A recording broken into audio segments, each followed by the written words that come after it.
Well, hello there, fans of speed gaming, and welcome to another installment of Super Metroid Zelda 3 Randomizer here on Speed Gaming 2. My name's Tyvarius. I am joined by my buddy Dr. Earworm. We're here to present to you a nice hard mode race today between Niterific and SP Ridley. There are other racers, but we're focusing on these two today. Doc, how you doing? Doing well, Ty. Thanks for the invite. I'm excited to play the role of Super Metroid Neophyte in today's commentary. I have a good amount of experience with Link to the Past Randomizer, but almost none with Super Metroid. So you're going to get to hear me ask Ty a lot of questions about how does a morph ball do? What make a screw attack, things like that. It's all good. I like to think that there might be some people in chat with those same questions, so that should work out just fine today, Doc. The important part is, like you were saying, there's two of us here because there's two games here. The runners today have to go through both A Link to the Past and Super Metroid, beating Ganon and Mother Brain to claim that done here. There are 4 different portals between the two games. We'll talk about them, in just a little bit while we get ready to get going here. Dr. Earworm, though, like you said, sort of new to the SM world. I know you know about SMZ3 though. Big in the Link to the Past scene. I absolutely love it. What are you expecting to see out of our runners today?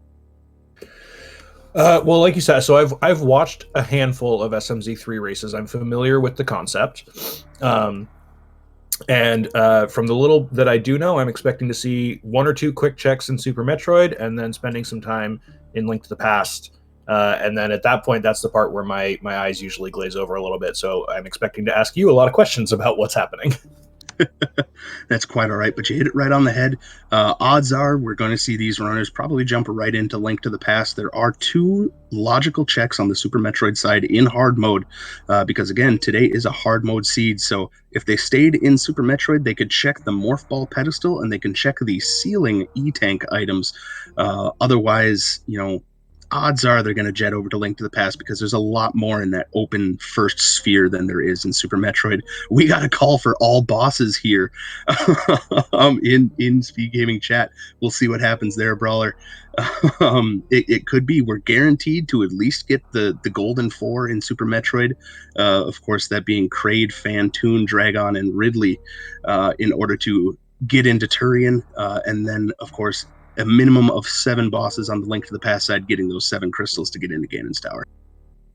So I'm guessing from that call that similar to Link to the Past, there are going to be a number of bosses in Super Metroid that aren't strictly required, but might be required for item progression. Is that correct?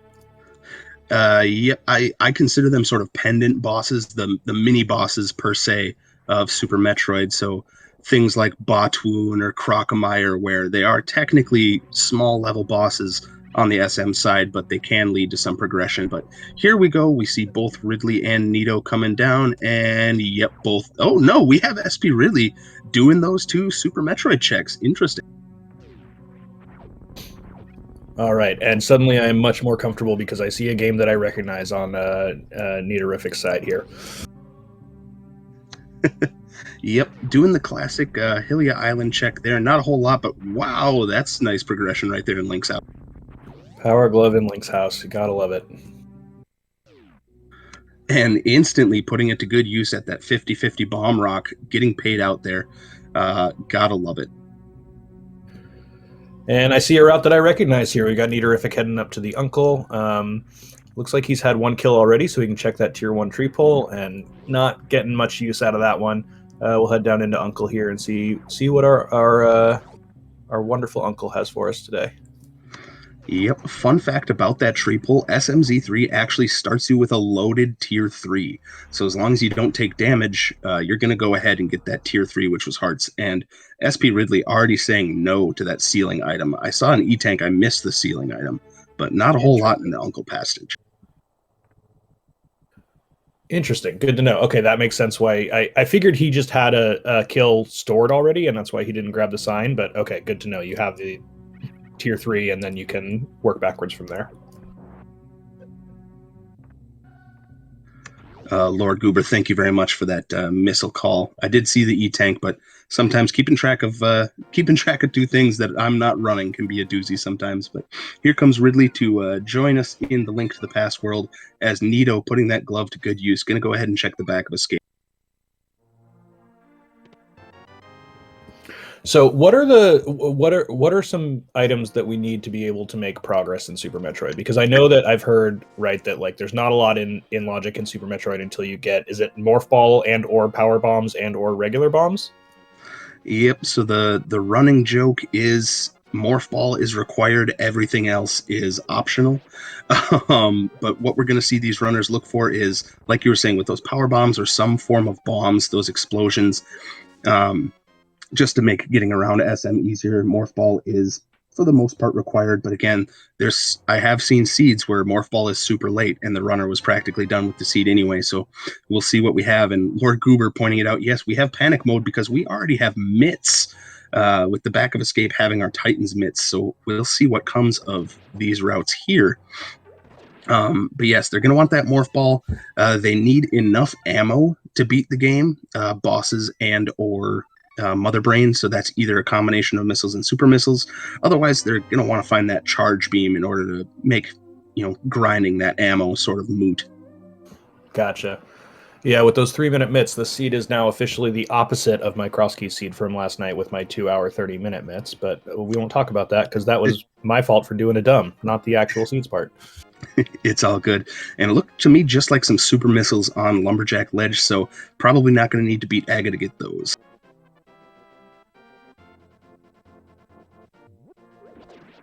All right, we've got Nitorific setting up for the Tier 1 pole. Getting that one kill, and over at the mushroom spot we have Blue Mail. That'll be nice. All right, so just a lot of clothing options so far here in early Link to the Past. A couple of pairs of gloves, some clothes, some fresh threads for our runners. So defensively looking all right already in the Link to the Past side. And I know that one, we got some regular missile pack on the Thief hideout. Yep, those are regular missiles. A lot of those in the pool, so probably going to see a good chunk. Again, these runners probably aren't going to say no to those regular missile packs until they find either a good, healthy helping of super missiles or that charge beam. Just because, again, ammo is technically a requirement if you don't have charge. Yeah, again, if you have friends that you've been trying to get into SMZ3 and their response has been, well, I just don't understand it, hit them up. Tell them to join the stream. I'm going to be asking a bunch of really dumb questions because, I am interested in learning this game and just haven't gotten there yet. Yep, and happy to have you here, Doc. Again, your Link to the Past knowledge is more than beneficial, and that's usually what happens when people get into this. Is they're a big fan of one of the games, but maybe not so great at the other one, and then it's like, well, I'll watch some SMZ3 as we get 2 power bomb packs. Power bomb packs. Holy cats! So that's going to open up some stuff in Super Metroid, right? Once we get that Morph Ball, yep, that's enough explosions to get us through sort of the Brinstar loop, as long as you're pretty careful with your power bombs or you know where those drops are. And we do get the bacon coin in the back of Blind Sut too, so pretty decent Blind Sut, all things told. A couple of missiles, couple of power bombs, and a nice Quake medallion.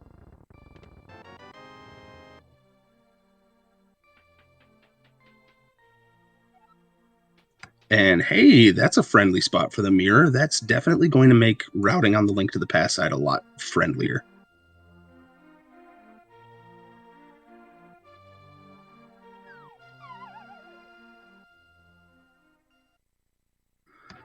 Yep, not much else to write home about in the well, but that's all right. Couple more checks here in Karkariko. SP Ridley, though, showing off in just Link to the Past, it's all right to gamble on getting some bombs in Kakariko, but with the combo randomizer, the additional 100 Super Metroid items that get added to the pool, you're not necessarily guaranteed to get those, and sure enough, not getting those bombs going to give a quick early routing advantage, I would say, to Nito, just having those bombs earlier. Unfortunately, he's getting bailed out with some money in the back of the tavern here, which will let him just buy some bombs and head right back in there. But yeah, that is an interesting choice. I'm not sure what... I wasn't necessarily paying attention to what the routing difference was that left Ridley without the bombs dropping in there and Nito having them. Nito got a drop off of, I believe, a rat in the back of Escape. Or no, it was Got it. before Escape, but he got a drop.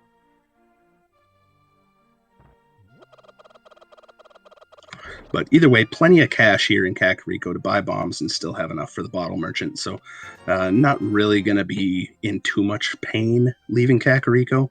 But again, it's those small things. Over the course of a seed that's this long, though, something like this usually doesn't make the difference. It's going to be a major routing decision later on. Got it. So what's a sort of standard length of seed for SMZ3? Honestly, with runners of this caliber, we're going to see anywhere from about 2.5 to 3.5 hours for a hard mode seed. It's really going to be down to the seed itself, what it gives our runners for safety, if it forces them to do some of the hard mode tricks like the Norfair Hell runs or Suitless Meridia, because that always slows down a seed a little bit. We have seen an E-Tank and a reserve tank so far, so those do play into the logic of those Norfair Hell runs. So we will definitely keep an eye on the energy capacity as we move on through the seed, because that could point to one of those hard mode tricks. Gotcha. So it's okay. That makes sense. Those hell runs won't be in logic without the game doesn't just assume that you'll find enough health along the way. It actually logically requires a certain amount of health before it forces you to do the suitless runs. Yep, and again, big shout out to the masterminds behind these. I know Total put a lot of time and energy, as well as other people, into not only smashing these two great games from our childhood together, but putting that logic in place to make sure that it's not going to force you to do things that are impossible.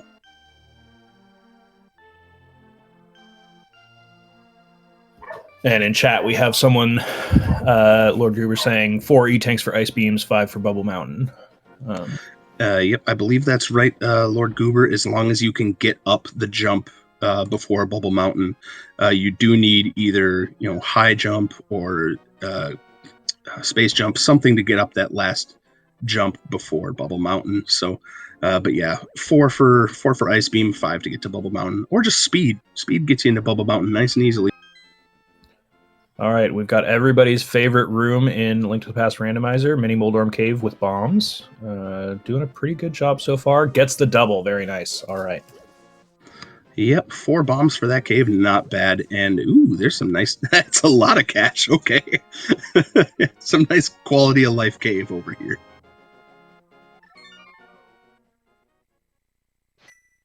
That's just about all the money Nito's going to need for the Link to the Past side.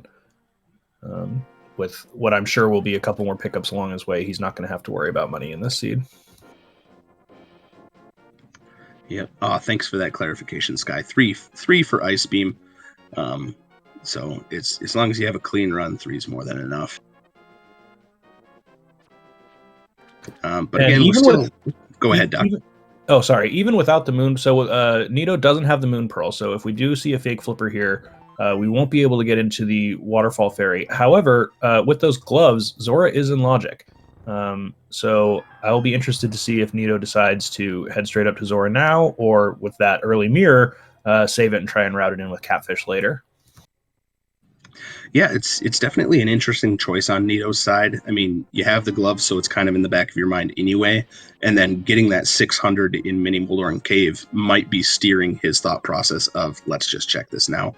And it looks like that's what we're seeing. We with this walk back down instead of a save and quit, I have to imagine this is going to be a fake flipper. Yep, I think you're right.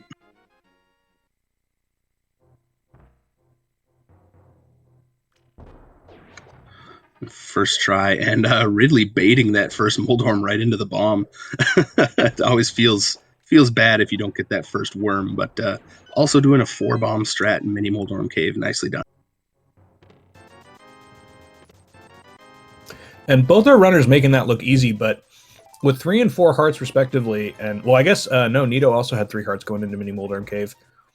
That room can go sideways really fast especially if that middle Moldorm comes right at you. So very well done for both our runners, clearing that cave out. Yep. Should point out as well that even though we call this SMZ3 hard mode, the hard implies just logic on the SM side. It does not yet have anything to do with the Link to the Past side. So things like this fake flipper aren't in logic, so to speak, like some of the SM tricks will be. So that's just something to note about the difference between normal and hard mode.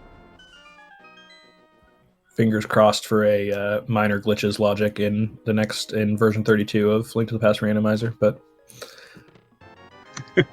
we'll see. And Nito avoiding that Zola, I think they're actually called, fireball there, so not getting bopped there in the fake flipper glitch. And not going to have to come back up into Zora's Kingdom either, because just that heart container on Zora's Ledge, that's not something we're going to be coming back for in this seed. Yep, and SP Ridley going to be probably pretty happy about these mitts. Still neither of our orbs, though, so we are going to still keep looking for those. Probably head over to the eastern area after this. We might see someone sequence break the mountain with that mirror. We can get into Tower of Hera. Can't really kill the worm yet, though, because we don't have a weapon. Yeah, in logic, all we really have left is Sahasrara and those first chests in Eastern, unless I'm missing something. Neither of them went to Agena either, so we do have that, and we have Escape. There it is. So right. with it's all good. It's a lot to keep track of, and now you're adding another game on top of it. So we have seen Uncle, but with those bombs, we might be seeing Nito going into Escape here.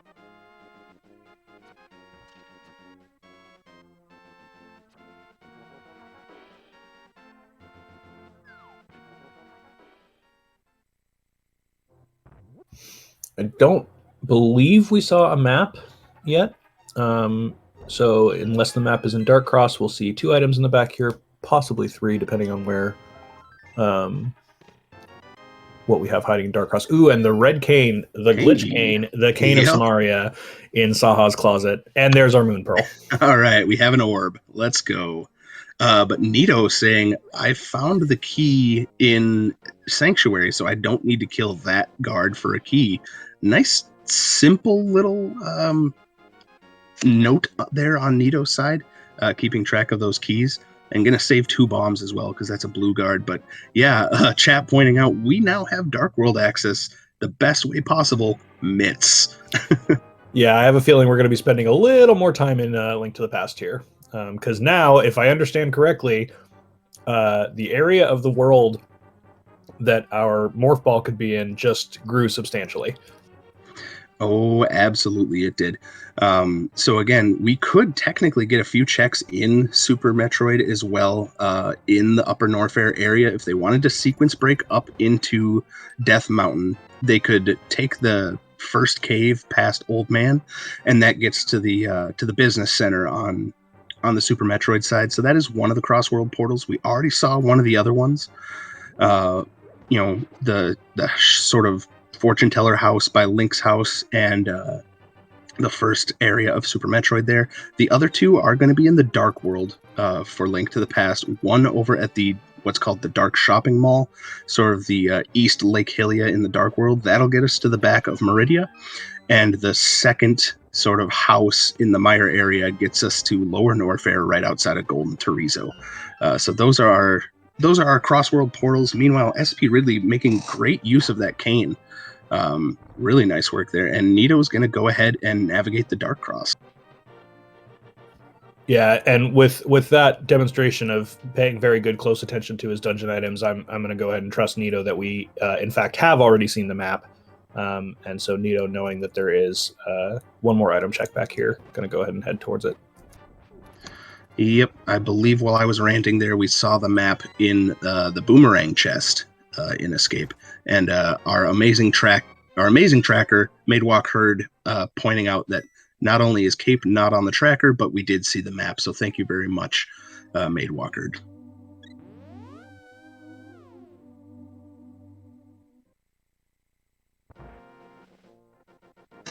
So for the uninitiated, you may have seen a nice little light cone there on Nito's side. So one of the things that the SMZ3 client does is in dark rooms, it does shine a light cone when you open up a chest. And that's just because the color palettes on the SM items don't always show up in the dark like the Link to the Past items do. And so to make life a little easier, they went and put that light cone in there.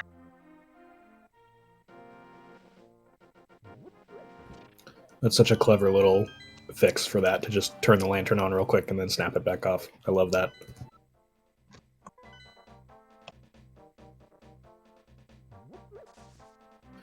All right, and both of our runners jumping into the Dark World here, as P. Ridley is heading up into the Skull Woods area.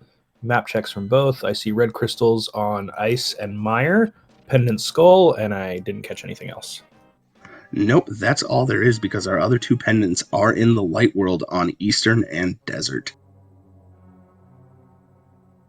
But here we have Ridley going with the sort of Skull Woods as part of the overworld play and popping in. So we're going to check Skull Woods. Meanwhile, Nito says, hey, I have a cape. Let's go look at Bumperleg. And I am also one of the people that subscribes to treating the front of Skull Woods as overworld checks. It does seem to be that every time I check it, there's nothing there, and every time I say, there's never anything there, and I skip it, there's something there. But Schrodinger's overworld, right? Exactly, yeah. So I'm noticing that Ridley mirrored out without checking the pinball room chest. Is Link to the Past on an older fork of the logic where that chest is still a guaranteed small key? Fantastic segue, Doc. Yes, so this game runs on V29.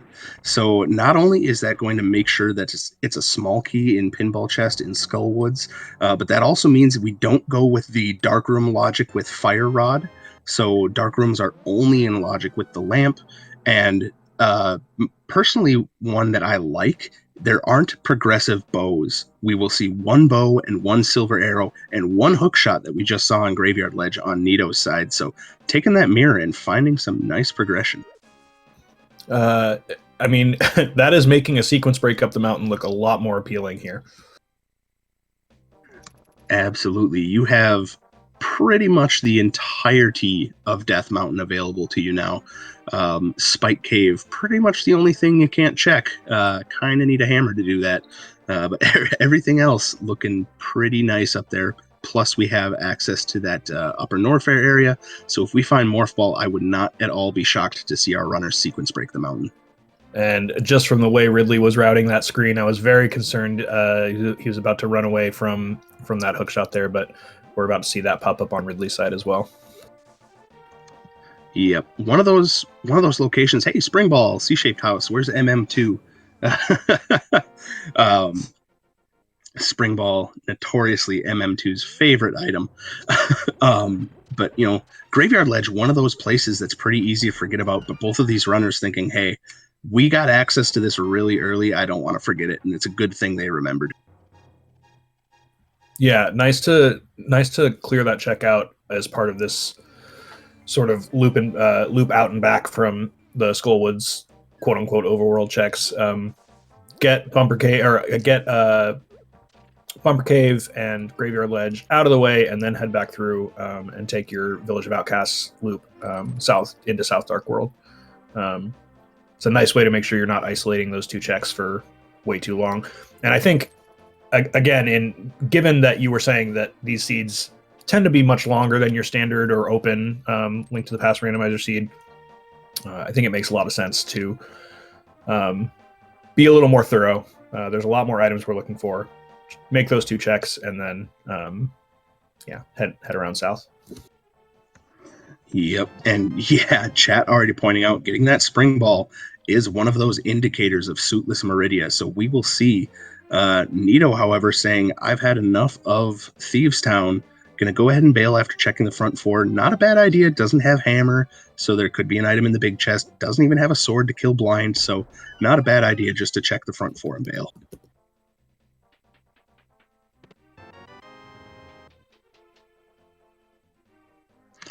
Not much else, though, so I don't know. I think you might be onto something with that Death Mountain play, Doc, but we do still have, Hype Cave and a few more places we can check before going up the mountain.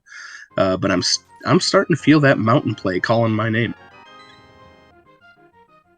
Yeah, the only thing that ever makes me nervous about sequence breaking the mountain is, if I'm leaving the lamp behind fine, whatever. If I'm leaving the flute behind, it feels a little worse. But I still think I'm headed that way after I finish this South Dark World loop. Although it seems, I don't know, it seems likely we'll find our Death Mountain access on this loop. But of course, it could just be sitting in Eastern Palace, and if it is, I have no problem leaving it behind for a while. Yep, I'm 100% with you there. And yeah, chat pointing out too, we have Mitts, we have Mirror. Really, all we'd be leaving behind if we decide to do some of the Smith sequence would be hammer, pegs, and powder. The bat check, so not bad to get some of those checks in there too. All the way even to can't quite do Bombos. We're missing the book, but we will see.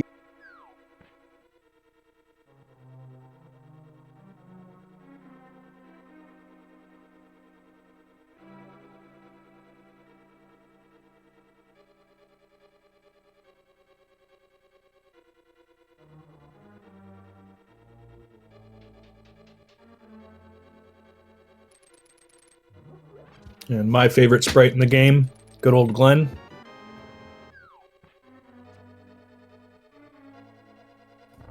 Of course, I play as Frog Link, so I always call him my frog son.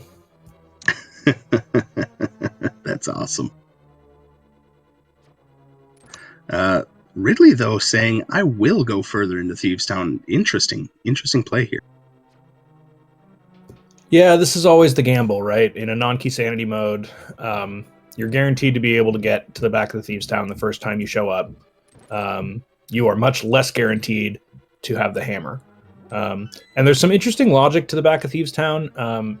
It is always, when you're going into the back of Thieves Town without the hammer, you're always sort of hoping that the small key will be locked in the big chest, which is possible, right? The small key can lock itself in that big chest room.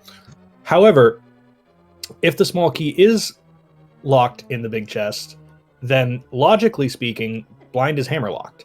So the game didn't actually expect you to beat blind without the hammer anyway.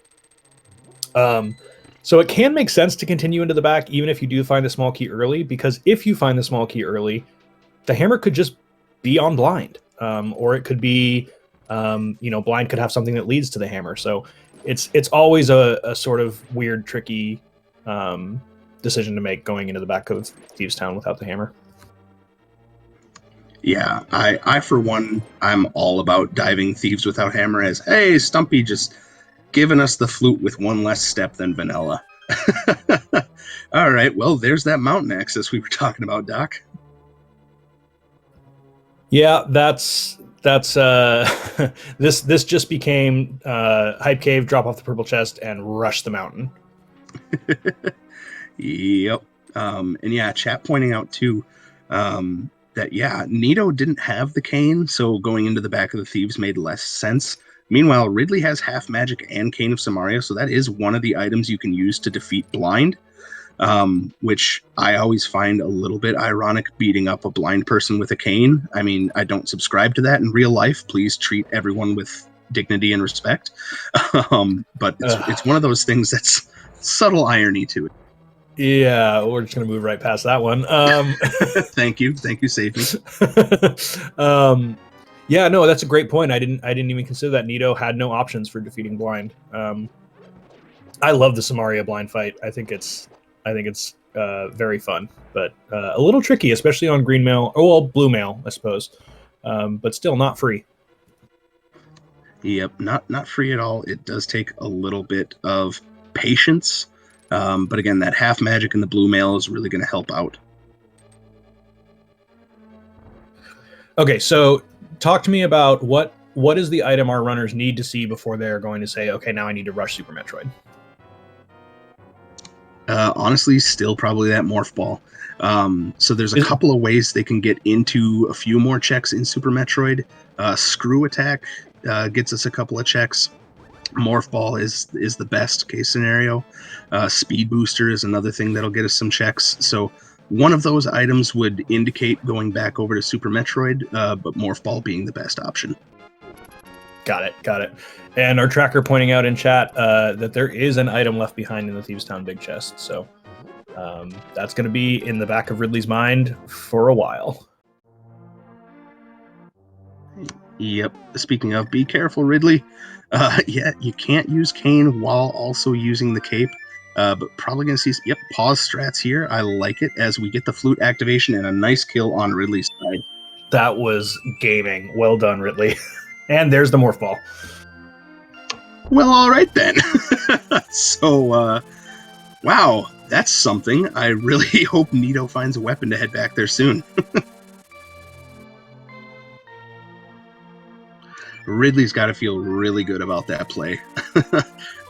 Again, just the Kane blind kill is, like you were saying, that's gaming. That's awesome to see. But then to get paid off like that is huge. But yeah, I'm not surprised. Ridley's going to just complete some of these early sphere checks probably before going into Super Metroid. Yeah, although it was a super impressive kill, very fun to watch. Ridley putting on a great show. I can't imagine it was required, however. Logically, that is, right? We have so much of the world open to us with that flute and those mitts. I would have to guess we've got a sword somewhere along the path. But if it was required, that's huge on Ridley's part. Yeah, I mean, you've probably hit it right on the head. There's likely going to be a nice item for us, a nice weapon here soon. But if not, it's possible.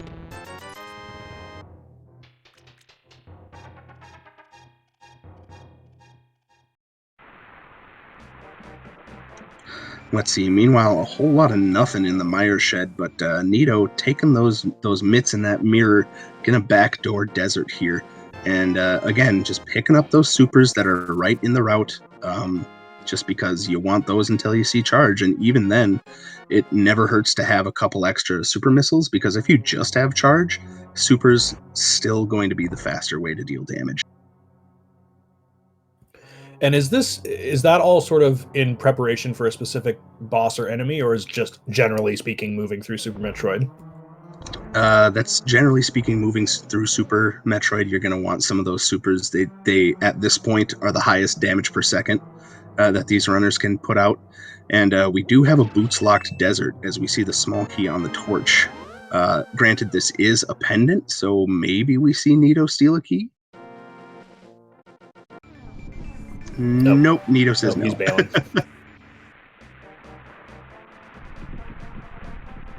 So again, don't blame him. There's plenty still in logic.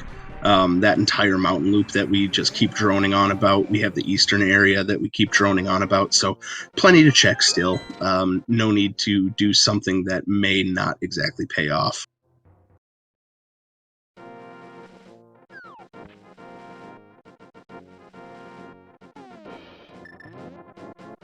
But not a whole lot here in the Desert Mire area thus far. But Nito making sure to be nice and thorough. Again, doesn't have that Moon Pearl, excuse me. They both have the Moon Pearl. Doesn't have the Morph Ball logic or knowledge that Ridley has. So we'll definitely see how that plays into Nito's mind here moving forward. Yeah, interesting to see Nito go Mire area, Mire Desert. I suppose it makes sense because you're cleaning up some early sphere checks before you jump up the mountain. Yeah, clear up the spheres and get a nice peek at that Mire medallion too.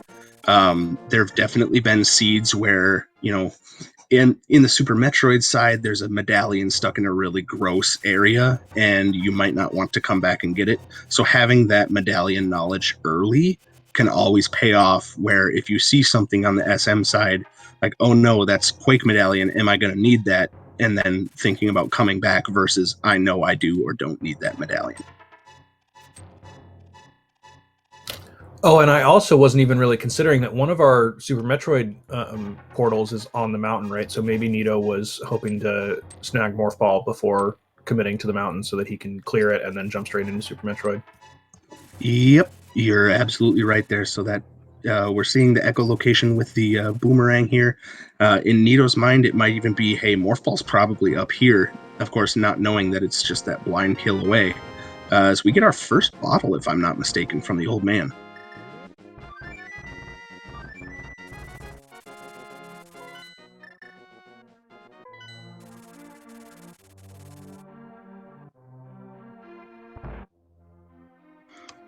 Yeah, Giratina in chat.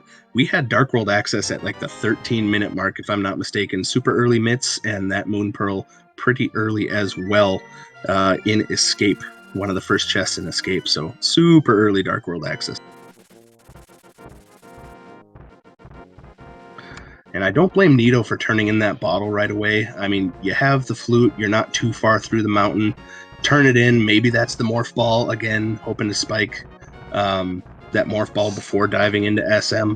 But we have Ridley activating their flute. So both runners now with really, really juicy Link to the Past access. Yeah, and a pretty significant advantage from Ridley with that oddly placed morph ball on the hammerless blind. It could be a while before Nito gets back to that.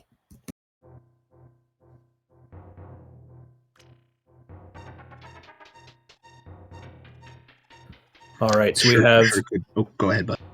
Oh, sorry, I was just saying Nito heading up, going to go ahead and grab that E-Tank. I imagine just in case a Suitless Meridia is in order.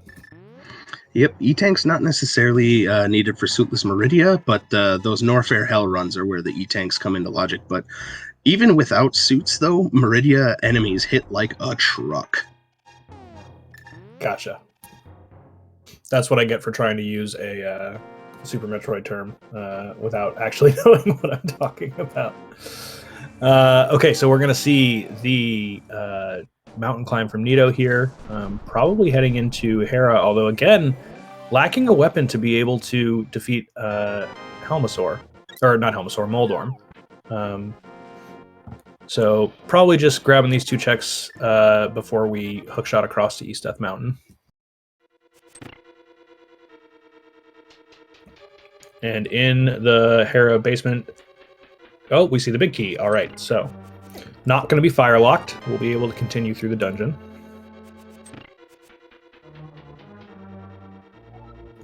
This is one of those strange Link to the Past sides so far where we have a ton of progression in terms of opening up the world, but the seed is still being pretty stingy in terms of progression that makes life easier, right? We are going to be guaranteed isolating a number of checks, things like Thieves Town Big Chest, things like Hera Basement, since we're lacking that hammer and we're lacking the fire source. And we have Nito setting up the Hera pot here. Yep, one of about 75 different setups for the Hera pot, but as long as you get it, that's the one that works. That's the one that matters. I think that was a last chance lineup for Nito on that. Hey, it beats setting another bomb.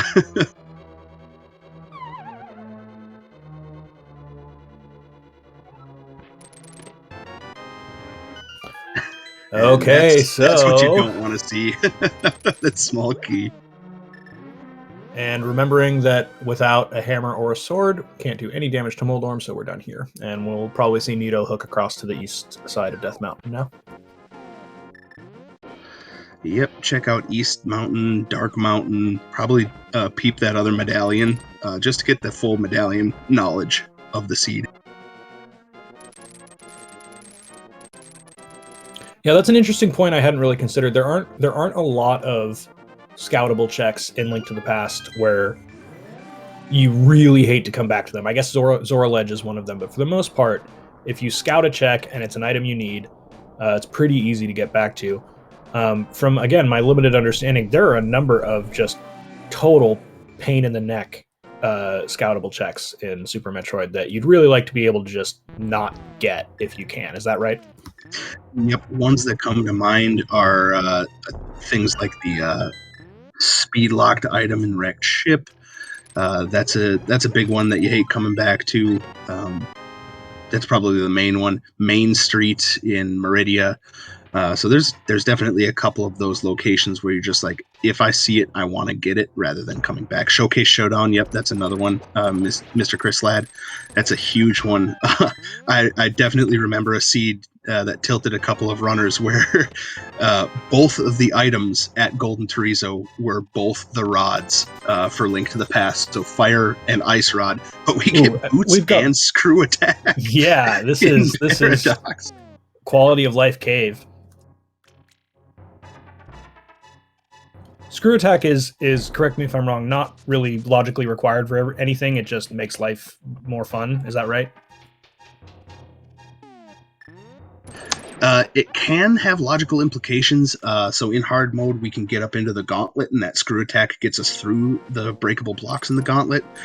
Screw attack gets us further into Brinstar, so we can definitely have logical implications with that screw attack. That is our first bit of Super Metroid movement, I would say, that gets us more checks. Got it. Okay, so a big deal. And in our chat mentioning that screw attack can lock morph, so maybe not so great for Nito, possibly pulling them further away from that Samaria blind, which also Nito hasn't found Samaria yet, so blind is not an option. Yep, still far away. So in Nito's mind, it might be, hey, there's something in Brinstar that we need to use against blind. So that screw attack might be leading him to that Brinstar loop. And the boots, of course, opening up a few more checks in Link to the Past, so we may be led astray a little while here on Nito's side. Yep. But the cool part is, again, runners of this caliber, even without Morph Ball, there's plenty other things you can do. So the important thing to remember when doing an SMZ3 seed is sort of that A, B, C, D, always be clearing dungeons mindset of Link to the Past. Keep it in Super Metroid and Super Metroid Zelda 3 as well, where it's like, as long as you're doing something that pushes you forward, you're not really lagging behind unless it's a major speed item. But having those boots really helps. Meanwhile, looks like we have Ridley coming into Hera and Nito grabbing that ice rod, which can always be a nice trolley item. And we get double bombos today. Ridley unfortunately grabbed that bomb drop from the mini Moldorm while it was still bouncing, so possibly, yeah, Ridley broke their Ancilla values, and they're going to need to reset this super tile for this Hera pot to work. Yep, and if Ridley's anything like me, it usually takes about 2 tries before I realize, oh yeah, I did something silly. As we get more mail and the X-ray scope and $20 in Hookshot Cave. So, I mean, again, pretty defensively set in Link to the Past. But Ridley saying, you know what, I'm not going to waste my breath and my time on that Herapot. I'm just going to the next side of Death Mountain.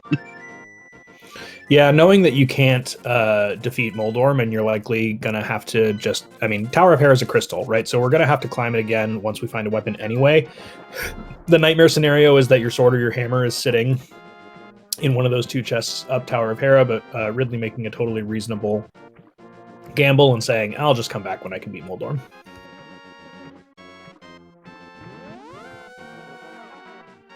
Yeah, completely, like you were saying, understandable and reasonable. Nito, meanwhile, going to go ahead and do some of these repeat checks that we've seen. So fun fact about SMZ3, not only is it based off of an older version of the logic of Link to the Past, but if you're familiar with Link to the Past Randomizer, you'll see runners chuck a bottle into the fairy fountains all the time and hope to get something nice in return. In order to make coding, from my understanding, a lot easier on the SMZ3 side, you will always get a green potion in return for your empty bottle from all fairy fountains. Interesting. Okay. Maybe worth grabbing if you have multiple bottles, but if it's your only bottle, it makes more sense to do what Nito's doing here and grab the blue goo. Yep, and so Ridley getting that screw attack, has Morph Ball, has a decent amount of ammo and power bombs. I wouldn't be shocked to see Ridley finish this Death Mountain loop and then just go straight into the portal, probably giving us our first look of SM. But Nito going to say, hey, let's check these Sanctuary flanking checks with the boots in the mitts. Yeah, and Nito, this seed is really demonstrating, it is very compelling to save Saha's Closet, especially when you already have Dark World access and the mirror, to really just save it all to be able to do Saha's Closet and Eastern and Pod all in one go, which again is a totally reasonable decision and only really hurts you when Saha's Closet has something you need for progression, like your first weapon, which can damage the boss that holds your morph ball. Yep, and we'll obviously see where that is. I mean, in theory, the world is our oyster as viewers and commentators. We have almost full Link to the Past access. Eastern Dark World, unless you know the Kern Jump or some other silly Ancilla things. Eastern Dark World not really available to these runners yet, logically, of course, but pretty much everything else in Link to the Past is available. And then, of course, on the Super Metroid side, we have Screw Attack, Morph Ball, and plenty of bombs. So Ridley's pretty set on that side, too. So, I mean, our next bit of progression could be right around the corner, and it could be buried pretty deeply in the next bit of the seed. And yeah, there we have that cane that's going to get Nito their Morph Ball should they choose to go back to Thieves Town with it. It does look like we're going to get an Eastern Palace play from Nito, which I can't blame them, right? Like, I don't necessarily pick up Cane of Samaria and immediately think, oh, now I can kill blind, right? Like, that's not the first thought that comes to mind when I pick up that particular weapon. Like, especially since he's already dipped the front four, it's like even less enticing. But we do have some new checks here. Gonna pop into Eastern, looking forward to what we find here. Who knows? Maybe it is a sword, and then, or even the hammer, and then it's okay. I mean, I'd honestly think the hammer is worst case scenario for Nito, just because that opens so much more. I mean, I think if I get the hammer here, I maybe do go right back to Thieves Town because I'm 43 minutes in, and that is a clearable crystal. But again, that's coming from an ALTTPR mindset, not necessarily an SMZ3 mindset. It's still a very valid point, though, because again, it's clear your crystal dungeons, and like you're saying, especially at 43 minutes in, you don't have a single boss done, let alone a crystal boss. You're starting to feel a little behind, even if the seed's been as stingy as it has.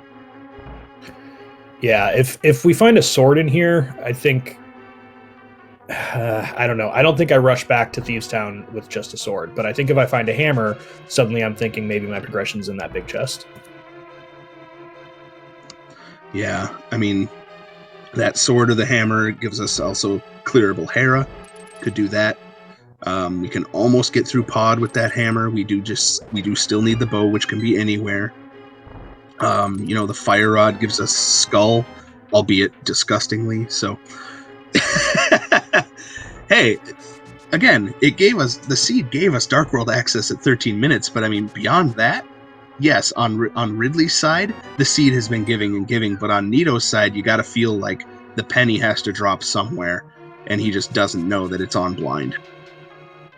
Yeah, I mean, 13-minute Dark World access, but on 4 hearts and no weapons. I'm not praising Sahabot for that one myself.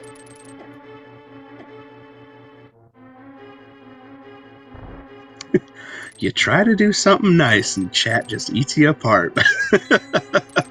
It's all right. I regret nothing. But Nito making his way through the dark rooms again. This won't be what's logical, but it could very well be important as Ridley's setting up a water walk here. Just going to go ahead and dash across the pit without falling in the pit. That makes the game think, for whatever reason, you can walk on water. I don't understand how it works, but hey, 30-year-old game is broken. It's broken in such a beautiful way, though, where it never actually really breaks. It breaks in ways that just let us play it in really fun ways. It's like a cookie or a taco. Like, even though it's broken, you still love it. You'll still finish it. You still enjoy it because, hey, it's still a taco. But we might be seeing Nito head back to Thieves Town here.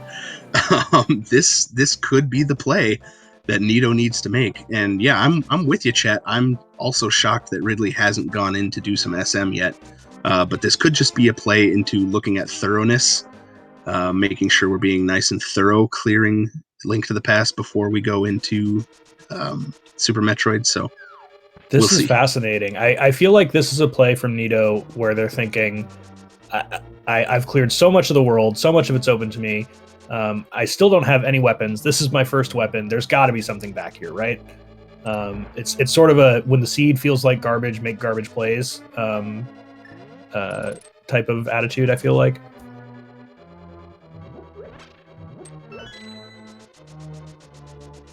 That could be what's going through his head. Sorry, I was just writing down a question for Nito for the interview. But we are about to see some SM checks here on Ridley's side. So we will finally get to see, as we have 20 power bombs, 20 supers and 60 missiles, 5 E-tanks and at least 1 reserve. I think Ridley's doing all right. Yeah, this, like I said, I've never played it, but I've watched a handful of SMZ3 races.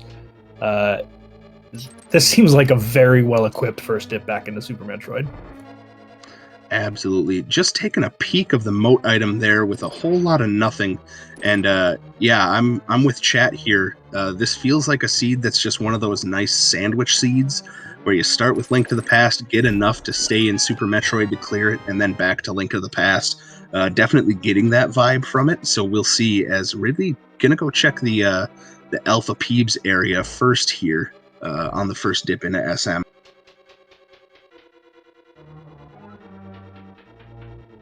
I'm a big fan of this Mega Man sprite on Ridley's side.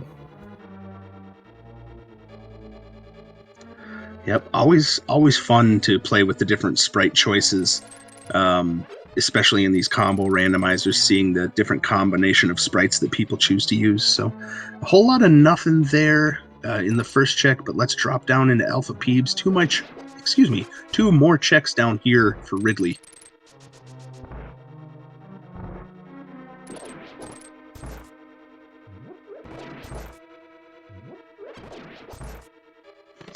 And Screw Attack making the D-Boost a little trickier, getting snagged by the Vileplume, and just some missiles down here.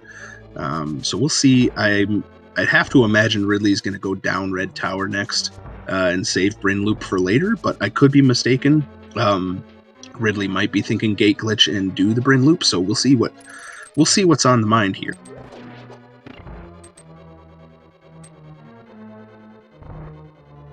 All right, we're going to get to see another Kena Samaria blind, but this time with quite a bit more health.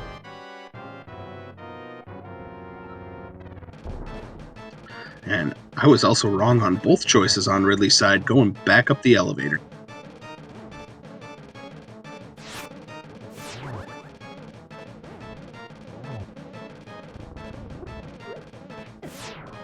Samaria blind is such a fun fight. We're so used to blind being literally scripted and it being just sort of mindless. You just go where you know you're supposed to go and hold your sword out when you know you're supposed to hold it out.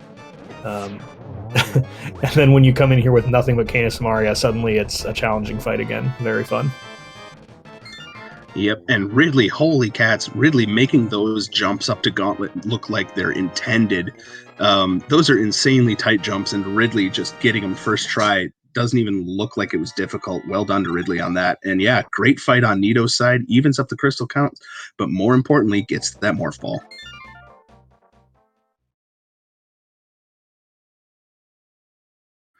So this is one of those areas that's in logic in hard mode, is this Gauntlet area. So yes, those jumps can be required in hard mode. But again, Ridley making them look like child's play to grab a bottle, and we'll see what's at the back of Gauntlet here. As yeah, Nito wastes no time, says, cool, my morph ball, let's go. So I'm noticing that Ridley's using Screw Attack to get through some of these barriers, but in terms of just pure wall jumping, is that something you can do with no equipment in Super Metroid, or do you need something to make that possible? So to get into Gauntlet, you do need some form of explosives, whether that's power bombs, which these runners have, regular bombs, or that Screw Attack. Those are the ways to get through these particular blocks. There is a way to speed boost through them as well, and that's always fun to watch.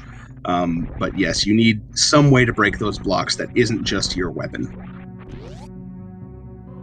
Speaking of speed boosters, sitting right there at Terminator, we have quick movement in Super Metroid now. Free seed, easy game. Both go fast items, boots and space boots.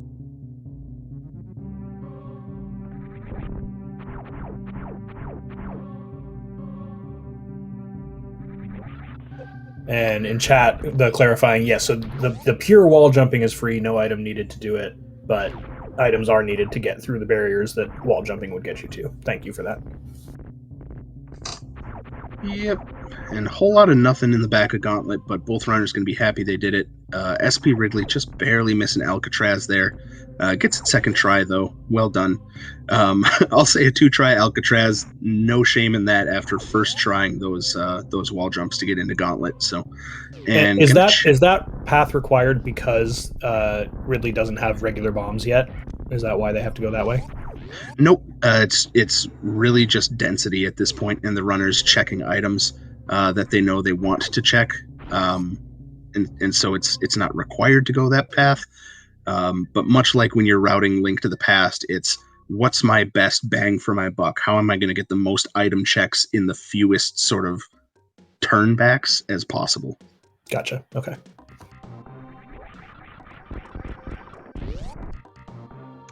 Nito going for Bryn. I honestly wouldn't be shocked to see Ridley go to wrecked ship with that speed booster.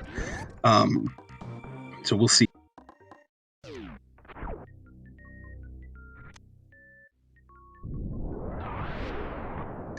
Okay, and we have our lamp there. Really nice quality of life item. Runners of this caliber don't necessarily need the lamp, but that is our first fire source. So definitely not going to say no to that. Yeah, we love lamp. I have absolutely seen fire rod locked in Hera basement behind the lamp. So the light cone itself certainly not required for these runners, but the ability to light torches potentially is. Yeah, and Ridley just dropping that those inputs there, trying to spark across the moat. Let's see if he can get it on this next try. As we get a cane of Burna, so we're both canes already by these runners.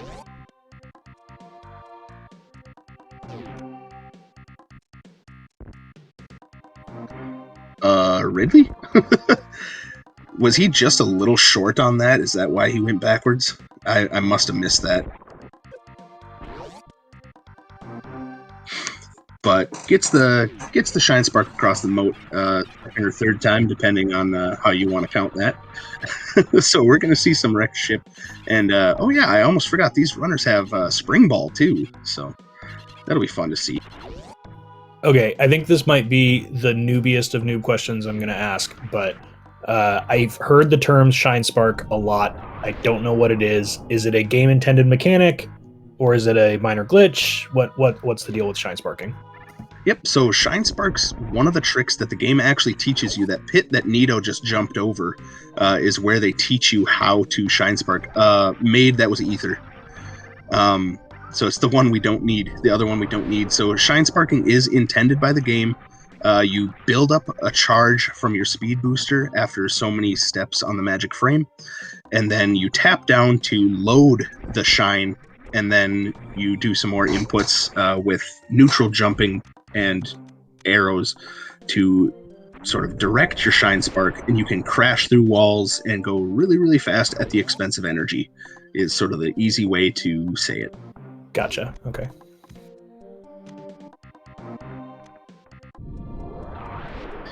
And yeah, Sky pointing out that grapple beam is more hints at Suitless Meridia. So we might be seeing an actual hard mode hard seed here.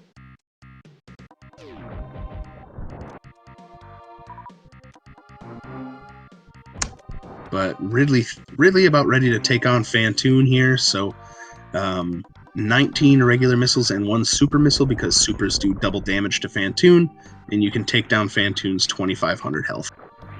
And is this one of the required bosses, or one of the like quote-unquote pendant bosses? Fantoon is 100% required. So Fantoon, Kraid, Ridley, and Dragon are considered the Golden Four. So those are the 4 bosses that you need to kill in order to gain access to Turian. Got it.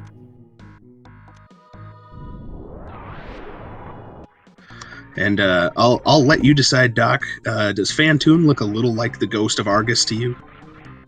Oh, absolutely. Yeah, 100%. So there we go. Canon as to why the bosses or why these games are combined. They do actually exist in the same multiverse. Yeah.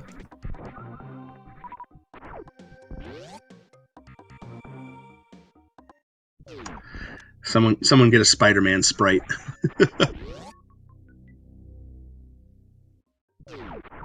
So nothing behind Spore Spawn though.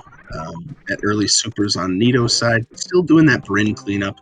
I'm I always try to read the seed as to whether Bryn skip is on the table or not, and Ridley taken down Fantoon. Oh nope, I miscounted. Enraging Fantoon.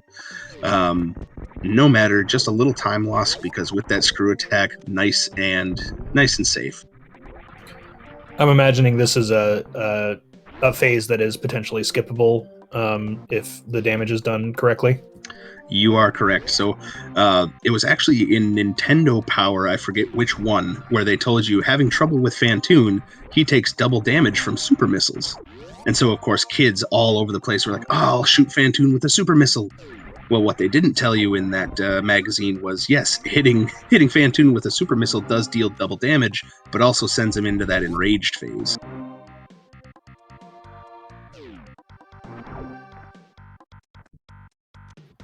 They just wanted to make sure kids had plenty of trouble with the boss, so they'd have to call the Nintendo tip line. Absolutely. And hey, there's our charge beam. Speaking, they didn't have to call the tip line for that one. Save the money, but let's go ahead, grab that charge beam. That's really nice to see.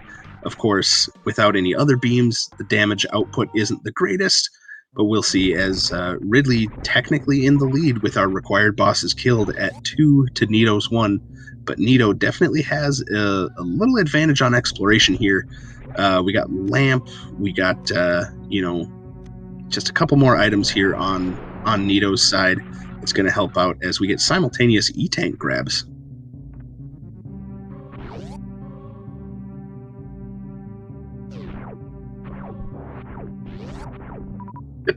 Nito, please shoot the blocks. Thank you. Ridley going to go ahead with that speed booster, can clear out the entirety of Wrecked Ship. So I think that might be why Wrecked Ship was on Ridley's mind of, hey, I have to do it, and I know I can clear it all. Probably going to get a save here before Spiky Room of Death. Yep, that's what it looks like. And I don't blame him, because Spiky Room of Death hurts.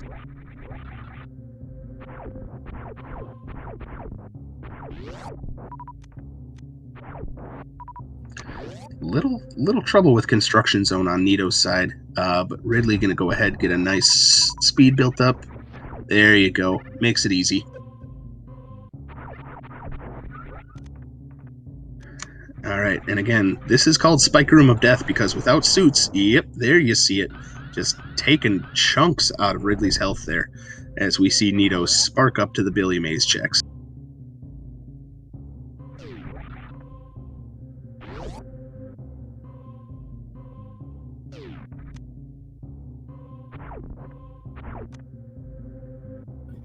I'm a big fan of all the location names in Super Metroid. just wait until we get to the ever so iconically named worst room in the game. But nothing at Wreck Ship Reserve, or Wreck Ship E-Tank, excuse me. Reserve is later. And yes, thank you, Mr. Buckets, for that. I haven't personally read that. I just, for whatever reason, I was told that it didn't bother telling you about the Enraging Fantoon. So, but hey, Earworm, we're at an hour in. Holy cats.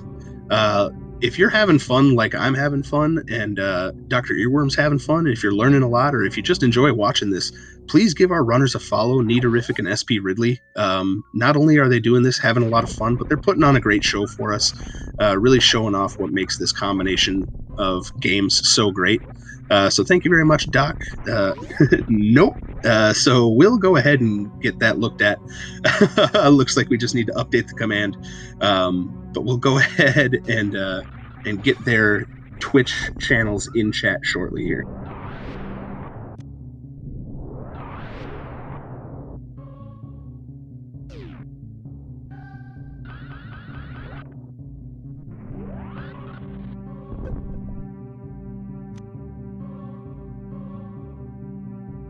And we Hey, got there's our our bow. bow. All right.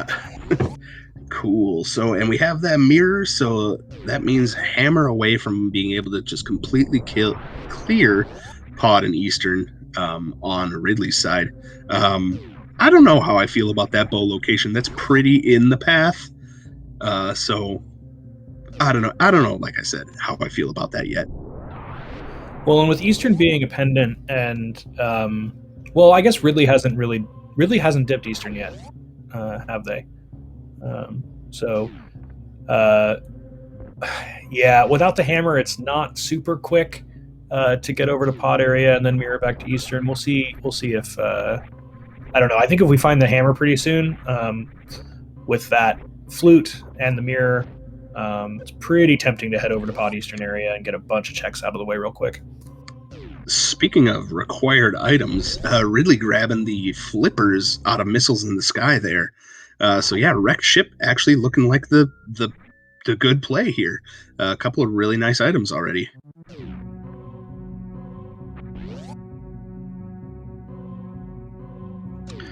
Yep. Speaking of shout outs that we have in chat, thanks, Doc. Shout outs to our tracker, Madewalk Herd, Mad Ewok Herd. Both are acceptable and both are amazing. We couldn't be doing this without you. Doc and I would literally just be mumbling like we do, but you keep us on track, so thank you very much.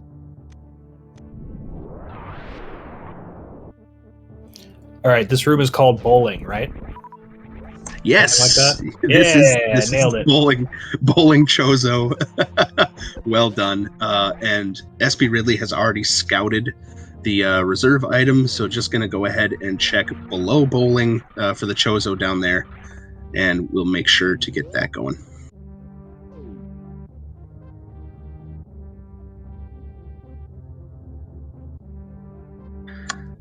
Kind of like a couple of the checks in Link to the Past, it's really your one break that you get in SM, is that bowling Chozo, about 15, 20-ish seconds there. Some more Peeps, but I think Ridley's going to grab them. I mean, already right here, grab those power bombs and finish off Wrecked Ship as Nito is coming over to Wrecked Ship. You know what? I think that's why that room has stuck out for me as one that I remember and remember the name of. Not just because it's perfectly named and it looks exactly like high jump boots. Those are fun. Wow. Wrecked Ship really paying off.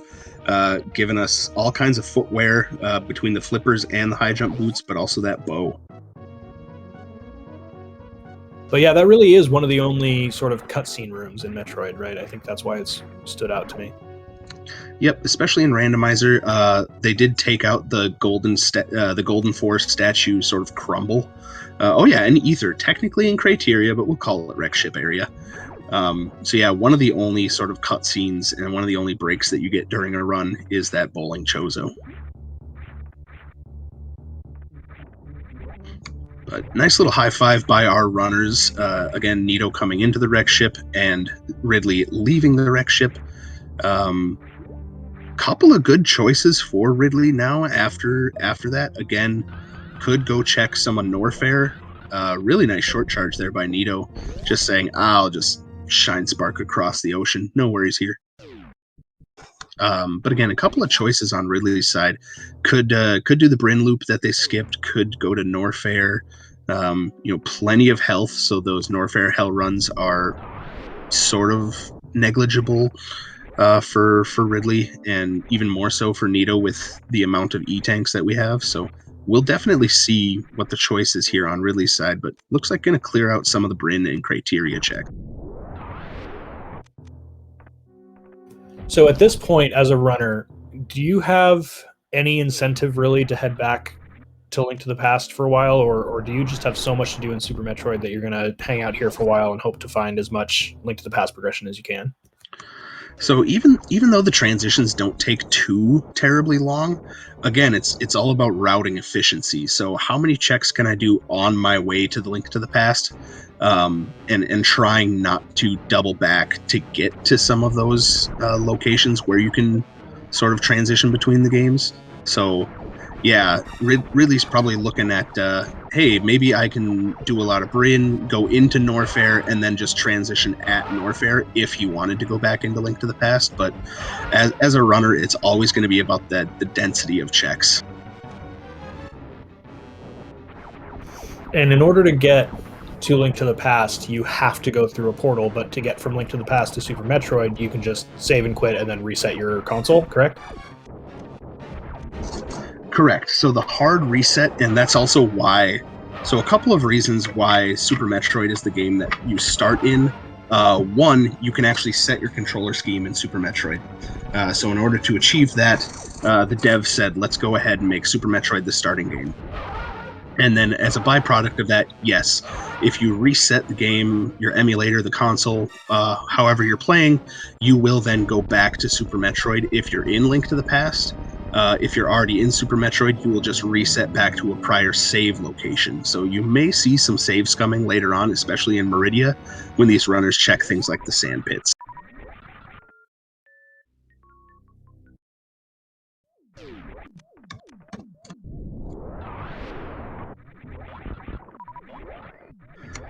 Ridley having a heck of a time getting past those Poyos, but finally gets it.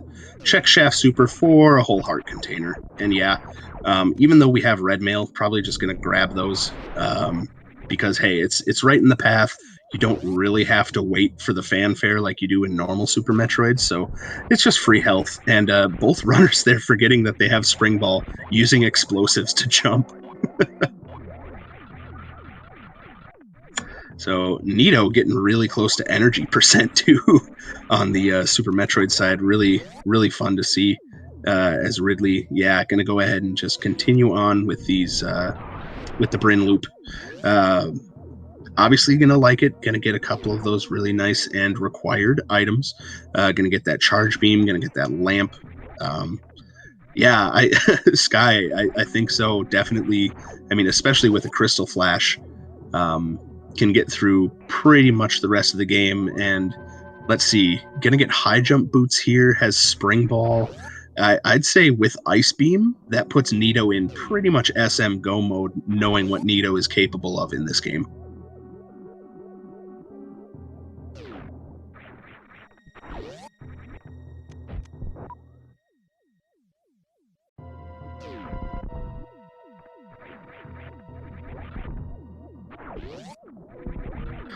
And then just sort of think, hey, if I run into suits on the way, cool, that's some extra damage I can take. But we'll definitely see. And there's that lamp on Ridley's side.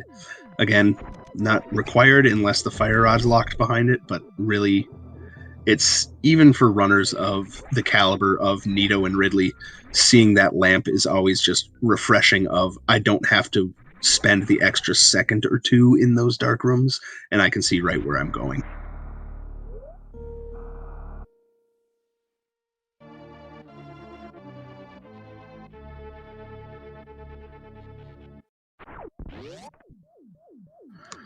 Yeah, and thank you for proving my point there, Nito, just showing off that the save and quits that we did already technically see on Ridley's side.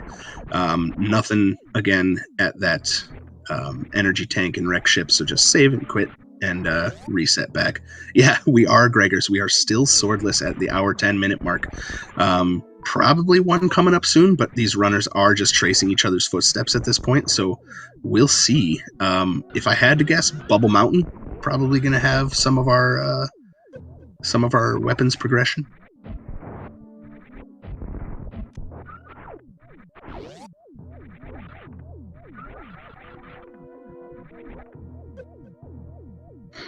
We are, despite what we have, we're missing a fair deal. We need at least 2 swords. We need the hammer. We need the fire rod. We know we need Bombos.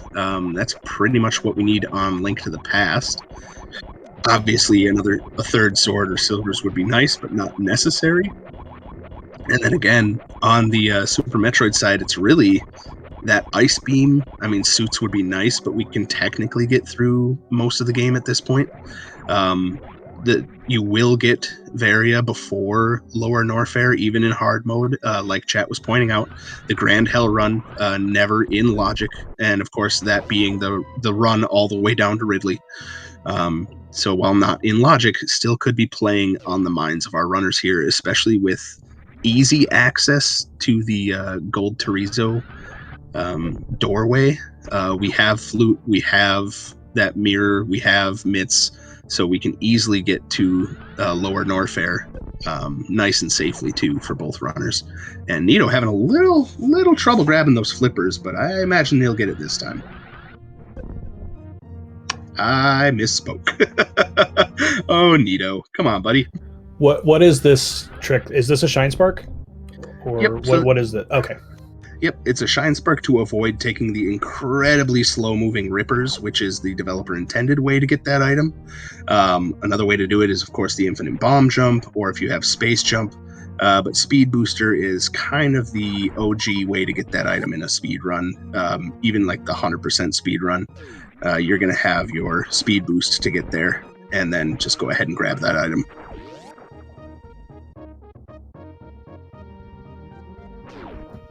So Ice Beam, you listed as one of the required items for Super Metroid. Is that always going to be true, or it just feels like there's so many different ways to do things in Super Metroid that I imagine your go mode for Super Metroid could be a combination of different things depending on the seed. Yep, and actually, I wasn't even thinking at the time of the backdoor to Dragon strat. So Ice Beam isn't even hard required right now to get to Dragon. Just because without Gravity Suit, you would need Ice Beam to clip to get to Dragon, but we have that portal, so we can get to the back door of Meridia to kill Dragon that way. So these runners, technically speaking, are in SM Go mode. Again, it's a level of comfort for those Lower Norfair Hell runs. And yep, like Brawler and chat pointing out, Ice Beam to help kill the Metroids faster, but we have 15 Power Bombs, which is the minimum required to kill all the Metroids in Turian, because they do all die to 3 Power Bombs each.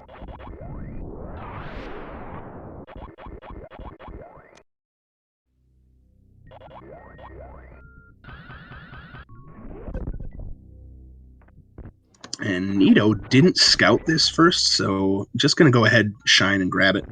Zero, Morph was on Blind, and we had to use the Cane of Samaria to kill Blind because we are still swordless and hammerless. And Cane of Burna was over here in Super Metroid. Unless I'm forgetting something, I don't think our runners even left anything behind in Link to the Past. So it does seem like that Samaria blind kill was, at this point, seems to have been required. Yeah, I mean, we're at that point in the seed where I'm forgetting exactly what locks what, but I think you're right.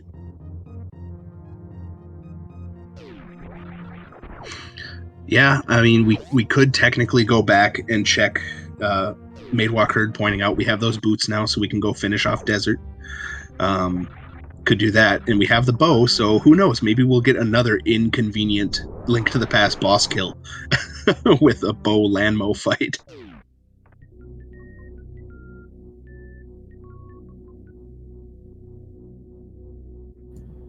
Yeah, they have bow, they have Cane of Burna, they have bombs. That's a free fight, no problem. Easy game. Yep. Yeah, I'm with Chad on this one. Grapple escape, and I think the spring ball jump escape from Dragon is also in hard logic. So the only suit that's going to show up in hard is that Varia before the Grand Hell run. But again, it may be in a spot that's so disgusting that our runners don't care to find it. Disgusting or inconvenient, I should say.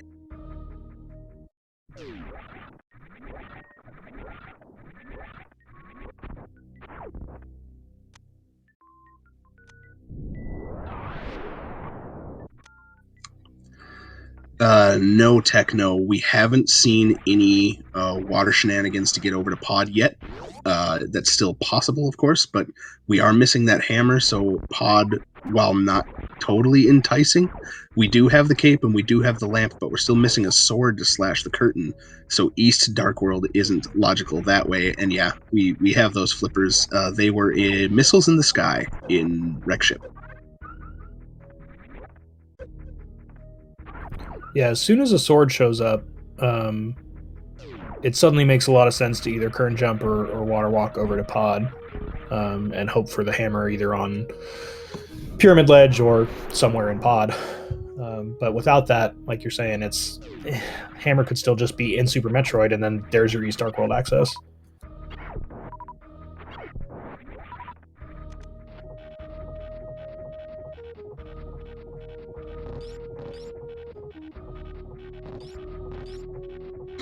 Yeah, I mean, we do have access through those flippers. Yeah, Skullwoods to set up the water walk, that works too. But yeah, with the flippers, we don't even have to worry about those shenanigans. Boots were also in Wreck Ship. So we had a lot of footwear in Wreck Ship, including high jump boots. I think, yeah, all... Wait, were boots in Wreck Ship? I can't remember where boots were. No, boots were in Paradox. Never mind. We had some footwear over in Wreck Ship.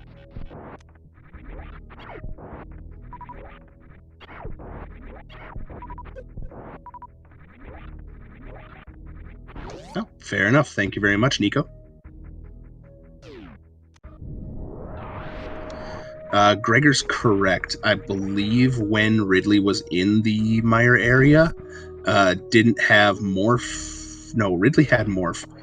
I forget why Ridley didn't check screw attack. Swamp Palace is enterable, yes, but without that hammer, we're not getting very far. Hammer could absolutely be there, though. Oh, yes, which would be horrible.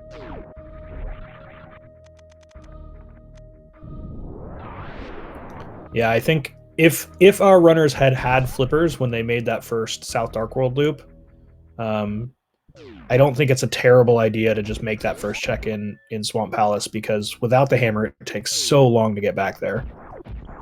Yep. Meanwhile, Nito, I'm missing if Ridley picked that up earlier, but yeah, we have Easy Beam now on Nito's side. Charge Plasma X-Ray.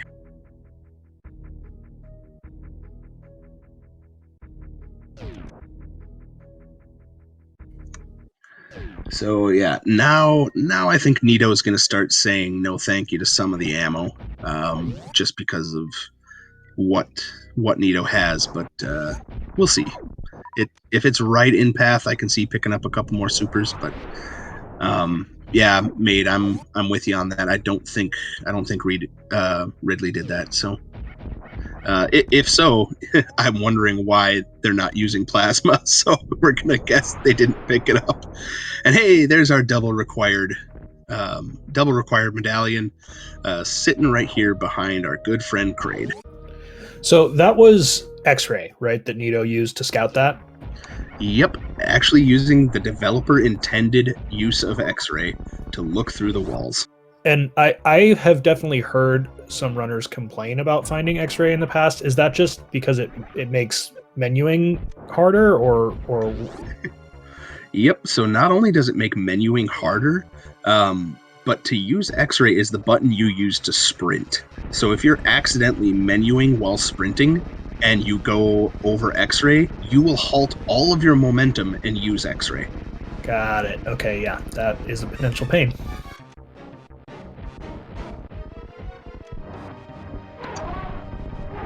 Nice quick kill.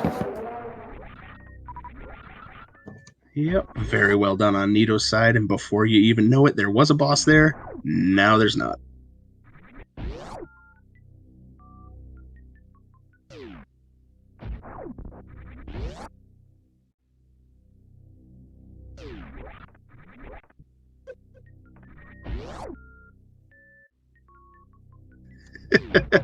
Yeah, Goober, Nito is getting dangerously close to max E-Tank percent.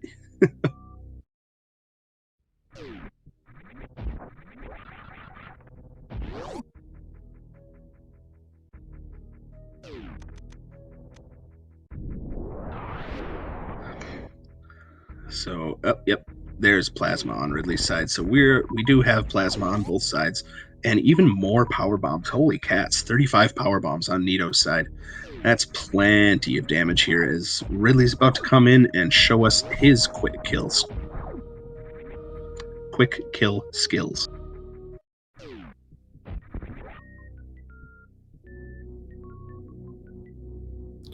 So at what point do you feel comfortable with E-tanks? How many do you need minimum in your opinion, and how many is just like, okay, now I'm just never going to die? Oh no, Ridley taking Kraid to the prom. For me personally, I feel comfortable on 6 to 7, depending on the rest of my loadout. I know there are some runners who feel comfortable on 3. There's some runners who do like the reverse boss order, and so they're really comfortable with fights. And so if they have things to get them through the boss, they're going to be just fine. So I'd say a lot of runners in these SMC3 races, you'll typically see them comfortable around the 4 to 7 range. Again, depending on the runner. Myself personally, I prefer to have 6 or 7 before I'm feeling a little confident. Hey, our first sword. Croc's gonna die. So exciting. Well, Croc will probably die. I am sorry, Croc fans in chat, but that sword is definitely worth it. Can they not glitch through that gate like I see SM players do through some gates? Correct. So the gate glitch is determinant on which way the gate is facing. So that gate cannot be glitched through. The one that faces that way that you can glitch through is the wave gate check, and that's because you can accelerate a missile based on the size of the room. Meanwhile, we have Nito here just ripping through that heated room. Gonna go ahead and check Ice Beam here. Great use of Spring Ball. Gotta love it.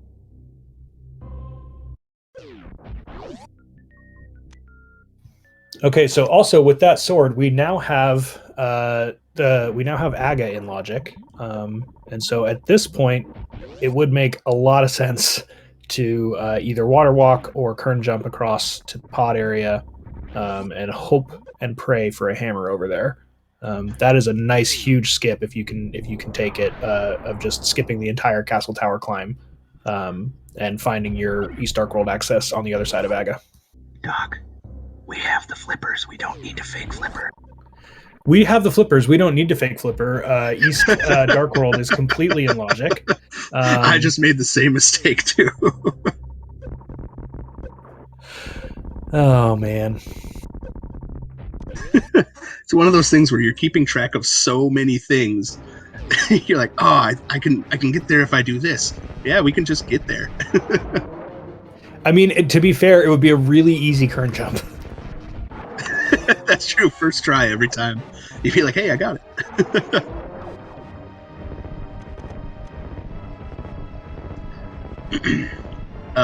Surger in chat asking what Nito skipped. Chat can correct me if I'm wrong. I wouldn't say Nito necessarily skipped things, but since coming to SM, the routing efficiency has definitely been there on Nito's side, whereas Ridley has done a little more back and forth.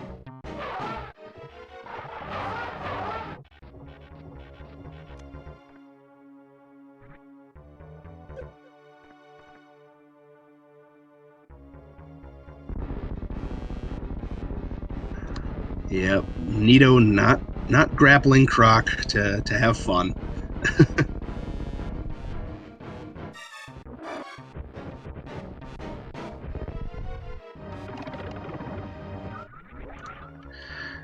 But down goes Croc. Sorry, Croc fans, as we do have Ridley starting to come this way too. Ridley showing off the mock ball, even though he has speed. Gotta love it.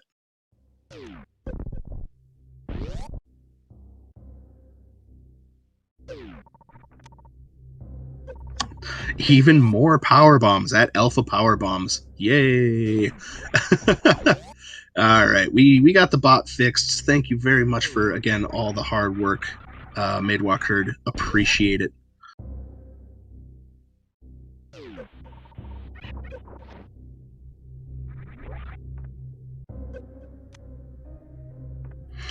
Two swords behind Croc. You love to see it, folks. You love to see it with a sword and cosign room. That's so gross. Put your favorite Croc emotes in chat if you got them. So, assuming we don't just find a sword in Desert Palace, is that a confirmed required Samaria kill of blind? I believe so, unless, yeah. It's possible we find the hammer elsewhere, but it's very likely that's confirmed required Samaria kill. Ah, best beam. Nito says, no thanks, I have plasma.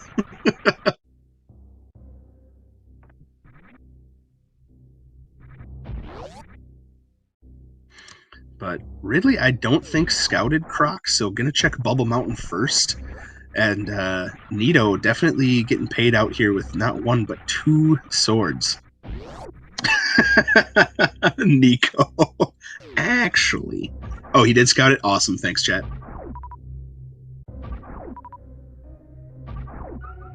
And we can go dig now. That's fun. Ridley picking up the shovel.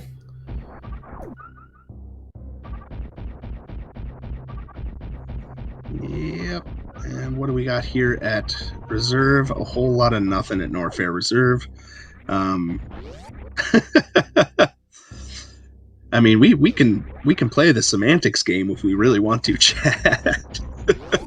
But Nito gonna go ahead, finish off Croc Escape here. Gonna grab that second sword and feel pretty comfortable on the Link to the Past side, and probably finish off some more Super Metroid. As we have Ridley gonna go check out the speed booster and wave areas.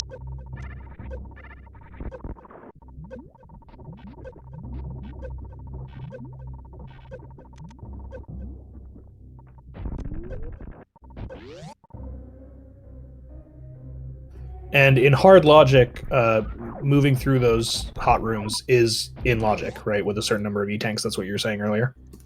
Correct. As long as you have a specific number of E-tanks, that's when the hell runs become logical. And yeah, the sword doesn't necessarily give us too much. It does give us that ice access through Bombos, like you're saying, chat. But mostly it gives us a convenient weapon in Link to the Past, because up until now, we've been using Cane of Samaria to kill things. Yeah, we've really had nothing but, hook shot for the enemies that die to hook shot, and ice rod for the enemies that die to, but not a lot of things that will kill basically everything in the game. Master Sword makes movement through Link to the Past, especially with the boots. Boots movement without a sword in Link to the Past is a pain. Yep, you're just dashing along, all of a sudden you run right into an enemy. It's never fun. But yeah, chat also pointing out, we can not only get into, but we can complete Mire now. Not the greatest, but we can.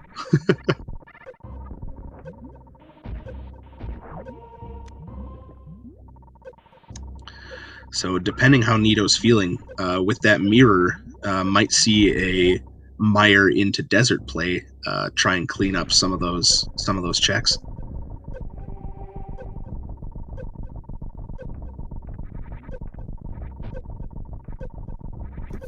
Yeah, especially with the increased bomb capacity and the bow.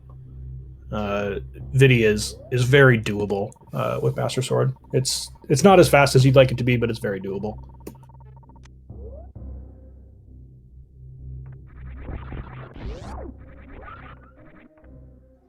And hey, something else that those 2 swords will help us do is get whatever items are on those tablet checks with that book that Ridley just found.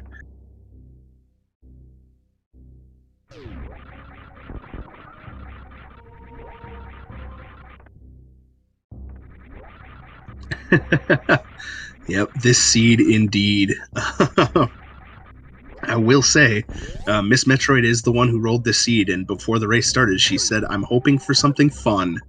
Well, Miss Metroid, you got your wish, because this is definitely fun. Yeah, I mean, we also had desert access already. I mean, once you have Mitts, Flute, and Mirror, you really just never want to see the book, because you've probably already climbed Death Mountain. Our runners have already turned in Purple Chests, so neither of the tablets are going to be easy to route in. They're both going to be kind of a pain. It's much nicer to just never find the book and pretend Pedestal doesn't exist. Yep, I think Nito's setting up a Crystal Flash here. Yep, sure is. There you go. Be below 50 health, have nothing in reserves, have at least 10, 10, and 11 items. 10, 10, and 11 for ammo. Hold down the requisite buttons, and there you go, free health.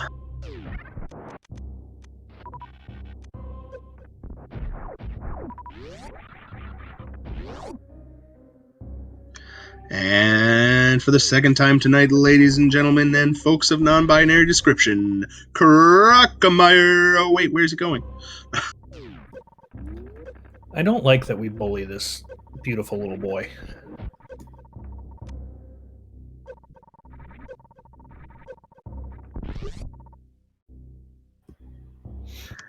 Yep, definitely the never-ending discussion of Croc did nothing wrong versus Croc did everything wrong, and Ridley showing us how he feels about Croc. Oh man.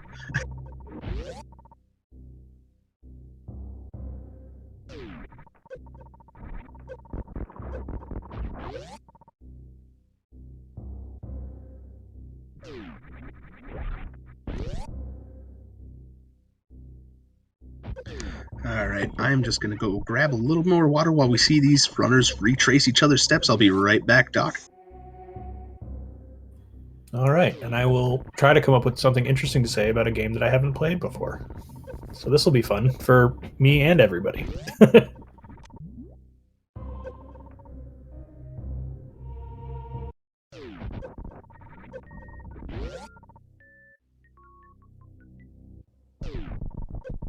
So both of our two swords were locked behind Crocomire, although I think, as some folks in chat were saying, technically possible to get without killing Croc, but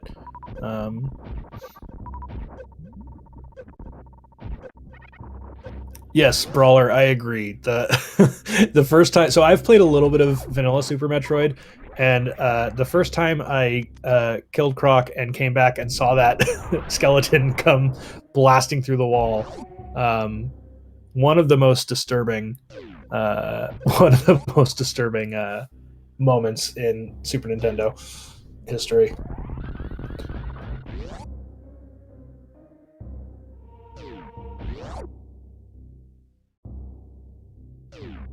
And we're seeing a fire shield up there, and Ridley saying no thank you.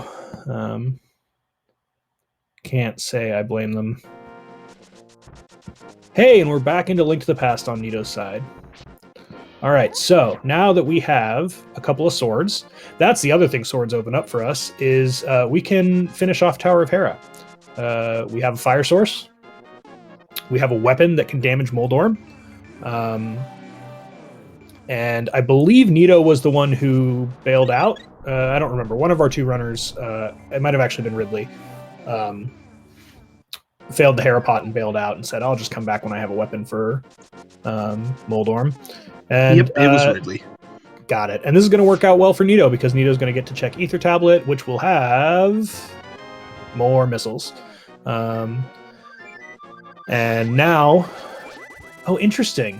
Nito not gonna finish off Hera, which that seems questionable to me. Hera is a crystal. We have the ability to full clear it. I would have knocked it out while I was up there. Do you remember, Doc, did we find both items in Hera already? Because it might just be I'll do this right before the GT climb and then get the health and the magic refill. That's fair. That might be the reason. I Gregor's in chat pointing out that pretty sure we got both the items already, so that could very well be the reason behind it. It's really quick, do the Harapot, kill the worm, get the refill.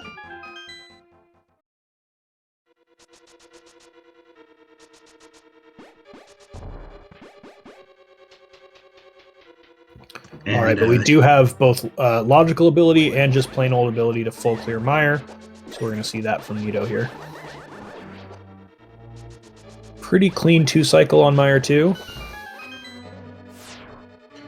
Yeah, nice there. And yeah, I didn't even realize that, but chat pointing out vanilla 5/6 crystals.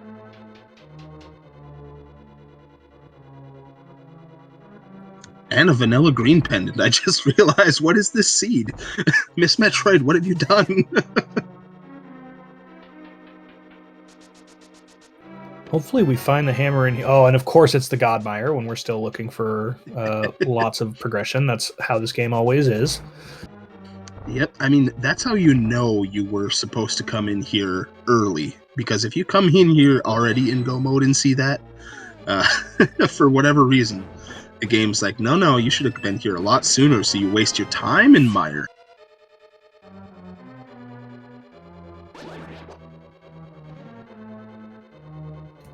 Yeah, and Mire in non-key sanity mode's not a particularly lucrative dungeon. There's a lot of things to check, and only 2 items, because we have a lot of extra small keys in Mire that we don't really need. But Nito saying no thank you to the Firelock side for now. We'll come back to that later.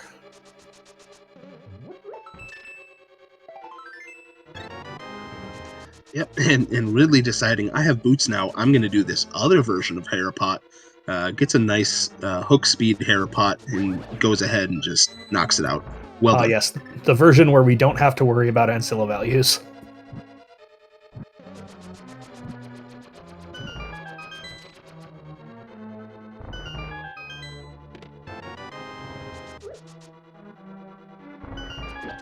So, question in chat: ancilla is programming magic.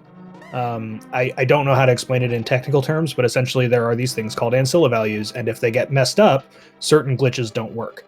One of them being bomb jumps. So in order for Harapot to work with the bomb setup,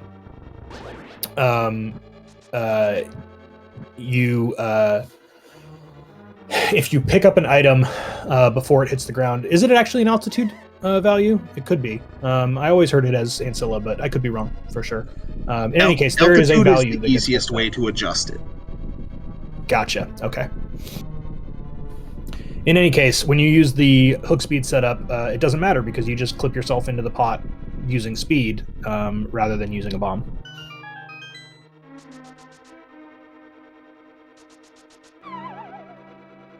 Yep, and in the time it takes to explain Ancilla, SP Ridley is already done with Hera, and Nito is through the cutscene in Mire.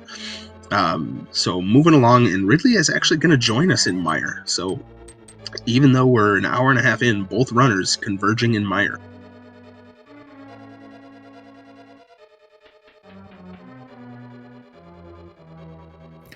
Brawler asking if that was an item in the basement. We had someone in chat earlier saying that we'd found both items in Hera already.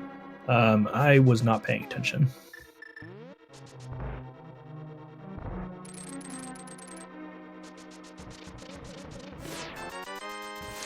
Yep, I'm with you though, Dr. Earworm. Ancilla is magical coating fairy dust.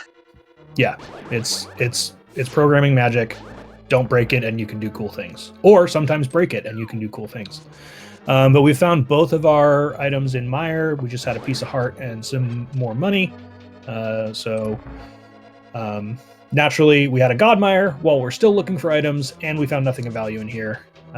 So par for the course from Misery Mire today.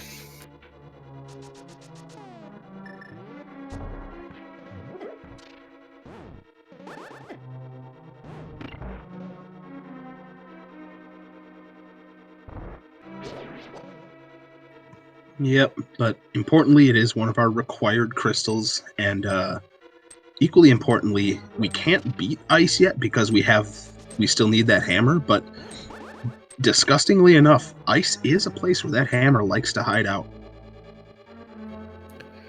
Yep, and we do have the red cane, so depending on our small key layout, we can still break Ice Palace and only miss out on a couple of checks where the hammer couldn't be anyway. Yep, I still don't see these runners heading there quite yet. Pod without the hammer is a little more lucrative to me than Ice Palace. So I can definitely see them going there first. Yeah, it could absolutely be vanilla. And Speed Gaming Prime, thank you for the raid. Welcome, Raiders. You are smack dab in the middle of this week's SMZ3 Hard Logic Seed. We are featuring Nidorific and SP Ridley today. Yeah, and especially having that bow, Pod is a super reasonable option at this point, given that you can clear everything but the boss. And Nito making use of a really useful cape glitch, which is another example of Link to the Past not being able to chew gum and walk at the same time. If you have the cape out, it does not drain magic if you are slashing your sword. So you just rage slash your sword as fast as you can, and you can be invincible and take out most of those mini eyeballs in relative safety. You do have to have at least the Master Sword for that strat, though, because the Fighter Sword slashes will not do damage to those mini eyeballs. Yep. And so, yeah, Nito going to go ahead and pop back into SM. Hydra, no one has been over to the pod area yet. We did get access to it via the flippers that were in Wreck Ship Missiles in the Sky, but really haven't had a chance to go over there since we've gotten those. Oh, game! Of course, we find. Of course, we find Fire Rod over here. The tool we would need for spooky action in Mire right after we finish Mire.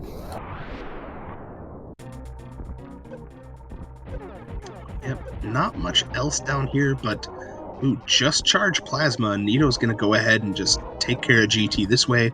Gets into the position to not take any damage from GT in those crescent shots, and just going to go ahead and unload onto GT here. With that Fire Rod, we are now only a hammer away from being able to full clear Turtle Rock as well, which is another lucrative dungeon. One that you always hope to be able to put off until you're on your way to GT, but certainly not something you will ignore. Yep. I think the important thing for these runners to note, though, is Hammer cannot be in Turtle Rock because you need Hammer to get into Turtle Rock. So Hammer being the last thing we technically need, I mean, outside of logic, which is really just a suggestion, yeah, Hammer's our go mode. Hammer is my least favorite go mode item. Hammer and Hookshot. Hunting for them is not fun. Correct. And we have another raid, Speed Gaming Deutsch 2. Willkommen. That pretty much exhausts my German and Dutch. Welcome to a Speed Gaming Weekly race of SMZ3. We are featuring today Nitorific and SP Ridley.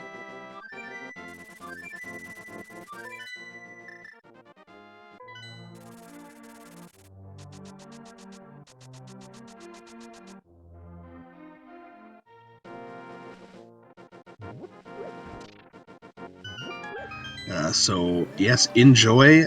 We're almost in go mode. It may not be a logical go mode, but runners of this caliber can definitely finish off Super Metroid with what they have.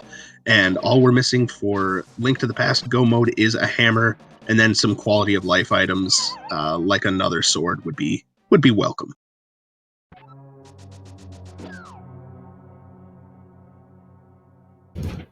Ridley also going Cape Strats on Vidi. Half magic, Master Sword makes this a pretty free fight. A little bit slower than you'd like it to be, but super free. Yep, a little slower but safe, and the strat where you come out alive at the end is always the better strat.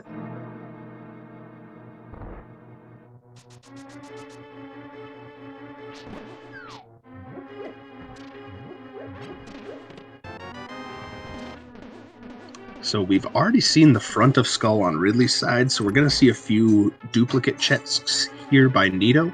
But with that Fire Rod, Nito's going to be able to finish the dungeon off. And so, I mean, the cool part is we're not going to have to worry about that big chest in Thieves Town either, because again, that's one of the places where Hammer cannot be.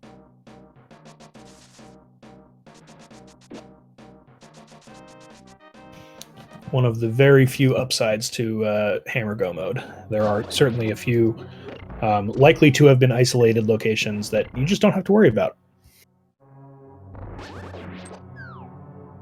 We're not going to need to dive TR looking for it because we can't get in there without it. Ice Palace really is the one terrible option that is certainly on the back of both of these runners' minds. Yep, Ice or even that dreaded first chest of Swamp. If it's there, I think we will have choice words for Miss Metroid roll in this one. But there's always at least one trolley location. We definitely have fun. The community is great if you are newer here. reach out on Discord, find the community, join in. There's seeds all the time, a more than welcoming community that help you learn the game. So Okay, please and enjoy. Nito noticing that pedestal is in logic and the hammer could be there, but fortunately, we're not going to have 3 dungeons to clear to get our hammer today. The downside being we're still looking for our hammer. Thank goodness. Mr. Chris Ladd, why you gotta be like that? Shack Tool Hammer, no. Luckily, we are still a ways away from that as well, even in hard logic. I think we're missing a few key items. Although my hard logic Shack Tool knowledge isn't the greatest, I know we need at least ice or gravity suit before that becomes a thing.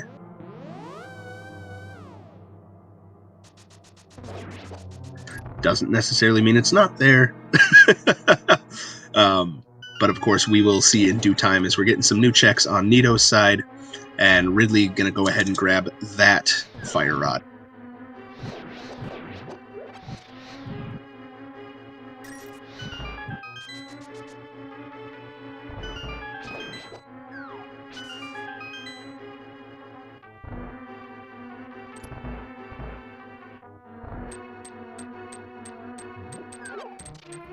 Interesting that we're seeing a full clear of a pendant dungeon before we dip any. I suppose it is relatively quick.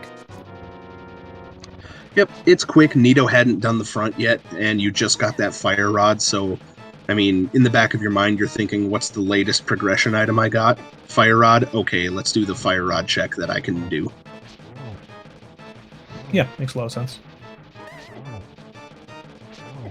Moth being pretty kind today, mostly staying off of those spikes, and with half magic and the fire rod, Nito makes nice quick work of her. Yep, and just that big key. So we carry on.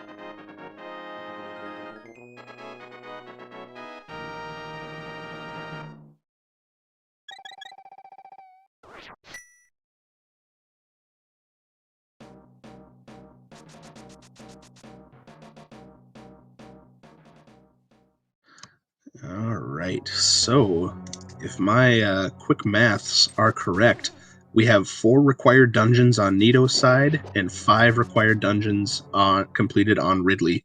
Me, of course, using the phrase dungeon pretty liberally there, where the Super Metroid bosses, I sort of loop in with that required boss, required dungeon language.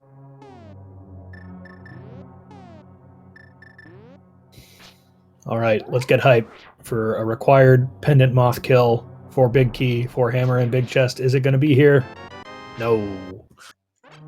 I mean, you could use a missile as a hammer if you try hard enough, but you won't use it more than once. This is true.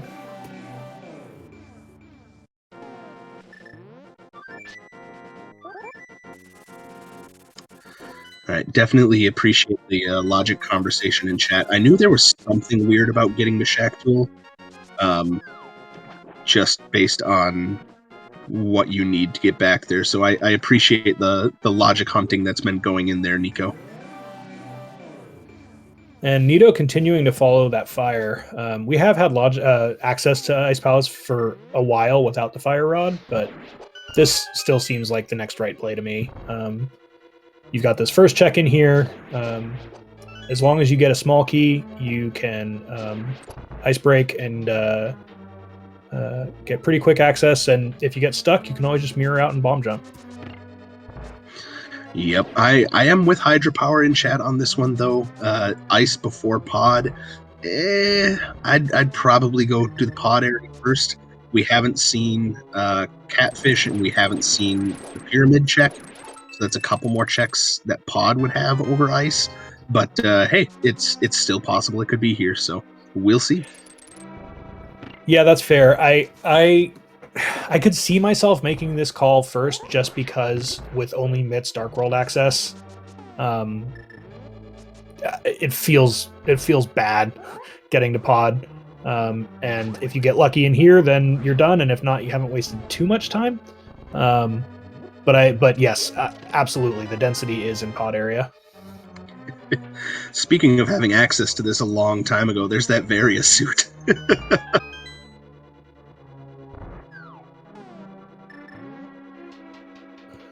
Although not logical access, right? You do need the hammer to get there logically. Yep.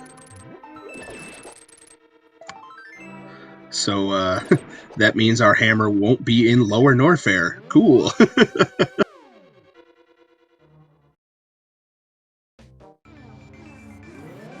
And yeah, Nito just saying, nope, I'm out. We'll see what the next play is. And Ridley likely making that pod area play now. You could loop in Catfish on the way. You can grab Pyramid Ledge. Yeah, the more I look at this, the more I agree. This was the move before dipping into ice. Yep, Pyramid Ledge, or yeah, Pyramid Ledge. I was thinking Graveyard Ledge for some reason.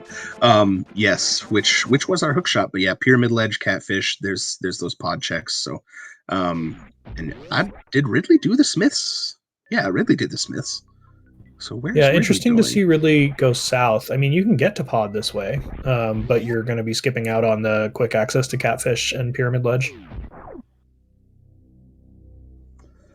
Is this the I'm banking on first check and swamp play? This is Bombo's tablet and first check a swamp, yeah. Interesting. I mean, I like it. They're two out of the way enough checks where if you spike something here, your opponent might not for a good long while. And at this point in a race where you're missing something like hammer for as long as we have been, you're almost hoping for it to be somewhere disgusting.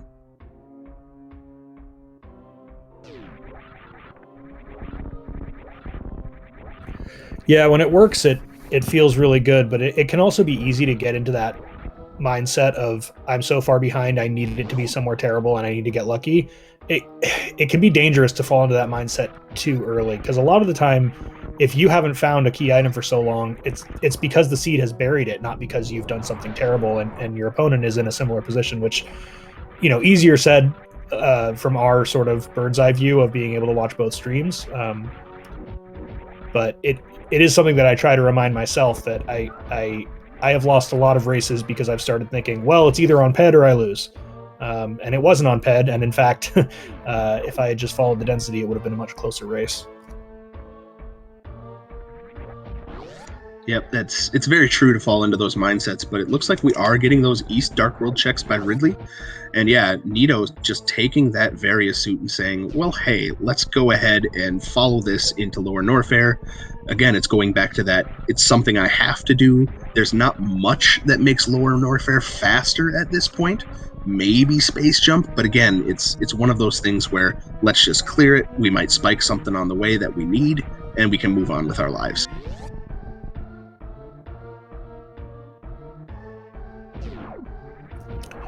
I actually kind of like this route from Ridley. This is a nice thorough route, going south instead of north. I would have gone north because I would have wanted to do Catfish and Pyramid Ledge on the way, but this has let Ridley get Bombo's tablet, Person Under the Bridge, and all this stuff in one loop, which I don't hate it, although Ridley did skip that first chest and swamp, so fingers crossed. Yeah, at this point, that is the most disgusting check because you don't have the hammer, and deciding, I wouldn't mind a little more health in Link to the Past. All the health I have is for SM right now, and Samus doesn't like to share her energy tanks. Yeah, I mean, we do have red mail, but we're also on Master Sword Silverless, so not a terrible idea. Not dying is always faster. Yep, absolutely, and it goes all the way back to that comfort conversation we were having of, yes, it's possible to do it on less, but what are you comfortable doing it on?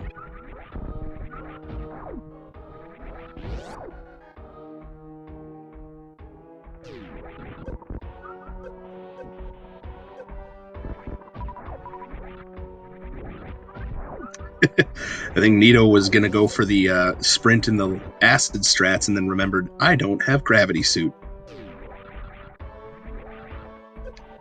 But just some more supers on the Catfish. Nito, however, going to go into the Ridley fight with plenty of ammo. It's just 30 supers, but we also have charged plasma, so not going to soft lock down here in Ridley. And of course, 110 regular missiles to back those up, so should be a pretty quick fight by Nito. And SP Ridley on the left, living dangerously, getting hook speed on that screen off of Catfish. That is not an easy screen to move through without sword flashes.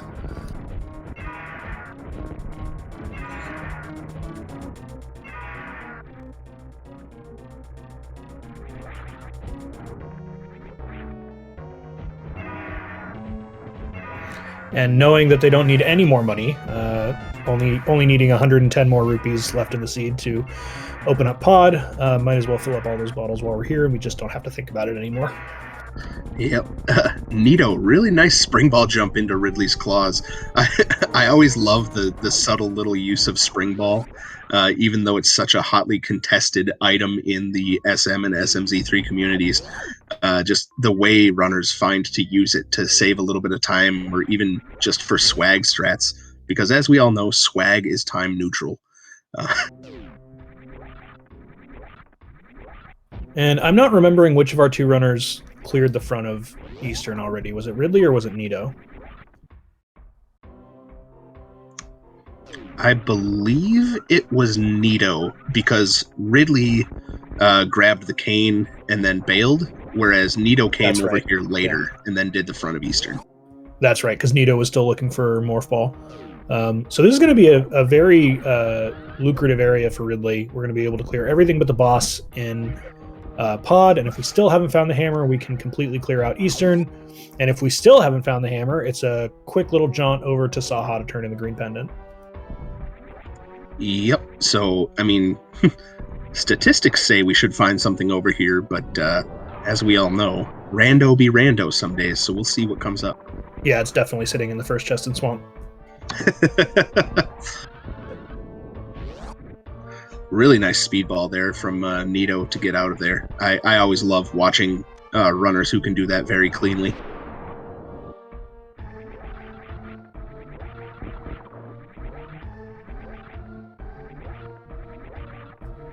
And our tracker pointing out Armos doesn't have an item, so it would be an interesting decision to make if we want to still invest the time in killing Armos to get that green pendant. I think I would if I was already that deep into Eastern, still hadn't found the hammer.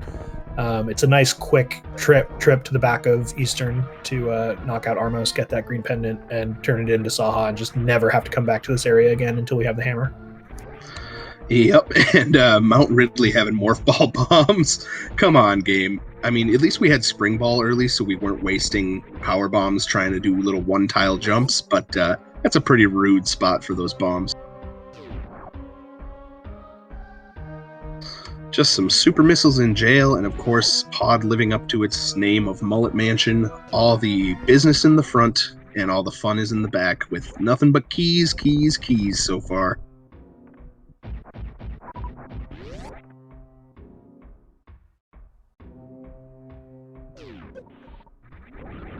Yeah, and with pod not being bow locked, really does make sense to just grab that chest without knowing whether or not you can skip it.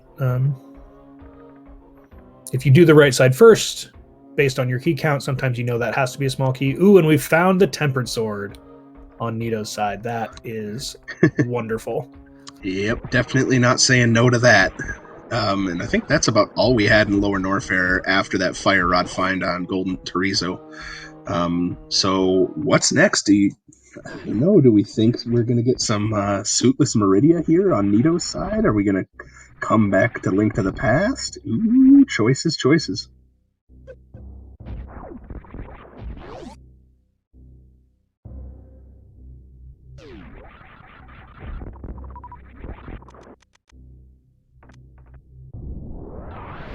Because we can definitely check some of Meridia at this point, albeit slowly. But for those of you who remember the co-op hard tournament that was just going on, we had a couple of seeds where gravity was in Meridia, so we could be seeing some of that. I'm disappointed we're not seeing the swag hammer yump from Ridley. Is it required? No. Does it save a couple of seconds when you already have the big key? Yes. Is it very risky and probably not worth it, also yes. I think at this point it's if I had the hammer, I'd probably do it.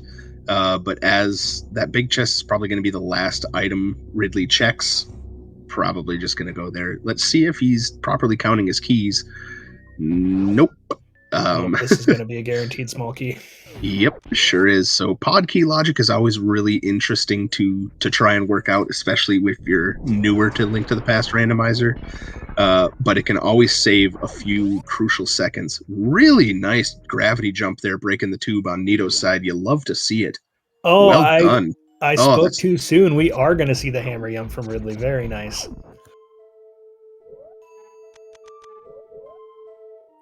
Probably not going to end up saving them any time, but it's fun to watch.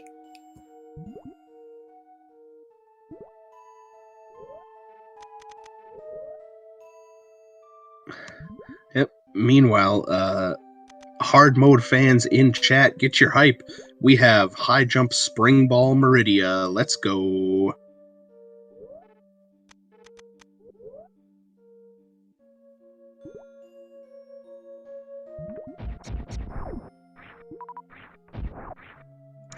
Nothing in pod. And I think that was the compass on Helma, so not that it really matters, because even if it's an item, we don't need it. Yeah, this could get interesting. Well, it already is interesting. This could get more interesting.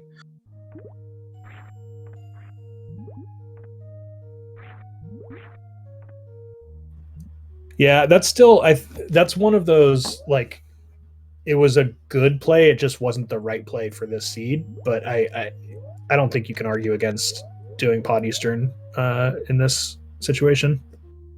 Oh, absolutely. And that's you hit it right on the head. It wasn't a bad play. It happened to be the wrong play.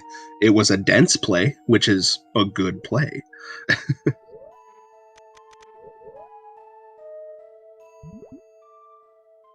Oh, mushroom at Main Street. Well, huh. Depending on where that gravity suit is, that could be interesting.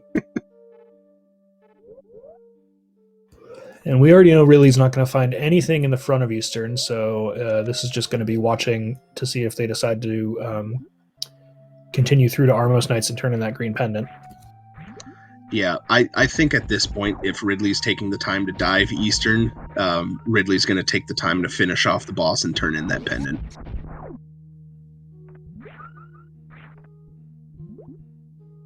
Because the other options at this point are pretty disgusting. As you see, Nito literally slogging through Meridia without a suit. Oh no, Nito, no! Hubris betrayed you.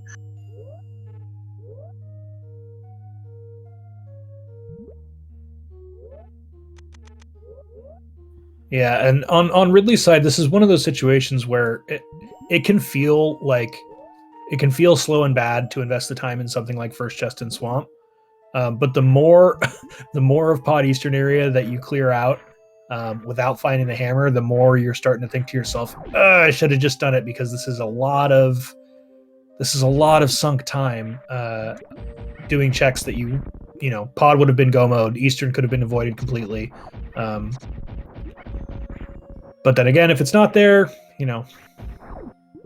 Oh, and Ridley is mirroring out, not going to finish off Armos. Interesting call there. So we have a very orphaned green pendant on both runner sides. What you gonna do now, Ridley?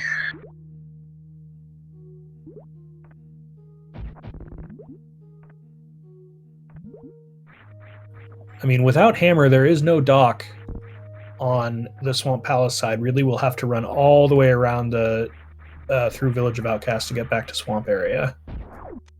Yeah, and that's not too great.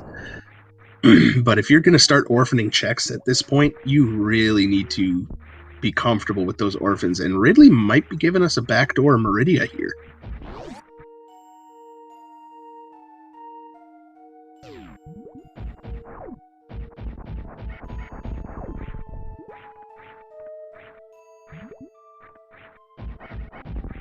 That it would have been so quick to just finish off Armos and be done with that area. That feels rough. Really must be feeling behind to just skip out on something like that. There aren't that many locations left, and you only need that one item. Yep. Honestly, my thought right now is maybe a mismark on Ridley's tracker. Forgetting that it's green pendant, something like that. Or just gambling something else. Like it's going to be over here on Dragon. You know, it could be just the gamble. Yeah, and I mean, with the flute, it doesn't take you that long to get back to Eastern, but it does take a while to get back to Armos from the front. So, I don't know. Yep, and like you said earlier, Doc, you know, it's easy for us to sit here and, you know, armchair quarterback the whole seed, knowing what we know and not having to make these decisions on the fly. Lord knows I've I've been in a seed before and made a silly mistake where I'm like, oh, I should have done that. But hey, look, there's our ice beam, which makes the rest of Suitless Meridia fun.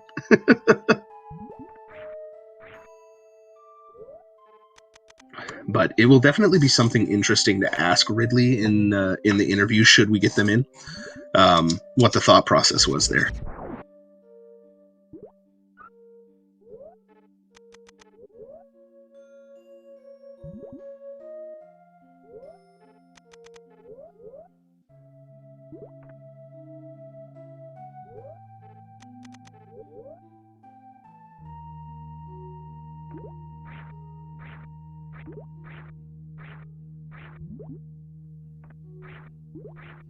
All right, Ridley doing the super fun grapple climb here to get to Dragon. There we go. We made it through.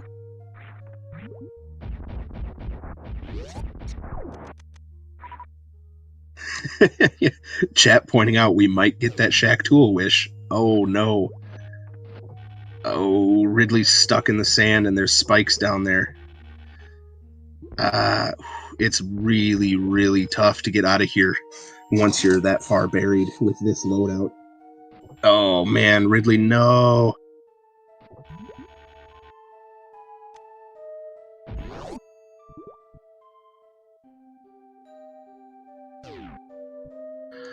Ouch. And yeah, Ridley taking that death, so we're gonna lose that ice beam on Ridley's side. But at least he knows where it is. So it's not too terrible.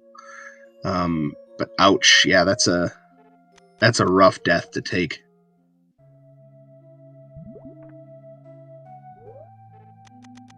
So I think as someone who's not really initiated into Super Metroid yet, we just witnessed one of the things that intimidates me the most about SMZ3, right? Is I can have a whoopsie moment in Link to the Past and die, and the worst I'm going to lose is some overworld travel. But with Super Metroid, you don't get a save and continue, right? You just get a go back to your last save point. And yeah, I think as someone who's not really comfortable in Super Metroid, that makes it a little bit more intimidating. Yep, and that's completely understandable. And just a reminder, we are watching a hard logic seed tonight. There is quote-unquote normal logic for the randomizer, where you can generate a seed that doesn't require Suitless Meridia or any hell runs, and it's a much friendlier SM side of things. So I always recommend that to the sort of uninitiated. Now, once you get to the level of runners where they like hard logic, there's definitely things that seem to benefit the hard logic side of things just based on what it allows in logic, and so it seems like it will put items in more convenient places, but I am not in that boat. I prefer the normal logic SMZ3 just because this right here, I do not like Suitless Meridia. No thank you. Yeah, and chat pointing out the other thing about not doing hard logic is that a lot more of those save points will just be on your path, and you can take a lot more safeties as you go. Yep, but again, either way, just have fun with it. You don't have to race in these weekly seeds. Of course, there are weekly seeds, 2 a week, Mondays and Sundays, Eastern. U.S. time. They are, well, at this time, so Sunday 3 p.m. Eastern and Monday at 9 p.m. Eastern, and they alternate between normal and hard logic. So I always encourage people, hey, if you don't really want to race and you just want to get into it, async the seed. Find a way to get the seed. Run it asynchronously with the other runners and sort of stack yourself up that way, or just go to the website samus.link. There you can learn how to get started running SMZ3 of your own.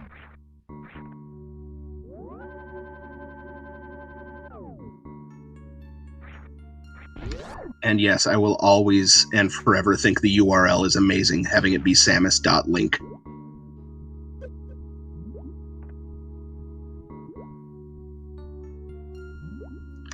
But we are getting some more suitless shenanigans here from both runners. Ridley knows where that ice beam is, so I don't think that will change any logic in Ridley's mind as to what they're going to go for here.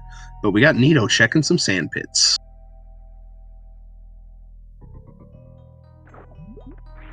Wave's not bad. A little tricky to get to like that, Nito. You're going to need to spring ball jump. And E-Tank. Aw, no sand pit gravity suit on that side anyway.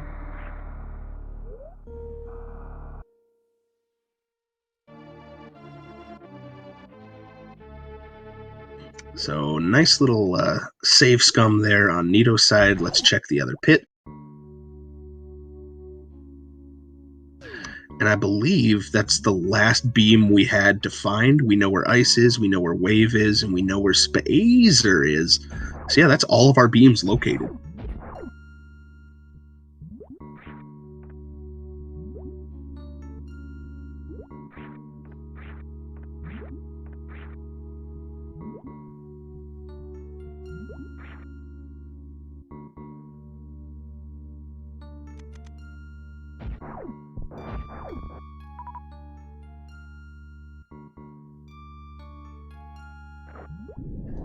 All right, and sandpit number 2.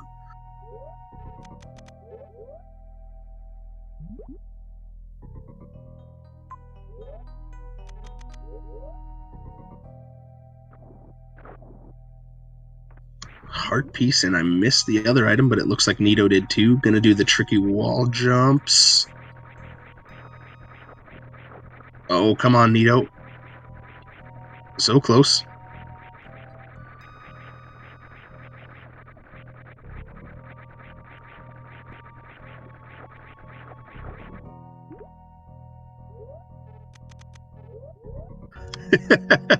Nito saying, "Nah, I will not get carpal tunnel, and I'll just do the spring ball setup again."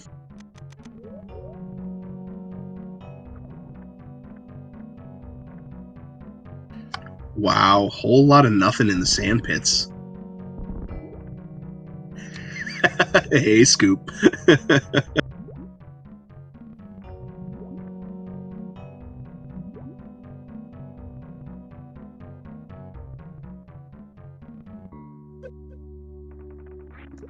Yep, I've played some hard mode seeds and I do enjoy them, but when it's this kind of hard mode seed, I have other things I'd rather spend my time on.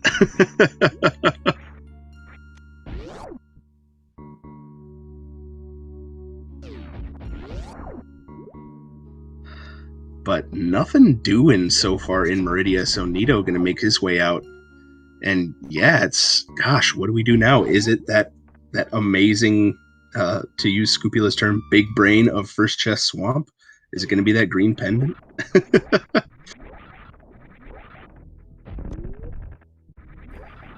Yeah, at this point in the seed, nothing really feels good. There's a lot of things that our runners have skipped that made a lot of sense to skip, and it's just starting to look like, time to go back there.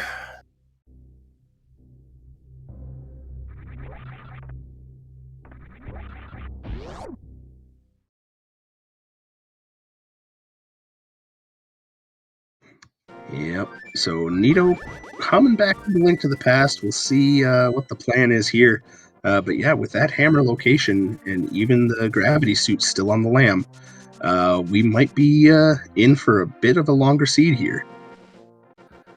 This might be first chest to swamp cleanup into green pendant cleanup. I can't really think what else Nito has to do in Link to the Past.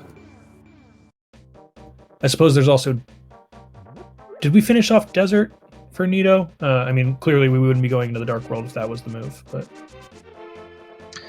No, Nito did not finish off Desert. So this could be first chest to swamp into green pendant into Desert. But we just don't have any good options left. Yeah. And I know we just saw the mushroom in Meridia. We don't have the powder, do we? No, we do not. Okay. I was just saying we could always do the mirror on the other side of that hammer peg to do Magic Bat, which is also always gross. Didn't Nito do Bombo's tablet already? Or was that Ridley? That was Ridley, and also, bear in mind, Nito only checked a few chests in ice and then bailed. So we could still have something in the frontish of ice. So we'll see. That's true. We have Hookshot, so...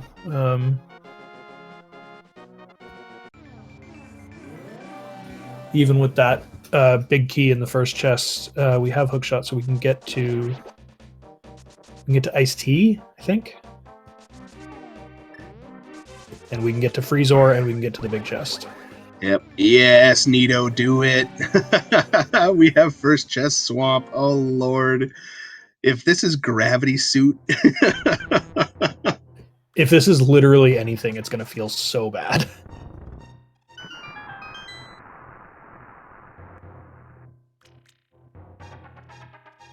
Like, I think if the answer is Ice Palace, you don't feel quite as bad about that because everybody's putting that off.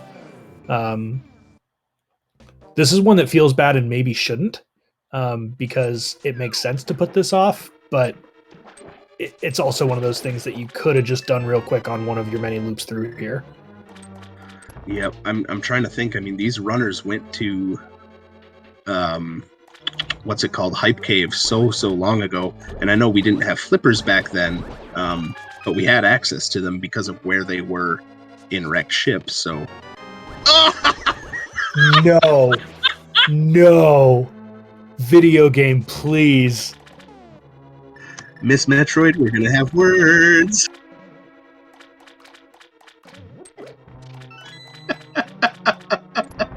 Oh god, I did. No. Yeah, I did say it's definitely sitting in the first chest to swamp when we were headed into pod. I didn't mean it. I didn't want it to be true. Oh no. Why'd you we're in go curse him, mode. Doc? Why'd you calm curse? We're in go mode at 2:35. Oh my goodness. Yeah, so here we go.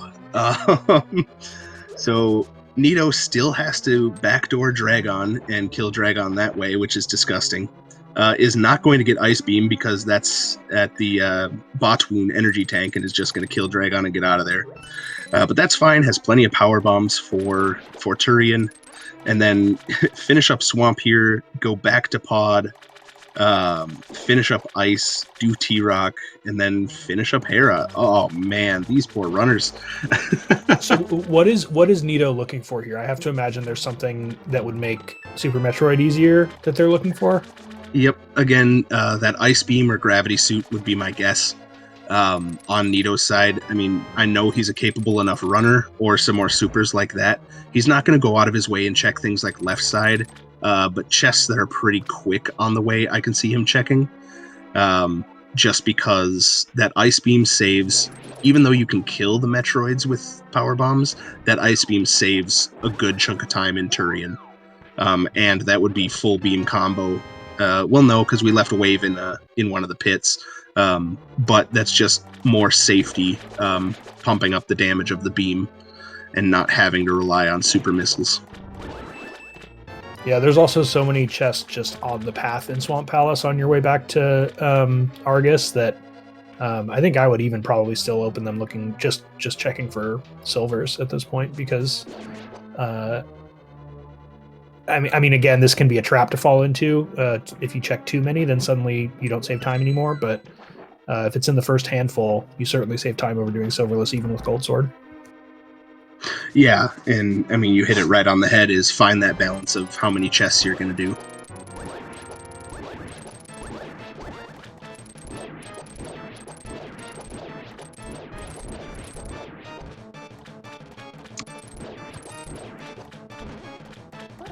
This is an official meme seed now with Hammer in first chest swamp. That is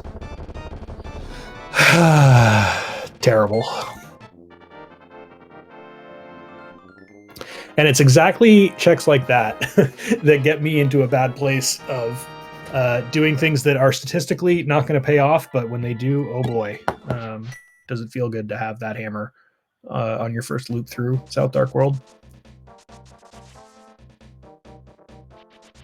All right, so we're going to see a quick cleanup of Ice Palace here from Nito. This will be extremely fast now. We'll just do another quick icebreaker over to the right side, possibly check those 2 chests on the path. And then with... Oh, nope. Where's Nito headed? Nito's heading back to SM. Interesting.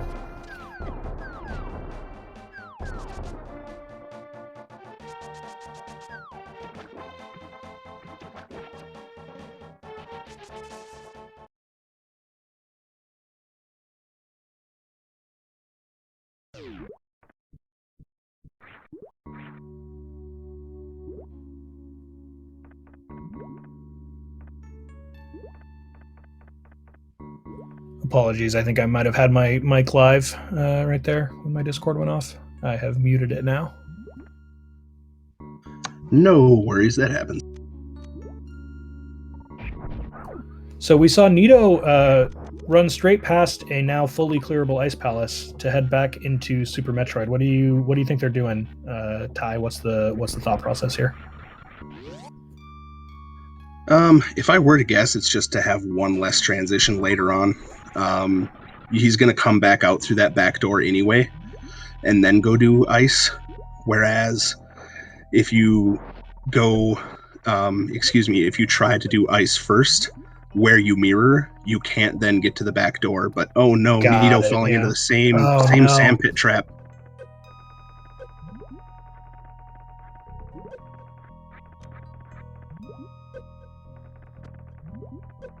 I know it's technically possible, but this is very, very difficult to get out of here without gravity suit. Yeah, and just going to take the reset.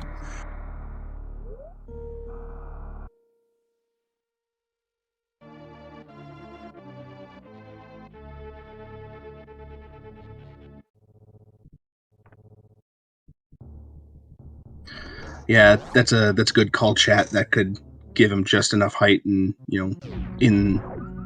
I believe that does get him out just because of how much it slows him down, but that's still rough. And yeah, just gonna go right back to it, back to the Dark World, and then back door.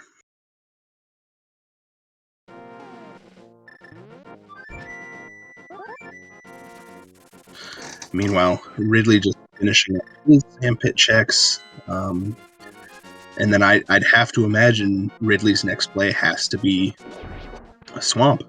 He's already committed to not taking that green pendant. So I don't know. We'll see.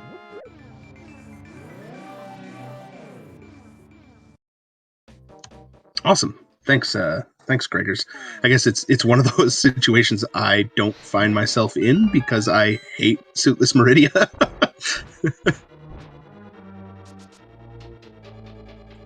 But it's good to know.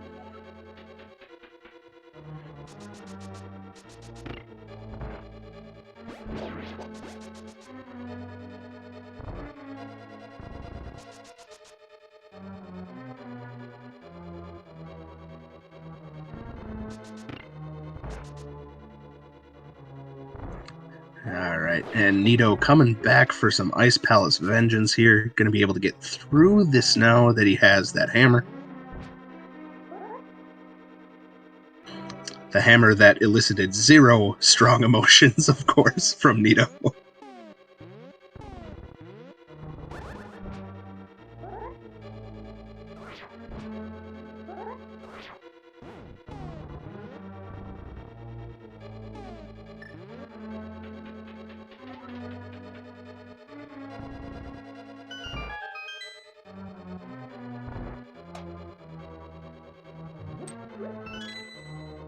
All right, come on, Ridley, you got this.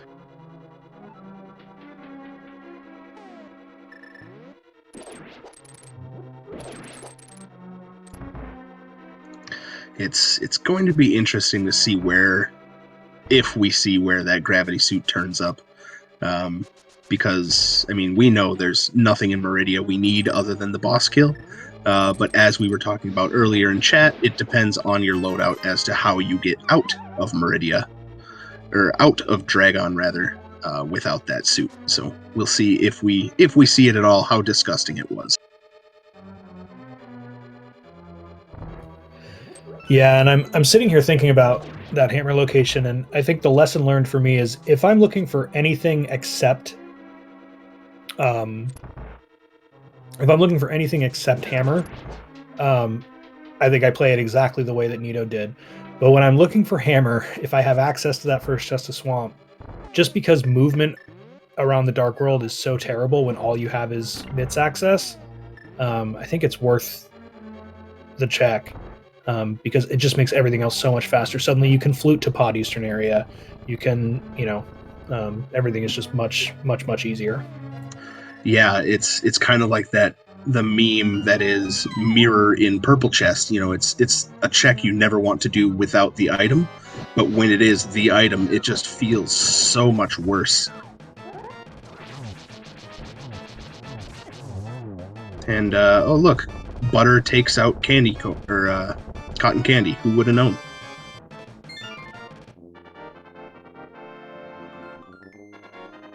And not surprising to see a Samaria locked Ice Palace when we've had Samaria for 2 hours and 15 minutes now. Yep. And Ridley gonna say, you know what? I'm gonna take this wave beam and I'm gonna practice my suitless wall jumps here.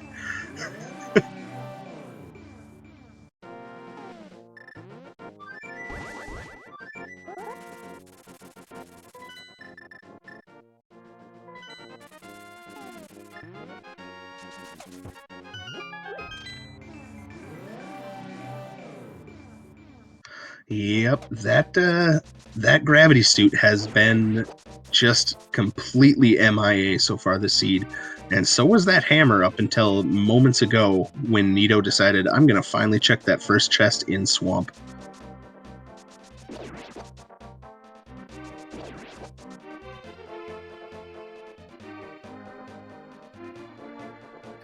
Ridley seems pretty committed to trying to find hammer in Super Metroid, so it'll be interesting to see how long it takes them to get over there. Yep, I think that last pit, though, was the last thing Ridley had to do here in Meridia, and he just wanted to grab that wave beam on the way out. That'd be my guess. So we'll see. Yeah, chat pointing out a couple of places did open up now where that gravity suit could be for us, but again, the only place it's going to be beneficial right now is for the Dragon kill. But these runners have grapple. They have more than enough health. Just do the grapple kill. So at this point, does Nito just full clear Link to the Past and then head back in to finish Super Metroid, or are there reasons for Nito to go back and forth still? Really no reason to go back and forth. So the pretty much common consensus is it's faster to clear GT before Mother Brain for two reasons. One, you can find something in GT that makes the trip through Turian just a little bit easier and a little bit faster, whereas Turian doesn't have items like that to make GT easier. And then the second, of course, being after you kill Ganon and wake up on top of the pyramid again, you can just reset to the ship and then go kill Mother Brain. Whereas if you kill Mother Brain first, you have to do the escape sequence and then take a cross-world portal and then still make your way over to GT. So it is a little faster to do the rest of Link to the Past first in Nito's situation. They just have to remember that they still have to kill Dragon.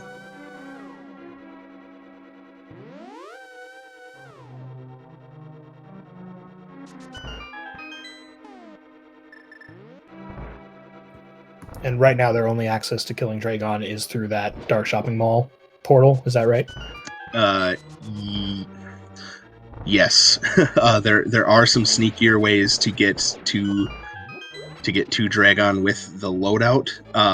but I believe it requires the ice beam that's on the other side of Batoon anyway. So pretty sure they're going to need to go the back door.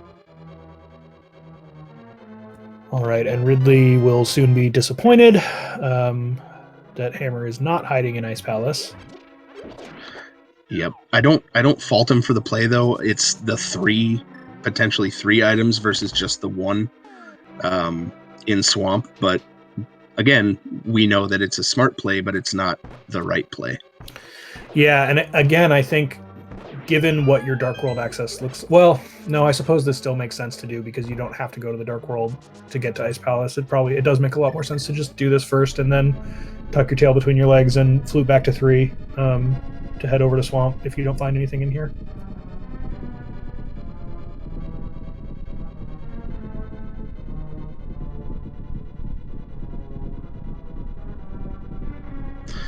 Yeah, and gonna do what we already saw on Nito's side, do that icebreaker. Yeah, it's hammerlock stuff over here, but gonna get that Varia suit here and be like, oh man, what did I waste so much time doing heated rooms for when it was right here?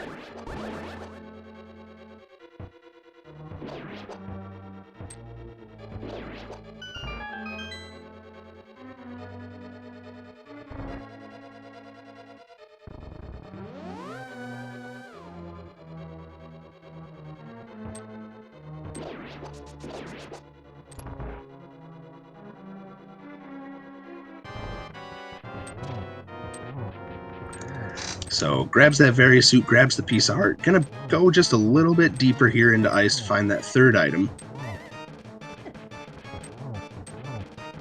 Yeah, realizing if you want to do that, you're gonna have to do the bomb jump.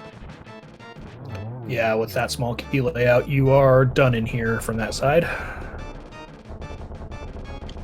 Meanwhile, we do have Helmasaur King exploding on Ridley's side, on Nito's side.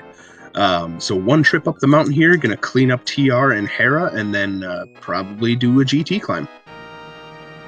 And we have Ridley gambling on Desert Palace, which again, not a... Oh, wait, no, are we headed back to SM? Is there an SM portal here? Yep. Did Ridley forget to do Agena? Nope, just heading back into Lower Norfair. Yep, has that various suit, so gonna do the Lower Norfair cleanup that we saw Nito do earlier.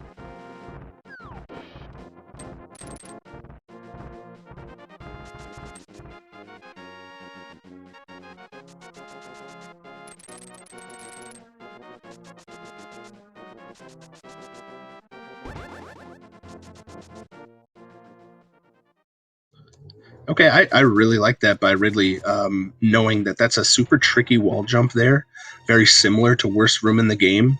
So just goes ahead, pops into the GT room, builds up speed, and does a speed escape. So heads up play there on Ridley's part, knowing, hey, I've already killed GT, let's just do the fast speed strat.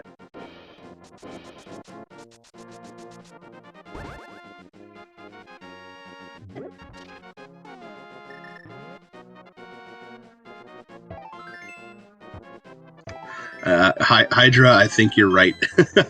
I think the list of runners who would be willing to do this, if that was a possibility, would shrink drastically.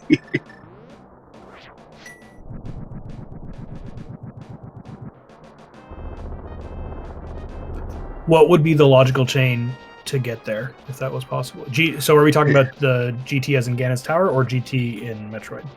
GT as in Ganon's Tower, which is similar to the Link to the Past.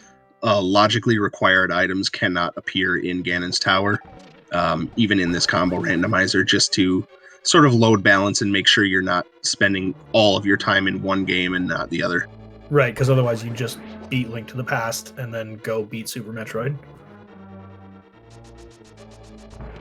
Yep, and if we just wanted to play one game after the other, we would, darn it.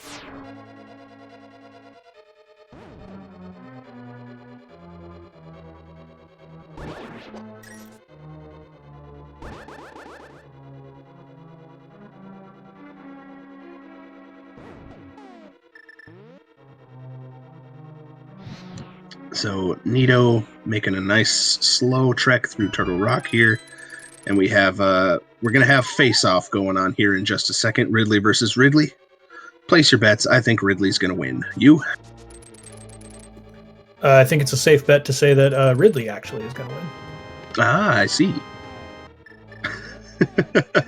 So we'll see there. What do we have? Small key. I missed it. No big key. So I believe with just one small key, we already have a vanilla big key in TR. Yeah, and TR being one of those dungeons that you don't really gain anything from being in go mode in.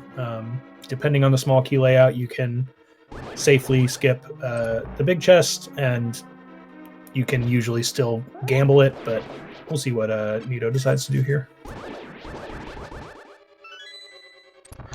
Yep, I have been burned by the small key layout one too many times to be firmly in the never skip big chest camp.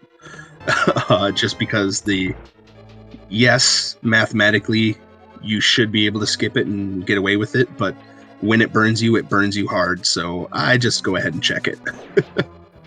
Yeah, it hurts especially bad because if you've skipped the big chest, you can't just mirror out. So it.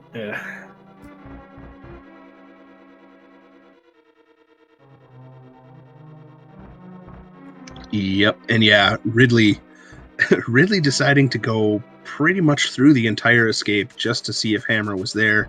I think before killing Ridley. But yeah, I'm not sure what's on his mind here, to be honest. Why he didn't just kill Ridley while he was down there and then do the escape regularly.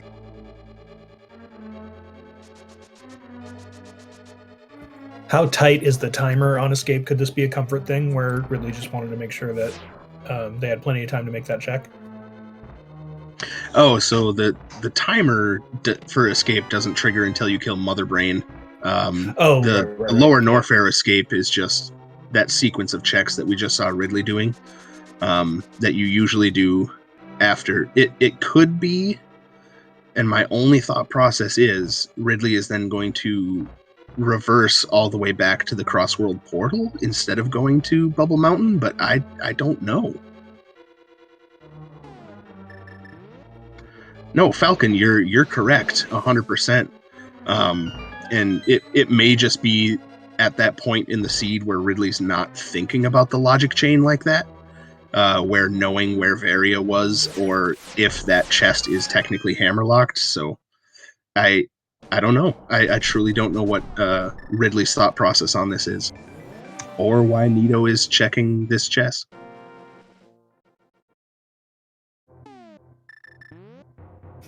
Yeah, and unfortunately that icebreaker chest is always hammerlocked, so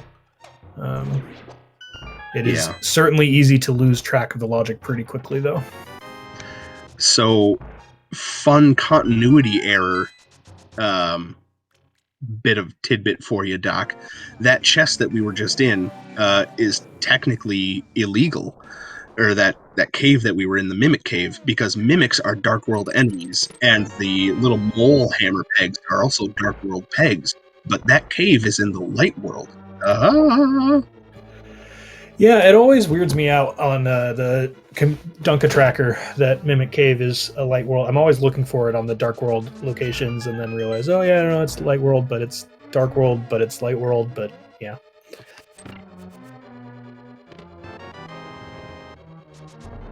Yep, Light World location with Dark World enemies. That's truly Paradox Cave to me. Maybe in canon, it's the Dark World starting to spread into the Light World because Ganon's getting close to achieving his something. Aha! There you go. something Ganon evil something.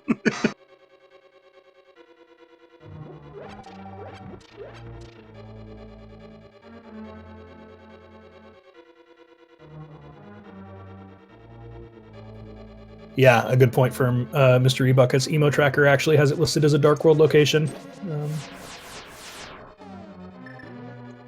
Even trackers can't agree, so that's how you know it's a hot contested item. Or location, but hey, we missed it. Great Ridley fight there by Ridley. Oh, cool. Laser Bridge had our gravity suit. I am shocked. But not to take away from the Ridley fight on Ridley's side. Well done. And a vanilla small key on Laser Bridge, naturally. And Nito will be on their way to finishing off their 6th crystal, since they left Moldorm behind for a quick kill right before the GT climb. Yep. So now that we know where these things are, and Hydra kind of pointing it out in chat already, if we deconstruct the seed a little bit, I'm trying to think of if this was truly a hard mode seed. Because we had Mitts and Pearls super early. We could have gotten that hammer as soon as we had Dark World access, so that's full Dark World access. Meaning we could have come here. That Fire Rod. Where was Fire Rod? Fire Rod was somewhere in Super Metroid. Fire Rod was at Screw Attack, so we had Bombos before that though, so we could have gotten past the Freezor and technically gotten all the way to our Various suit. I don't think we were technically hard logic locked. It was a disgusting seed. That's for sure.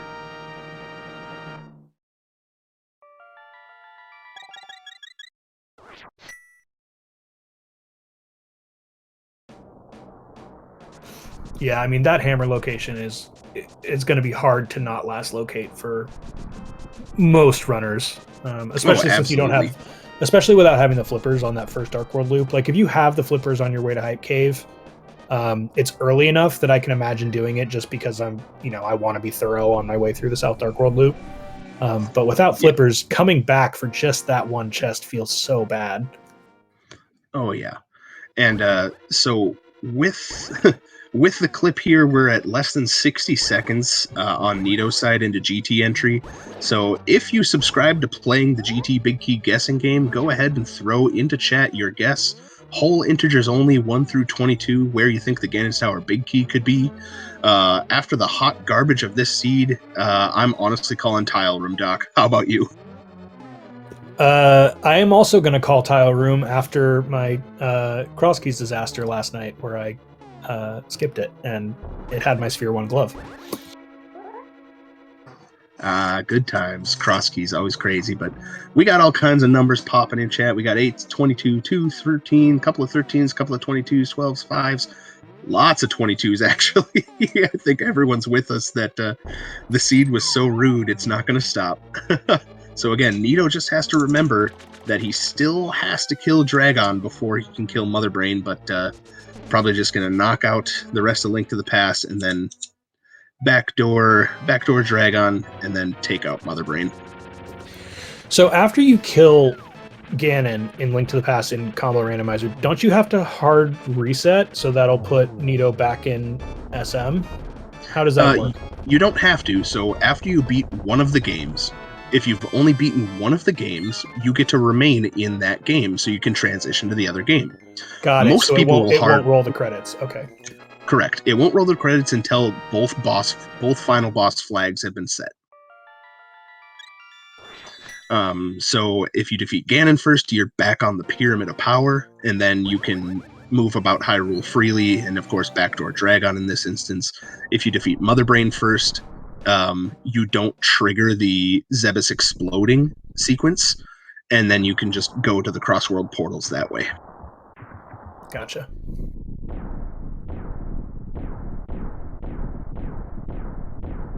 But here we go, Nito with 7 crystals popping into Ganon's tower.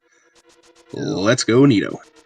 Oh, Nito's not going for the YOLO Tile Room strats, even after a garbage seed like this. Disappointing. Yep, and completely ignoring that E-Tank, so not going for E-Tank percent, even though he probably could.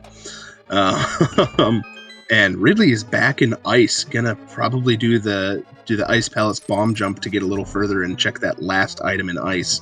Oh, this feels so bad. At this point, it's so much faster to just go to Swamp and check that. Ugh.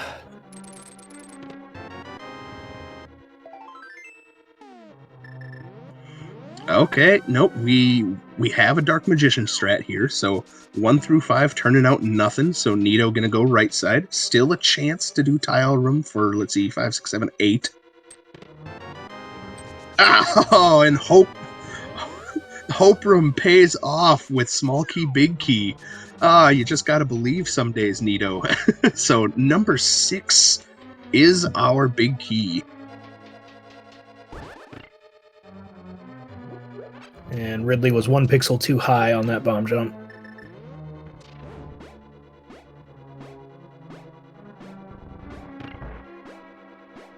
That looks more like it. Oh, maybe was not lined up. Oh, no, he's 1 pixel too high on the bomb drop. Yeah, gets it there, and Nito going for lag strats in that spike room.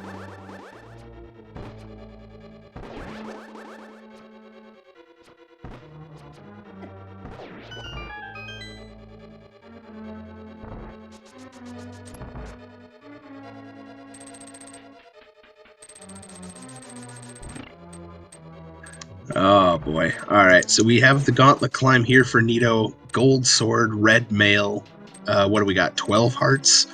I think Nito's feeling alright.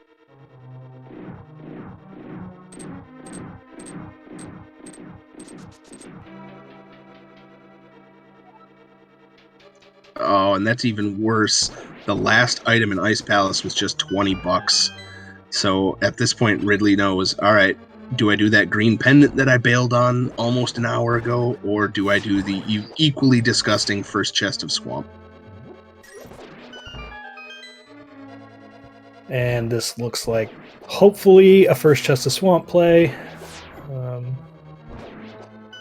This is the only way to get there without the hammer.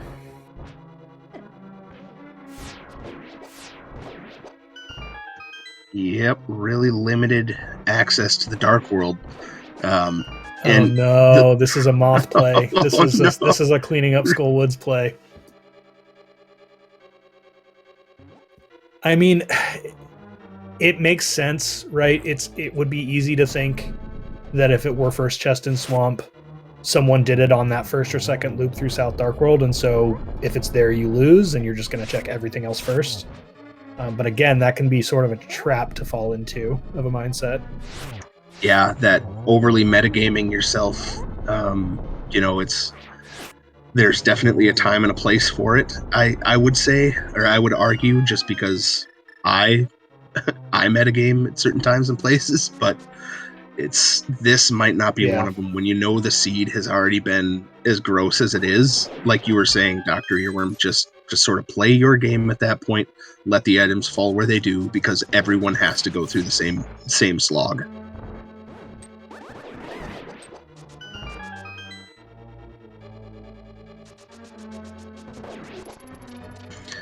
But yeah, with that gold sword, half magic, Nito making pretty quick work of the gauntlet. Did get bunny beamed, I think, right before Landmo 2, so don't see that too often. But hey, after what this seed did, and then dashing into the pit, yeah, I think Nito's ready for a break. Yeah, I think our runners might be a little tired at this point.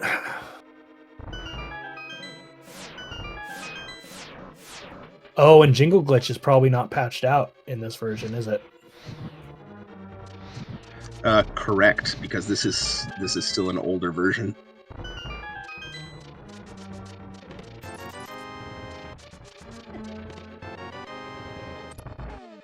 Nito probably still looking for that ice beam, doesn't know it's sitting right behind Botwoon. And here's the thing, like, we're still only sitting, I say only, we're still sitting at 2 hours and 50 minutes. And Nito is about to beat 2 games in just a little over 3 hours that, I don't know about the rest of you, but in my childhood, I never played Super Metroid until I was an adult, but in my childhood, Link to the Past took me like a week to beat anyway, so the fact that, as gross as this seed was, we're still at under 3 hours and Nito's just doing wrap-up, that's not bad. Oh yeah, we're getting a great show from both of these runners, and to the extent that we're, like you said, armchair quarterbacking on going to that first chest in swamp, like, it's never a bad play to put that off until last, right? Like it's we have the benefit of knowing that it's there, and it's easy for us to sit here and not have any of our internet points on the line and meme about rushing straight there. But all the plays that Ridley's making here make a lot of sense to me. Yep, and yeah, I think some of that exhaustion's coming through on Ridley's side, just taking a few tries to get that bomb jump.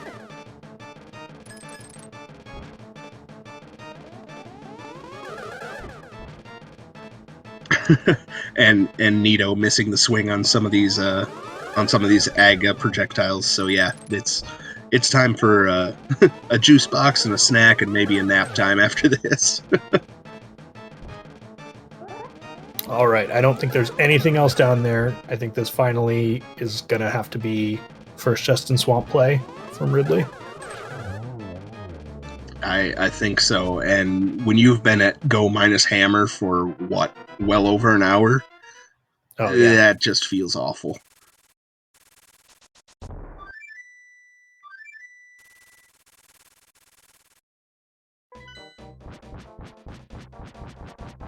And speaking of spoilers for a 30-year-old game, Aga was Ganon all along.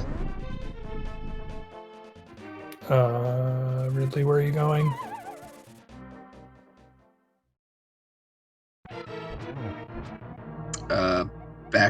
Back to Dragon? Ridley? Oh no. Ridley. Oh, no. Paging Dr. Ridley. Yes, Mr. Buckets, Ridley was the first one to morph, but again, that hammer being as gross as it was is just wreaked havoc on the brains.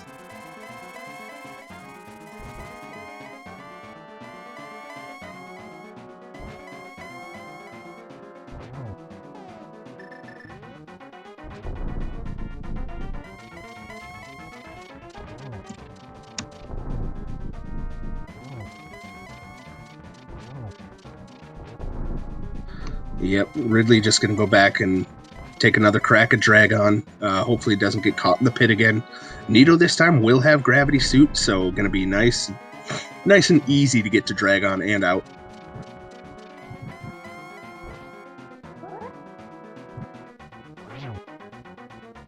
And a successful torch glitch from Nito. Just don't hug the pig, and this will be a nice, clean fight. Yep, even on red mail, those 3 hearts are not going to do it for you, Nito. But I think Nito has a fairy?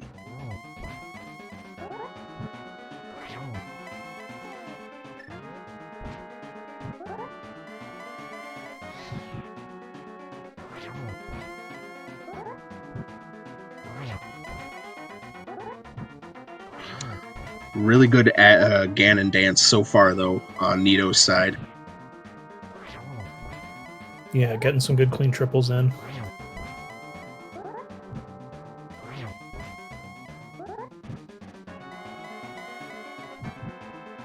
Oh god, that was scary. Yep, that one always feels bad, but good dodge there. Way to keep calm by Nito. Get a single G in chat for Nitorific. Has taken down the pig. Still has 2 bosses to go, though, with Dragon and Mother Brain. So Nito needs to remember to head off to Meridia and then kill the brain.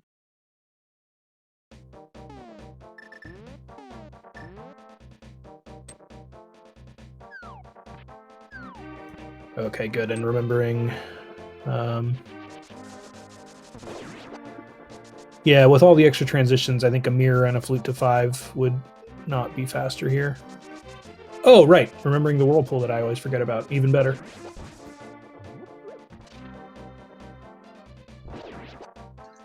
Yep, that's really good game knowledge here, especially this late in the seed that's been, just mentally taxing. Nice quick way to get over there. Backdoor Meridia. And right now we're about to see just what a difference having the suit here makes. As Ridley's going to do slowly try and get through here. Uh-oh. Come on, Ridley. Get out of there. Get out of there.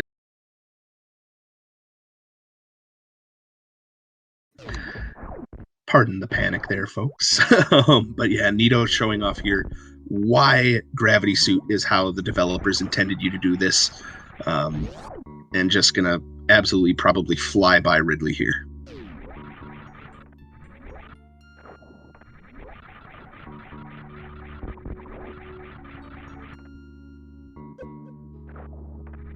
It is, again, as an SM newbie, it is really interesting to me to watch how many sequence breaks are possible in Super Metroid.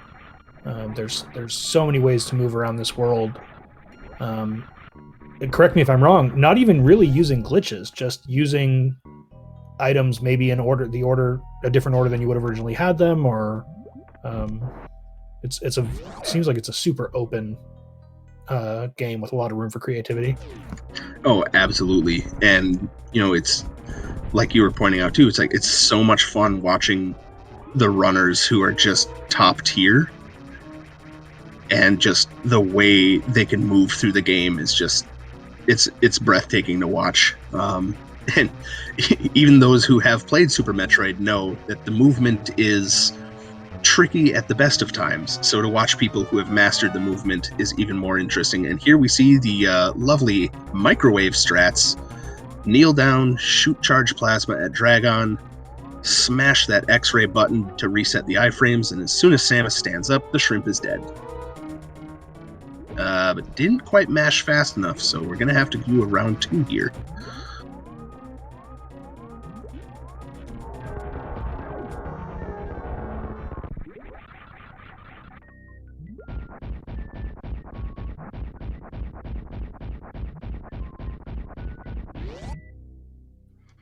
Yep, gotta love the microwave strats, and SP Ridley gonna go for the same. Gonna put out a little extra damage because has that wave and ice. So putting out a little more damage than Nito was, but still gonna be able to get the X-ray strat or the microwave strat going here. And I think so. Once Ridley finishes clearing out Super Metroid, the only options that'll be left to look for Hammer are where we know it is, first chest and swamp. There will be the Armos kill and the green pendant turn in, and I believe there was one item left in desert. So even if Ridley decides to do all of that first, the game there just aren't enough options left. The game will force Ridley into that Hammer soonish. You're absolutely right, and yeah.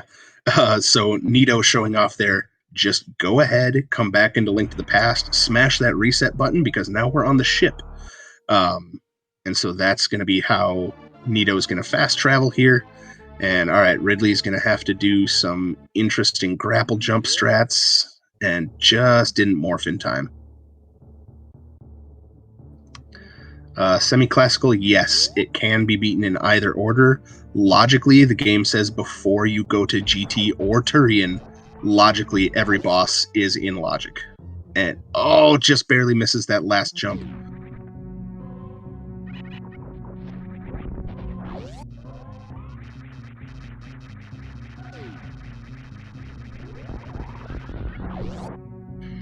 Come on, Ridley, you got this, bud. As Nito just goes ahead, it's going to be flying down into Turian. Gonna have to use powerbomb strats to get rid of the Metroids, but has 45, so I think we're okay.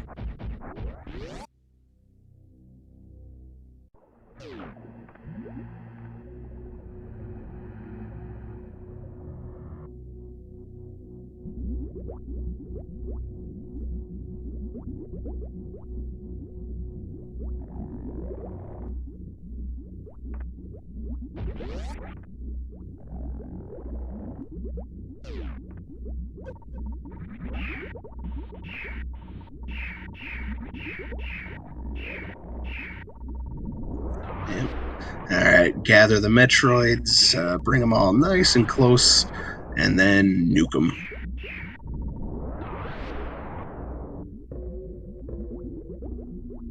Alright, Ridley just one more jump to get out of there. So isn't going to have to come back to Super Metroid after GT. But again, we have enough cleanup with that hammer that it still doesn't feel great to have that boss kill without hammer.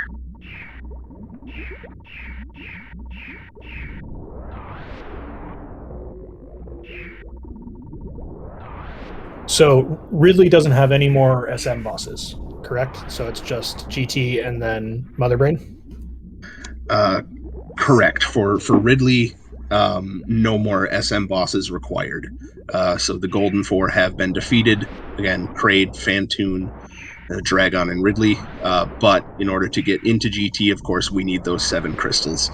And the remaining crystals are all being guarded by that hammer.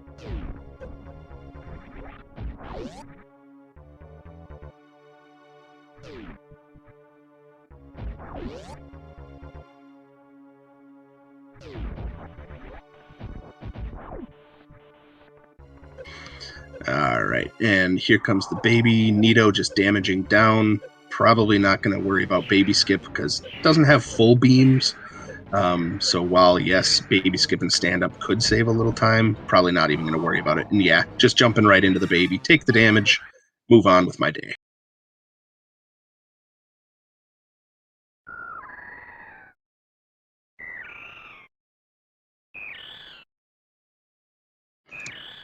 Ridley getting out of there a lot easier than getting in, though. So props to Ridley for making the Dragon escape there. Definitely not as not as easy as he made it look. And oh no, is he gonna check plasma for hammer? Oh man, that's a okay. That's a play. you you Ridley have chutzpah that I do not for doing this check.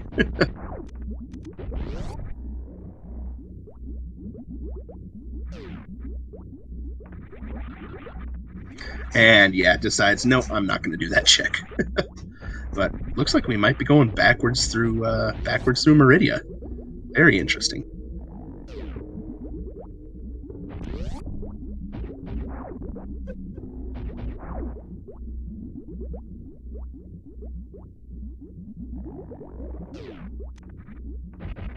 And looked like Nito just barely missed one of the taps there in order to get that speed Zeb skip. Yeah, Gregor's that could be a good point too.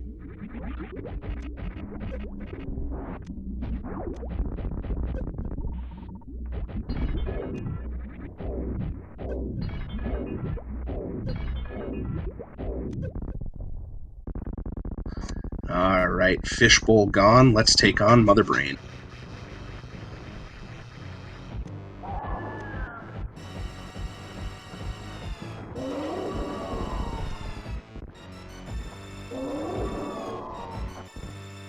Oh, absolutely.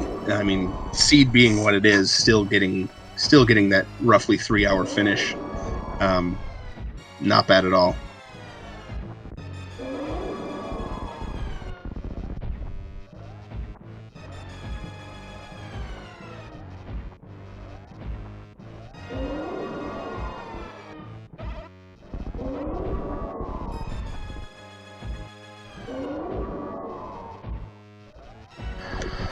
And Nito just pummeling Mother Brain with those charge shots. Yeah, remember 13 minutes when chat was saying the seed was being kind? Good times. But that's enough. Nito might be going for stand up here. Saved enough energy. And Ridley just doing a dance on that snail.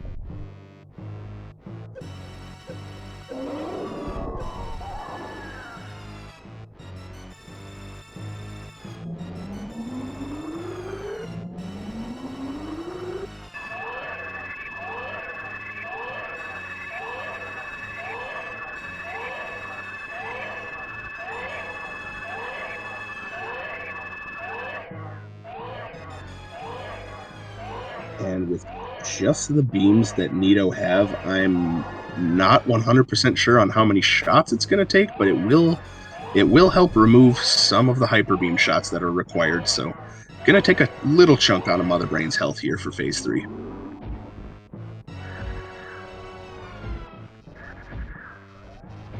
Because again, Nito never grabbed ice and did not go back for wave.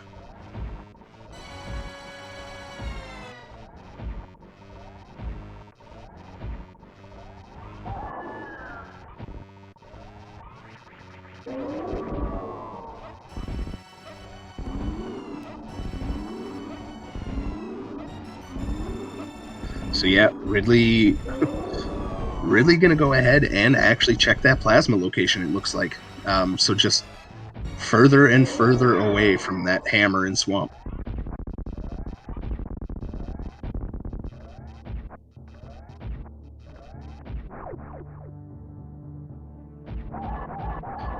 Nito put a couple of shots into Mother Brain, so not too bad. I'm just gonna finish it off with the hypers.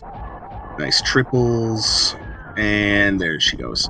Mother Brain down, so now it's just the escape left for Nitorific. Yeah, and Ridley is extremely committed to last locationing that chest and swamp, which at this point feels understandable. Yep, and I didn't even, killing the pirates before checking the item, I think. Yep. Oh, it's the silvers. Cool game. Nice. Thanks. Oh, and getting out of here is ridiculously tight, but SP Ridley makes it look easy. I mean, if you think about it, silvers are the plasma of Link to the Past, so it's a nice location for them.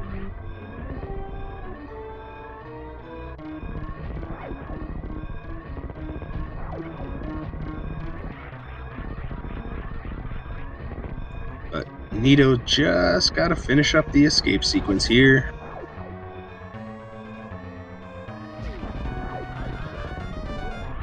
Nice spark. Always good to get.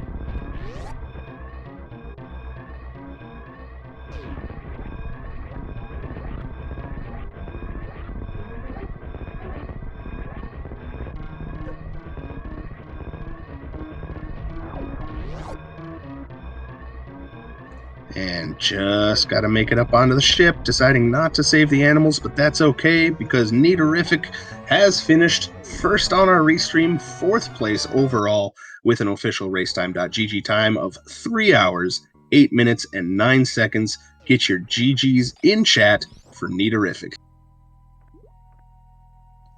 And now that Nito has crossed the finish line, I can go ahead and let you know that our first place finisher was Peepy Chan with 2 hours, 55 minutes, 44 seconds. Followed shortly behind by Farfaloo, who I did see in chat there a second ago, with the 2 hours, 57:18. And Lenofis with 3 hours, 37 seconds. So we'll go ahead, see if we can't get Nito in here for an interview as Ridley continues to try and find that hammer. Yeah. Speaking of, I believe we're joined in the booth here by Nitorific. GG's. GG. GG. Well done. So we won't beat the incredibly horrifying dead horse of that hammer because I think everyone's sore on that one. But I did have one question for you, which, I mean, it paid off for you, but after you went back to Saha to find that cane, you already had the screw attack. What made you want to do Thieves Town instead of chasing Screw for, kind of the few Brinstar checks? The only thing that makes me bail out for Super Metroid ASAP is the morph ball. I don't have the morph. I'm checking until I find it. Fair enough. I completely get it. And yeah, it absolutely paid off in this scenario with that, the Kane blind fight, but then the seed just continued to go on and on and on. Deconstructing it, I don't think we were technically hard mode locked on anything, but nope. When it was so late to any of the suits, what was going through your mind? Well, I was expecting to have to hell run Ridley, not do suitless Meridia, which turned out to be a huge mistake because I wasted 15 minutes suitless and then didn't find anything. But then again, who dives swamp ASAP without the hammer? Because that's one very long check, especially considering you have to walk all the way from the village to get there. Yeah, we were sort of commenting that if you have your flippers the first time you go to Hype Cave, maybe you justify doing it just because it takes so long to get back to it, and if it's something useful, then it's done. But without the flippers on that first South Dark World loop, it's really hard to justify heading back there. Yeah. was a fun seed, though. I mean, it could have been a normal seed. It certainly could have. So yeah, I'm trying to remember how many slashes you hit the hammer chest with when you found it, but I think we know what your reaction to that was. I was like, come on, this is so cheap. Put the hammer in the first chest. But it happens not that infrequently, at least in Link to the Past Rando, so you can't just forget about that. I was expecting to have to return to Thieves with the hammer eventually, but that never panned out since my go mode was hammer. Yeah, that was sort of the one upside of having that is you knew pretty early on that abandoning the Thieves Town big chest was not going to hurt you. Yeah. Hammer's pretty awful for a go mode item, I gotta say. Oh, for sure. Hammer and Hookshot are my two nightmare go mode items. Yeah. And like you were saying, Nito, especially with all that health you got early on, thinking about that Grand Hell run, I mean, it was right there. It's like, hey, you might have to do this. And then no. I never skip early tanks in a hard seed when I don't have Varia, because you never know when the seed will expect you to do suitless Norfair. And I say, hey, did you pick up those 5 E-tanks I gave you on the way? No, you skipped a few? Well, there you go. Yep. No, it was really smart to pick those up, like you were saying, because you just never know. But yeah, the seed just had other plans, and it was wild to do. I just thought about what you said about screw attack, and yeah, because if I had bailed for screw attack immediately to Super Metroid, I would have found speed booster at Terminator, and then I might have done a bunch of checks that would not pan out because Bryn Loop had nothing, and Norfair had nothing except 2 swords. Yeah, I mean, thinking back on it, yeah, you would have had that speed booster. Sure, you would have had your lamp a little sooner, which was your first fire source, but again, nothing really locked by it. I would have gone to Bubble Mountain. I would have gone to Croc.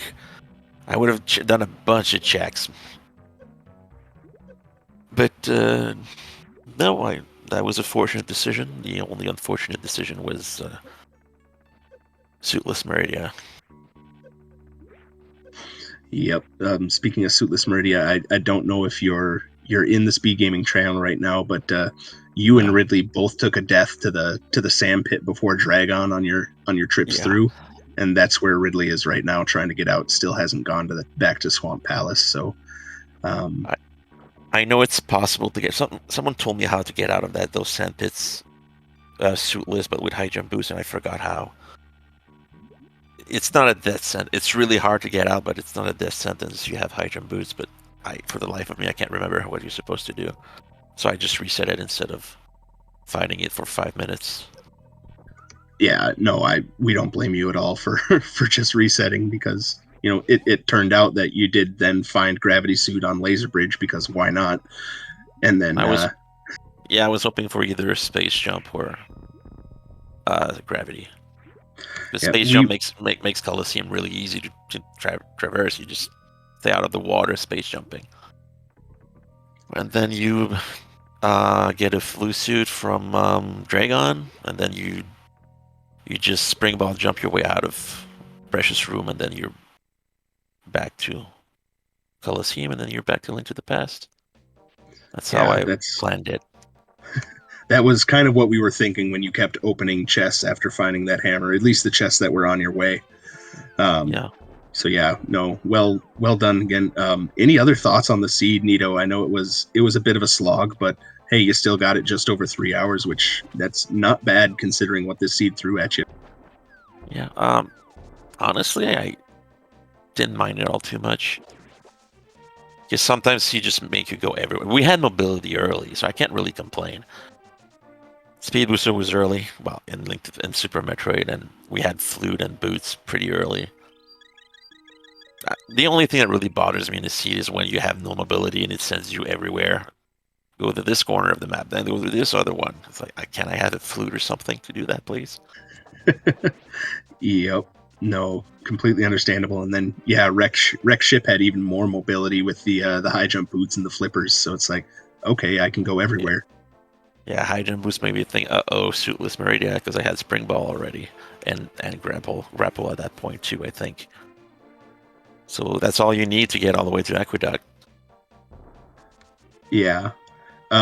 One item you didn't find that we think you may have also been looking for, just to make Turian a little easier. Would you like to know where the ice beam was? Uh, sure. Batun E-Tank. Mm. Almost checked that, but oh well. Yeah, It would have saved a bit of time. It would have saved a bit of time, yeah. Yeah, it was one of those things where it's just like, oh, it's right there, but now since you had the hammer and it's not really a convenient item, I'm like, I don't think Nito's gonna check that. No, I was already in go in my mind. Nope, and rightfully so, rightfully so.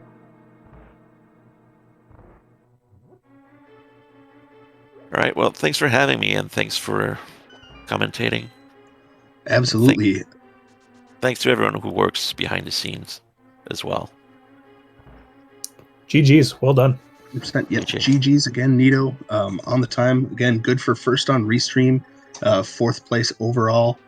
During that interview, we did have our 5th place finisher, Tony T. Young, cross the line at 3 hours, 13 minutes, 47 seconds, but still plenty of racers left.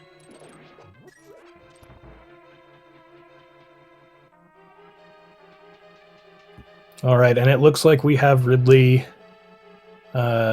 clearing out the rest of Link to the Past. Still looking for that hammer.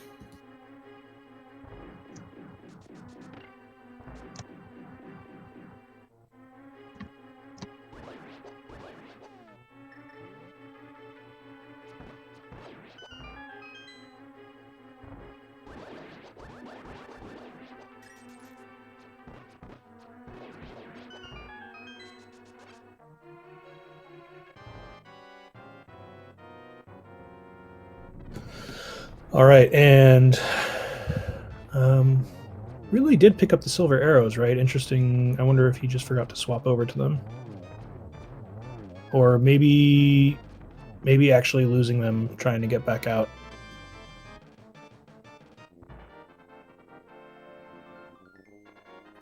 All right, but a quick finish on Armos. Have to imagine we're going to go turn in the green pendant. And yeah, chat pointing out Ridley did have to reset after grabbing those silvers.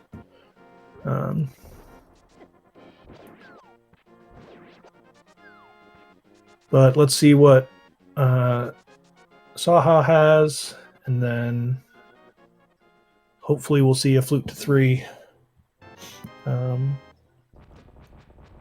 Nope, not happy with that. Taking out his frustration on the wise old cowboy. All right. So now we've got a flute 2. Okay, we're going back into Super Metroid. Oh no, this might actually be a desert play. I can't remember. Was it Nito or was it Ridley who checked the ped? I'm not sure. Okay, our tracker's saying both, so okay, cool. I was worried for a second this might be the pedestal pull, but yeah, it might just be the one item in desert, and like you've been saying all along, Doc, like if it's in swamp, I'm already done for.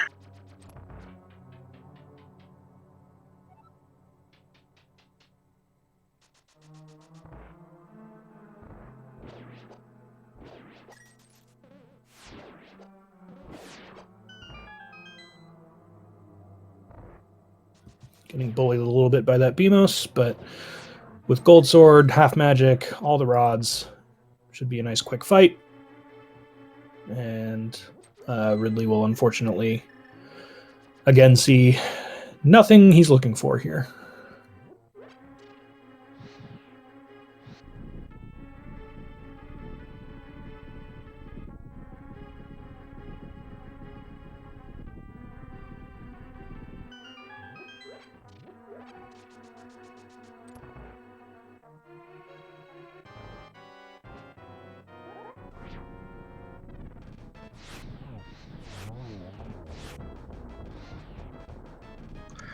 Really unfortunate short hop there, throwing everything off.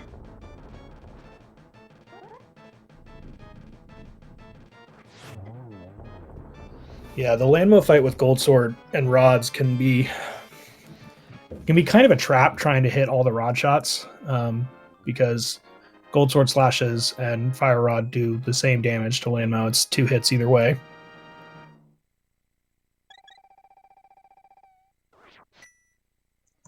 Yep, it's definitely a what are you comfortable with, because like you were saying, 2 hits. All right, Ridley, is this the first chest in Swamp?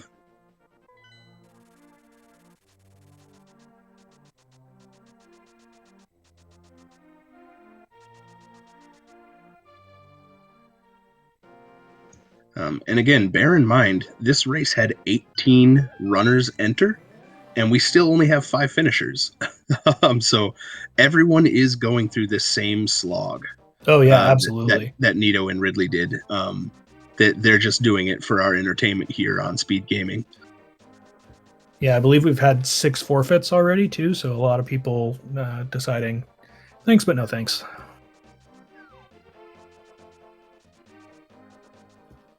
Five forfeits. Yep, did see a couple of people pop into chat, just probably hoping to peep that hammer on the restream and be like, "Where was it?" But yeah, some seeds just aren't too friendly.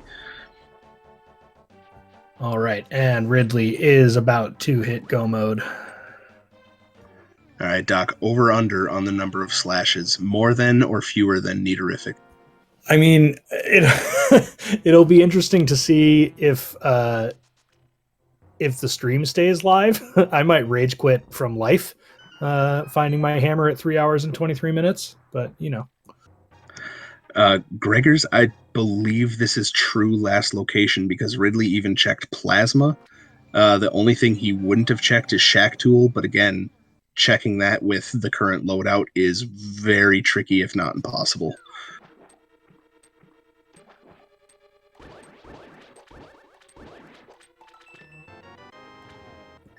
Yeah, and I have to imagine we have a lot of people putting this one off till absolute last, given the number of finishers we have not seen yet. Yep. So completely understandable. And again, it's not like he wasn't doing just grabbing it and going. All right, well done. It's not like things weren't getting accomplished in the interim. It's just unfortunate that, like we were saying from our 10,000 foot overview, we know that they weren't necessary because the hammer locks both suits. Right, and you know, there are a lot of places it could have been. There are a lot of places it would have made sense to go, and without having the hammer, getting to this one single isolated check takes forever. So it makes perfect sense to put this off. Just unfortunately, that's where the hammer was today. Yep. And yeah, at 3 hours 23-ish and a bit, I believe. Forgot to call it out, but Ridley does hit go mode. And has already killed Dragon, done that tricky escape, so even grabbing that suit on Laser Bridge won't be too beneficial.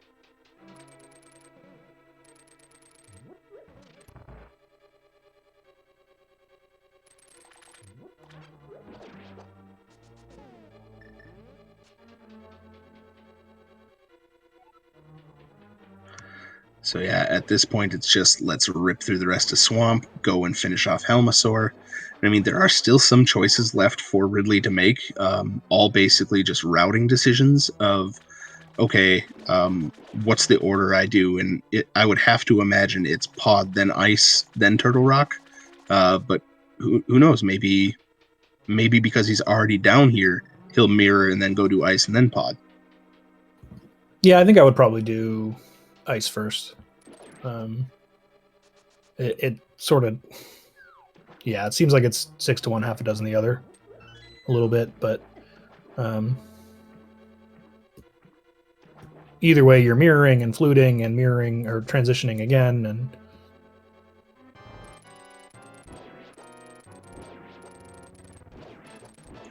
yeah, it's it's one of those things where you have to do them both anyway. So it's how many seconds can I save in this 3.5 hour run? Yeah, exactly. And at this point, I wouldn't be surprised if Ridley's just saying, "Just go."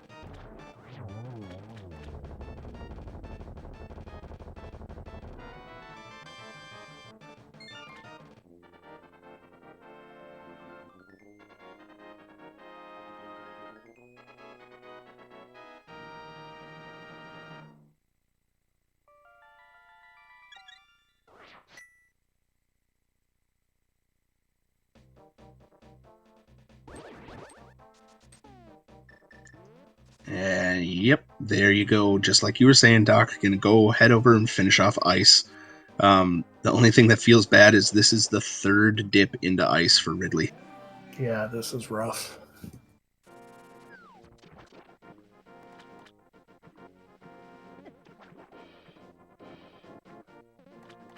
I mean, bad seed bad, right? Yeah, like Nito was pointing out though, like at the looking at it like we can now in retrospect, really the only bad quote unquote part of the seed is probably that hammer. Everything else sort of fell pretty neatly into place. I mean, you could have completely skipped Meridia. You could have completely skipped most of Norfair other than the 2 swords on Croc, because I believe our other swords were behind those eventually. So it's like, yeah, it stinks in the moment, but looking back on it, not the worst seed, but not one I'm rushing to replay. Yeah, this is one of those seeds where my clown routing would have paid off, right? My fear of leaving something behind and my desire to do everything to be extra thorough. 90 times out of 100 or 95 times out of 100 causes me to lose by 10 minutes, and in a seed like this works out to my advantage. And that is not an argument in favor of doing things my way, right? My way does not win very often. But it's seeds like this that keep me kind of a chicken about skipping chests that are super reasonable to skip. Yep, nothing wrong with skipping them, and nothing wrong with clowning around once in a while. Both of them have their place. As Ridley, another nice icebreaker by Ridley, gonna just go ahead, pop down, and go kill some puffs of cotton candy here. Yep, red mail, gold sword, be a nice safe fight. So while we are watching Ridley go through these last few dungeons again, sort of bringing it back here, Dr. Earworm, like you were saying, that the sort of uninitiated, you being able to have the voice for those in chat who may not be as experienced with Super Metroid or even Link to the Past, the one game or over the other. Would you say watching something like this encourage you to try SMZ3, discourage you? What are your thoughts on that? So I think the thing that made it so appealing for me to jump into Link to the Past Randomizer was that I had played the regular game so many times that it was really easy for me to watch somebody's Twitch stream and sort of understand why they were doing what they were doing. I never played Super Metroid as a kid, so I don't really have the sort of base knowledge of how different things connect to different areas. That being said, I think it's a really great community and I really want to get involved. And actually, while we were doing our comms, I downloaded the emo tracker package for SMZ3. And I think, and I'm open to advice from you, Ty, or from anyone in chat, I think the way to go is to just play through Super Metroid, but with a map tracker on. Because, yeah, I'd like to have the vanilla experience, but I also just like to start to learn how things connect and where things are. So maybe even playing the vanilla game, but with the auto tracker connected, could be fun to see how opening certain things or acquiring certain items opens certain areas and checks. Yeah, absolutely. Like Bucket's pointing out in chat, yeah, do vanilla SM with the map tracker, not a bad idea. There's all kinds of vanilla SM races that happen. Check out some of those. I know something that helped me out was watching people do 100% runs of SM. After you've done that casual playthrough, just to get a feel for the, almost the developer intended routes and finding things out for yourself as much as you can after seeing something like this. Figuring some of those things out is always great, and then watching 100% route just so you know where the item locations are, because that's the biggest thing in any randomizer is knowing where the item locations even can be. But then, like you're saying, just do some kind of map tracking, figure out what opens what logically. There are numerous resources in various Discord communities. Reach out to someone. Play in just a casual race. I've done several with seasoned players who we do co-op, just so I can say, okay, why are you doing what you're doing? Oh, okay, that's cool. I'm going to start doing that. So all kinds of different resources to help get people involved. Yeah, and I think I might actually take Gregor's idea there and just do a plain old casual playthrough. And if anyone wants to drop by my stream while I'm doing it and point things out or help me out with things, I would greatly appreciate it. Absolutely. Meanwhile, yeah, we're noticing, and I think chat pointed it out earlier too. Ridley did not keep those silver arrows that were found in plasma, so unfortunately, just going to have to do this with regular old wooden arrows.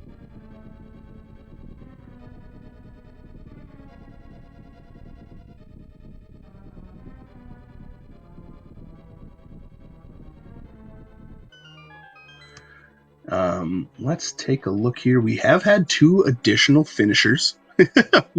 I was reading your note in chat, Mr. Buckets. So Nintendo Power percent and wooden arrows, and for some reason, my mind just said wood percent with the arrows.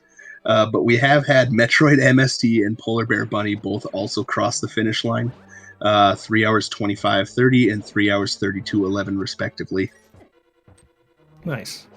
GG's to both of them, and particularly to Polar Bear Bunny, who absolutely put me in the dumpster on a Cross Keys ladder race. Well done. Polar Bear is a force to be reckoned with for sure. And Maidwalker, no worries, completely understandable. I wasn't trying to call you out on anything. It was something that I had forgotten about as well, having seen them and called them out, and then wondering, why did it take 2 shots to kill that red mimic? But now that makes total sense.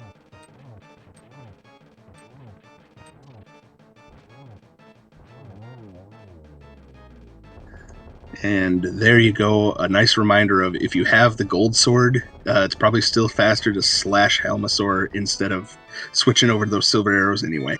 Oh yeah, absolutely. 2 slashes done. Get out.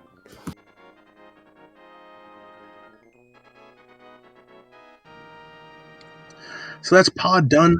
Ridley has already done Tower of Hera, so it's just off to TR yet for Ridley. We know the big key there is vanilla, so kind of a slow TR, but if Ridley does Hope Room strats in GT, that key is going to be nice and early for Ridley.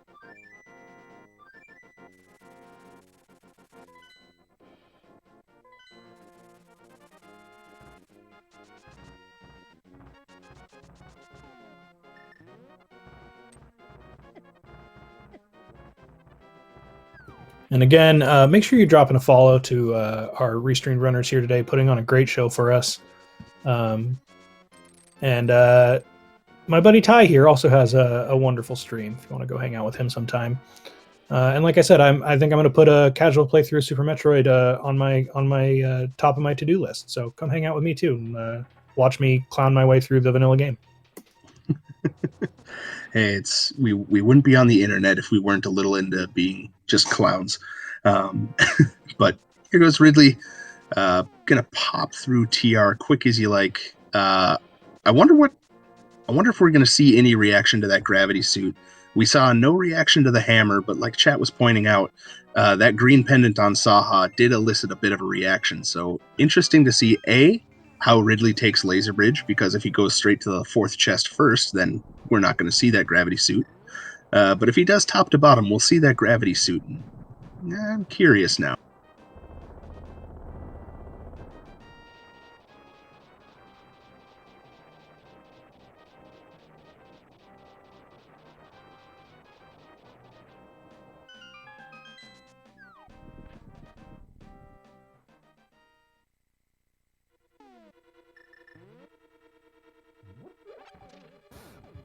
Gregor's saying, not understanding how the devs ever expected you to figure out the Ridley escape. What's so bad about the Ridley escape? Again, for someone who doesn't know anything about the vanilla game. Nico, correct. Gravity on Laser Bridge. The Ridley escape. There's just a couple of. If you're trying to get all the items, there's a couple of invisible or hidden things through walls, and there's a spring ball maze. Couple of different things. And I think the for the most part, it's the false wall doesn't show up on the map. I thought it did, but again, I haven't played vanilla SM and actually had to think about that in a long time, so I guess I couldn't tell you, Gregors. But yeah, just a couple of false walls that you're expected to run through, and then a false wall that you're expected to morph ball through as well. I feel like a lot of the games that came out during the Nintendo Power era, right, had things that you were not necessarily expected to figure out on your own, but that were, not exactly Easter eggs, but things that would either be, given as hints in Nintendo Power, or, one of your buddies would figure it out and would tell you about it. I can't imagine figuring out how to 100% a lot of these older games without things like that.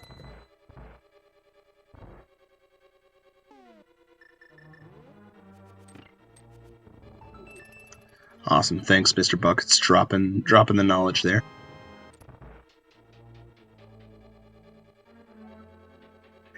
And I mean, looking at it that way, though, if we are truly trying to say that they wanted people to call the tip line, is that really so much more evil than developers these days who release half of a game and then expect you to buy DLC every 10 minutes? Yeah, and it's just funny for someone like me who at 34 years old, right, coming into this game for the first time, used to games solidly teaching you how to do everything, and then realizing, oh yeah, this game came out in, what was it, 1994? I should probably go find the instruction manual and read it, because instruction manuals were still relevant when games like this came out. Like the creature compendium from Zelda 1 that tells you what everything is, and how many people don't know the reference of the Pole's voice and using the flute, and all the fun stuff.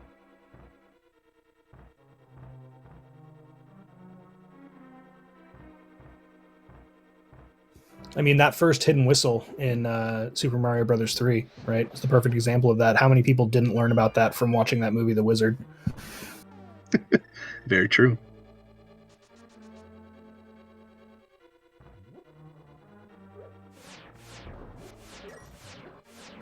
That bomb, I don't know what it is that makes it sometimes stick to the wall and sometimes not. Maybe just being off by about a pixel, but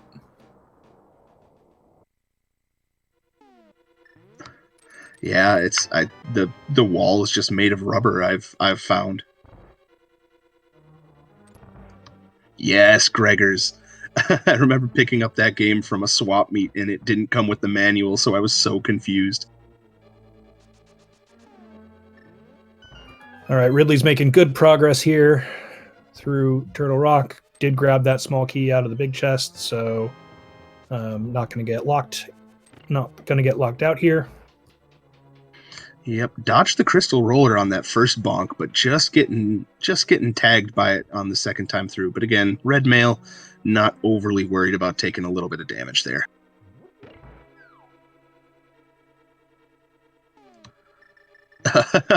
Hey, Blazer. Speaking of Blazer, Blazer has finished in 8th place overall with 3 hours 38:27. Yep, it was on the hammerlocked side in Ice Palace. So if you know your icebreaker, you could get it very easily. If not, well, you're gonna have to go all the way around Ice Palace to get it.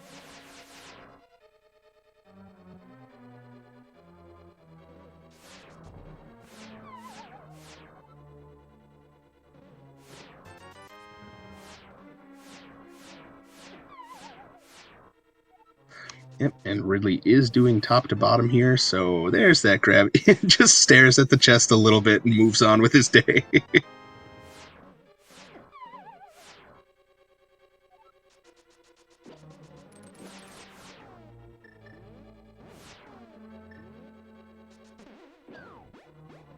And not going to play any games with this last chest. Yep. Just donning that blue cane and moving on. Don't blame him one bit.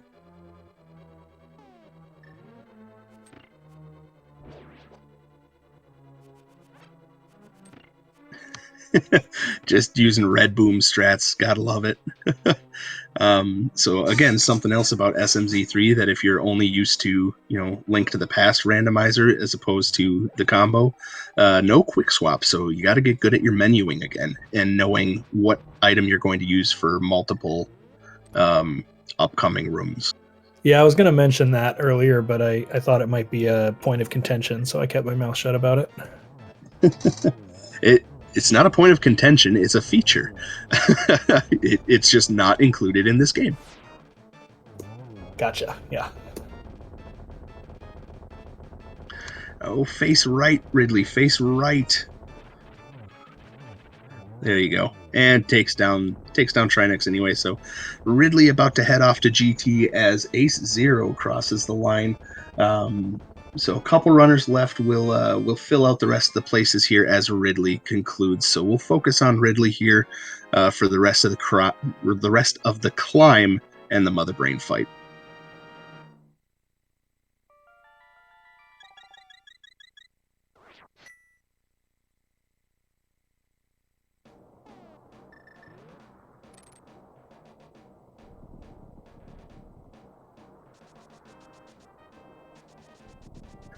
All right, so send all your positive energy to SP Ridley to go right side first.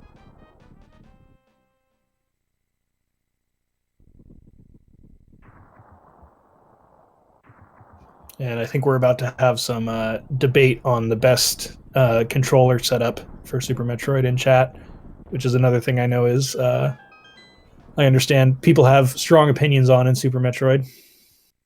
Yeah, absolutely. In my experience, no matter what you do, you're going to end up clawing the controller for some tricks.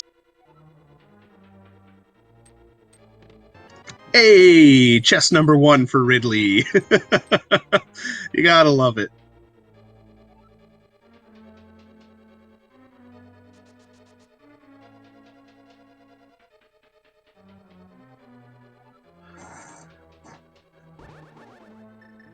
So there we go. Ridley gonna grab that big key nice and early and just start the gauntlet climb. That always feels good.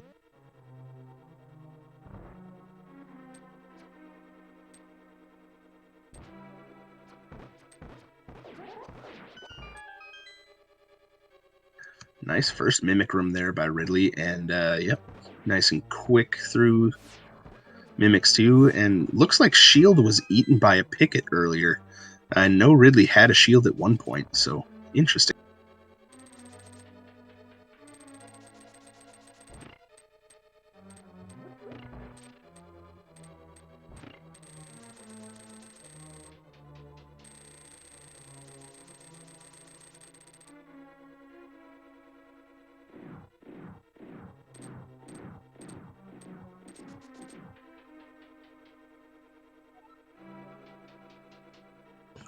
And let's start the gauntlet. And hookshot strat. All right, cool.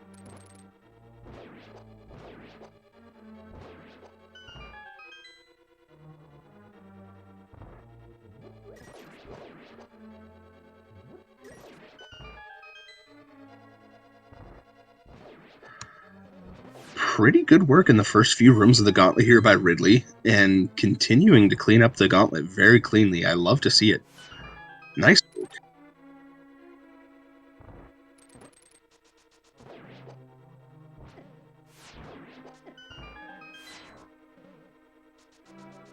Yeah, very, very clean gauntlet there by Ridley. Well done. Nice. And now we get into the top part of the gauntlet. Let's do some refights. It's only fair Ridley was using a Mega Man sprite that we get some boss refights at the end of a game.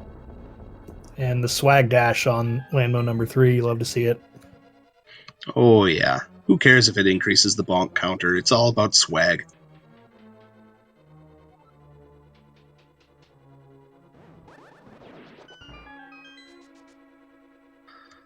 But yeah, Ridley definitely not short of swag on this Gauntlet climb. Really been putting the Gauntlet through its paces here. I mean, you got to fluff the collection rate and the bonk counter. That's the rules.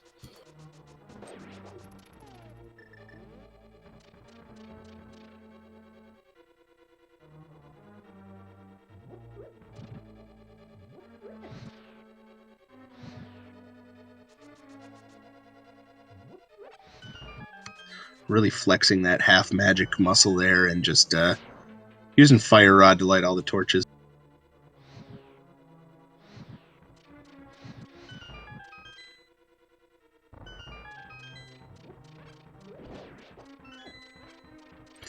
Yeah, keeping a good eye on the keys too, because only did the 2 chests in the basement, had to kill one of those critters in order to get that key. So the mini Helmosaur there holding on to that key.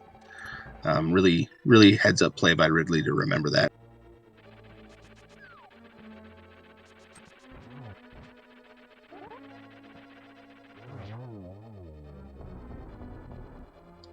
And quick work on the other worm with the gold sword. Nicely done.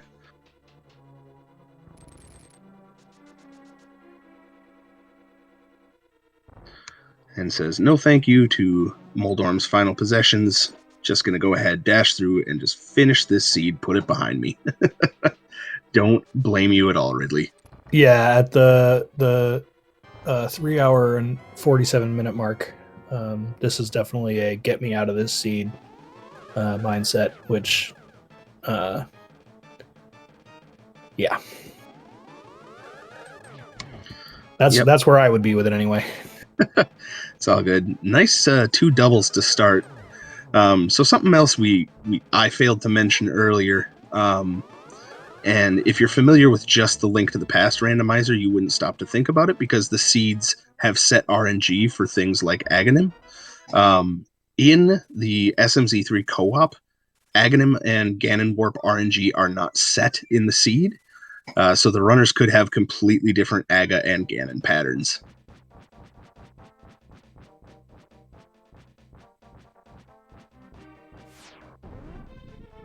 Yeah, that was the seeded RNG for Aga was a fairly new hotfix for ALTTP, I think. Yep, but here we go. Ridley, gold sword, taking on Ganon. 6 quick slashes. I think he got them all there. Alright, wait for the fire bat phase to start. 6 more slashes. Yeah, just taking all the aggression out on Ganon here.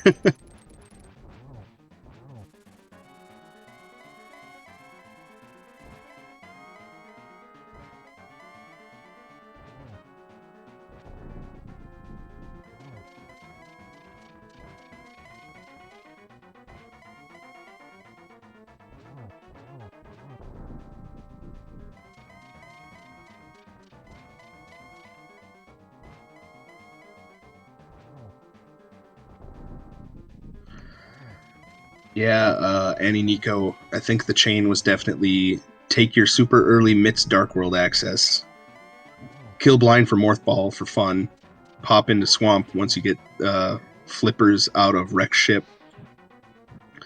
Yeah, it wasn't the greatest, but that hammer was probably early in the logical progression of the seed, just based on where those flippers were and them already having mirror and other items.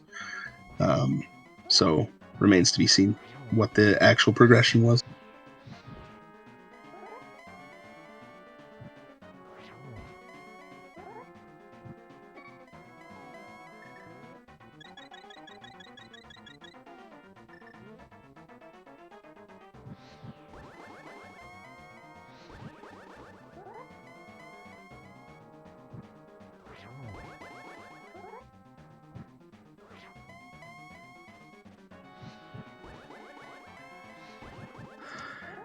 It's possible.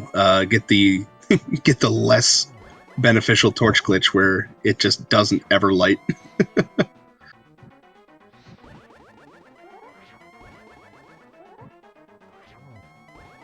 Ooh, Ridley, that was an interesting choice to spin there, my friend.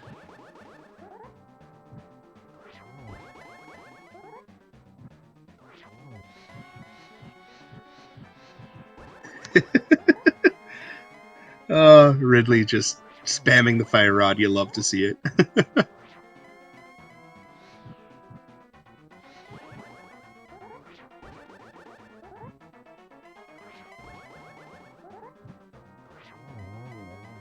And there goes the pig. Get a single G in chat for SP Ridley. Taking out Ganon. Now we just have to run through Turian one more time and take out Mother Brain.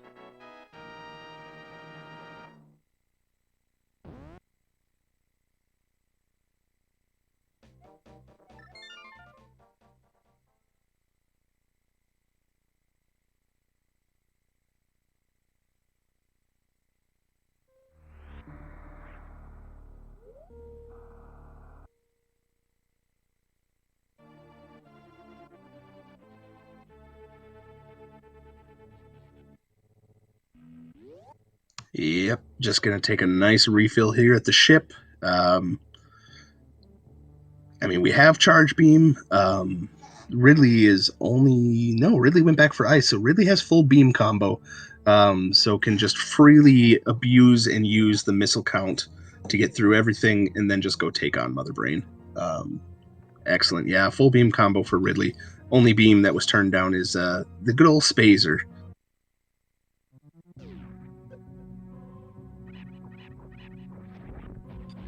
So again, this is a very newbie question, but you can combine beams in Super Metroid. It's not just using one or another at a time.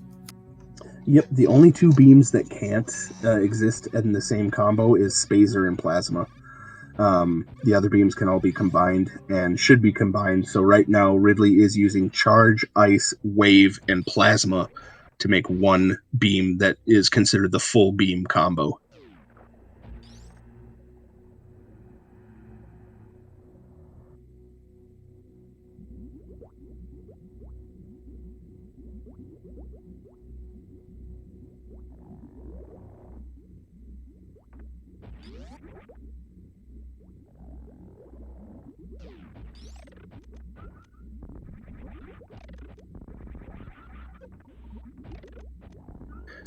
And here we see the difference that that Ice Beam makes.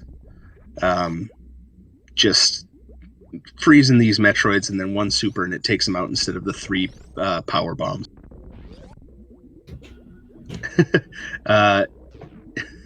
Yes, Plasma Beam is the better beam. It deals, I forget the exact math behind it, but a lot more than Spazer. And of course, in Randomizer, the reason you don't get Plasma until so late is because of how much damage it does. So in the vanilla game, I mean, having Spazer is nice because it increases your damage output at the beginning. But yes, Plasma is the stronger of the beams.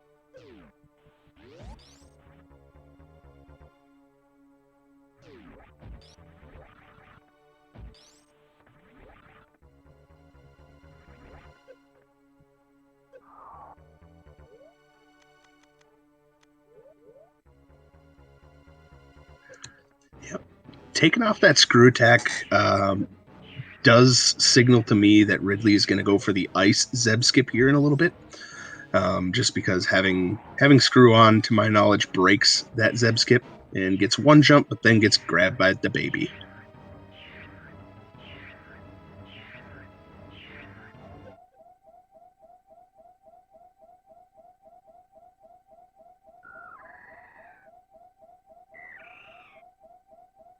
This game is so sad.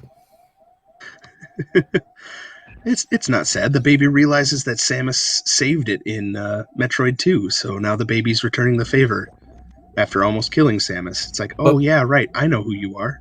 By sacrificing herself, though, right? Spoilers, sorry. Wow, man, the game's only 30 years old. Don't spoil. Yeah, so yes, there is the sad element of the baby's ultimate sacrifice.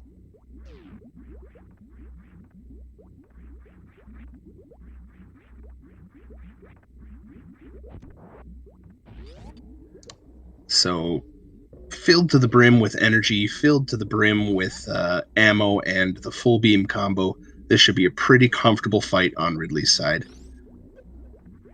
Take the hit, Spin jump once. Oh, I didn't quite get it. There you go. Freeze the Zeb.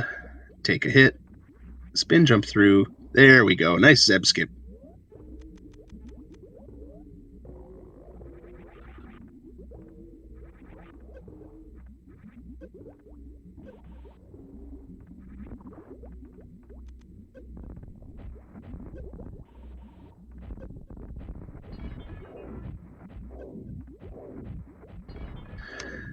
And Ridley just tanking the Rinkas, just putting some missiles into Mother Brain's fishbowl here.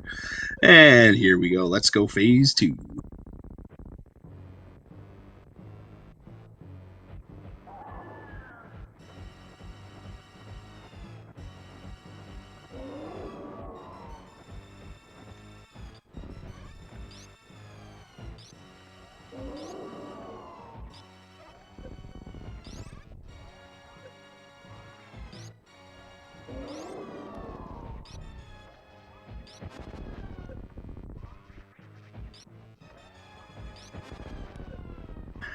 Yep, already on the catch-up phase, so we're at least halfway through this. Just a couple more big beams into Mother Brain, and here comes the rainbow shot.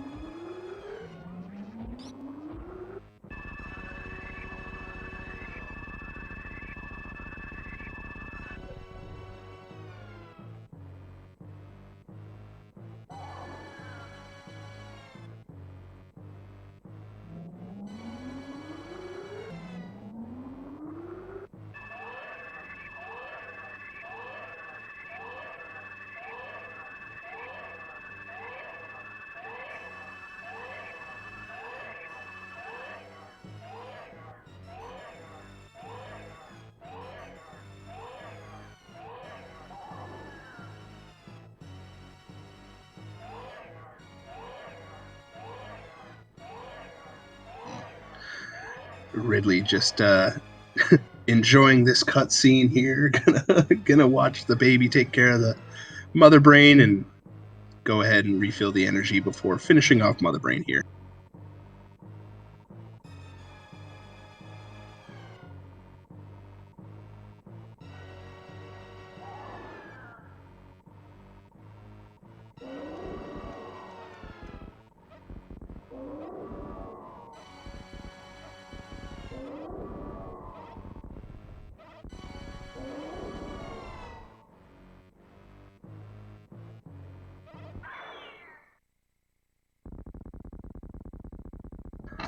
All right, cutscene over. Ridley gets the rainbow beam and is going to finish just over the 4-hour mark here after putting a couple more shots in the Mother Brain.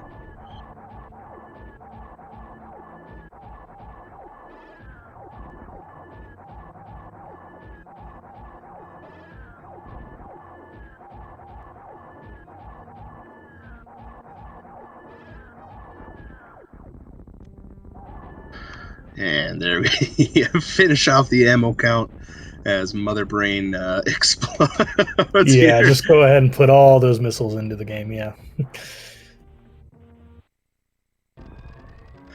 All right, and the 3-minute timer starts now. Ridley, get off the planet. God, that morph ball sprite is so good.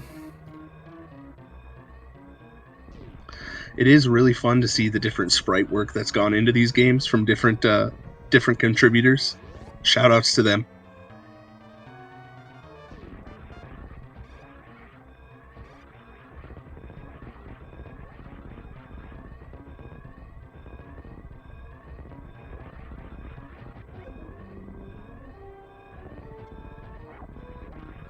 Just a couple of rooms left here in the escape.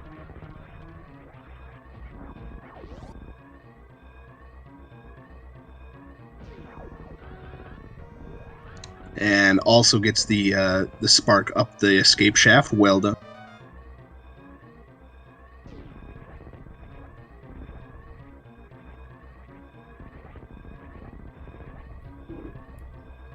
All right, have a heart, Ridley. Save the animals. No, you monster. I will save the animals at sub 3.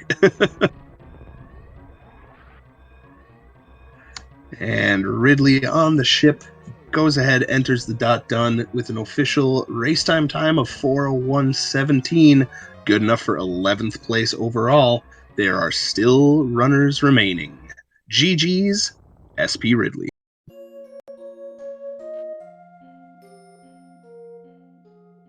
And we'll see if we're going to get Ridley into here for an interview.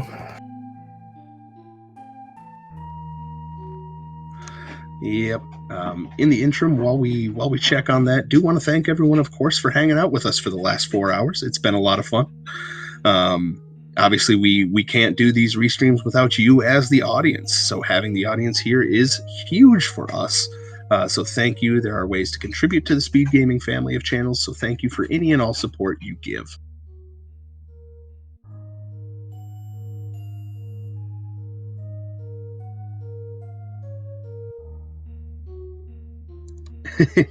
Yeah, chat was definitely the winner here, for sure.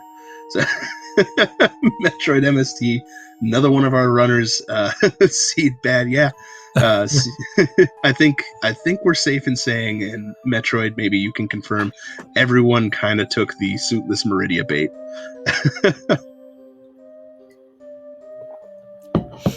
Bad hammer, bad. Yeah, MST and Leno, both some of our runners who finished a bit ago here. So it's always great to see the other runners coming in and checking things out. Hey, speaking of Lenafist, looking in the credits, I know that name. Look at that, additional contributors.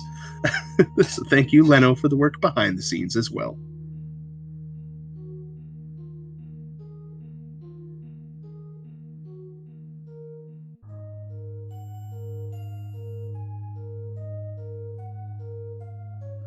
So I think we'll hang out through the credits. I don't see Ridley yet, but after 4 hours, very possible, could just be taking a bio break. Yeah, absolutely. And we did have an official speed gaming time from SP Ridley. I don't remember if you mentioned this already. 4 hours, 1 minute, 17 seconds.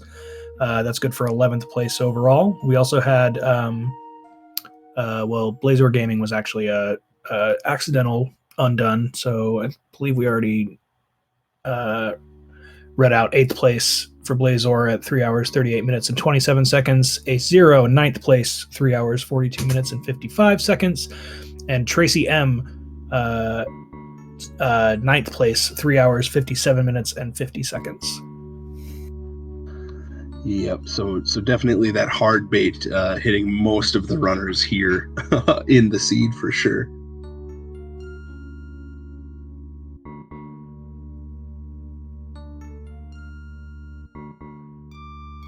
And looking on the screen here, Ridley getting the GT Big Key in chest number 1 always feels good.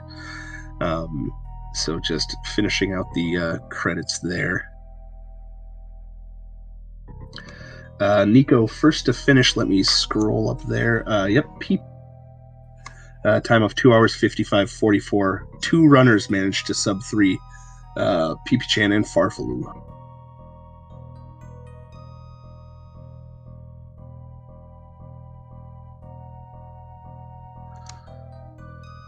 At this point, I think Maidwalker, I'm not sure if you've heard anything back from Ridley, but if we don't get Ridley in for an interview here, GG's, of course, to SP Ridley, put on a heck of a race in a heck of a seed. Neaterific as well. Big shout outs to them for being willing to be put on Restream today. It's always a little bit of extra pressure. He is in the chat. Oh, there you go. Hey, Ridley. Not sure if you want to pop in for an interview or not, but you're more than welcome to if you'd like.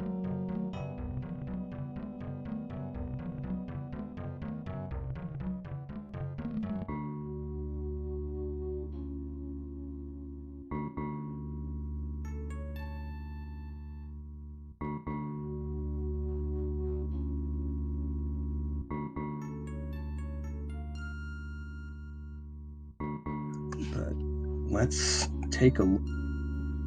All right. Ridley says no thanks to the interview. Can't blame you. After 4 hours, I'd be ready for a break as well. But thank you so much to both our runners for putting on a great show. That hammer, is just gross. But great job from both our runners. Thank you so much, Ty, for inviting me to do this. I had a lot of fun, and I learned a lot about the game. And of course, thanks so much to Matt Walker for keeping our heads screwed on straight with the tracker. And thanks to all of you for watching, and thanks to Speed Gaming for hosting streams like this. Ty, I'll turn it over to you. Thanks so much, man. It's been a blast. If you want more SMZ3 action, there is a normal mode tomorrow at 9 p.m. Eastern time. Feel free to pop into the Discord, check it out. But yeah, until next time, we'll see you next mission, everyone. Thanks so much. Take care. Bye.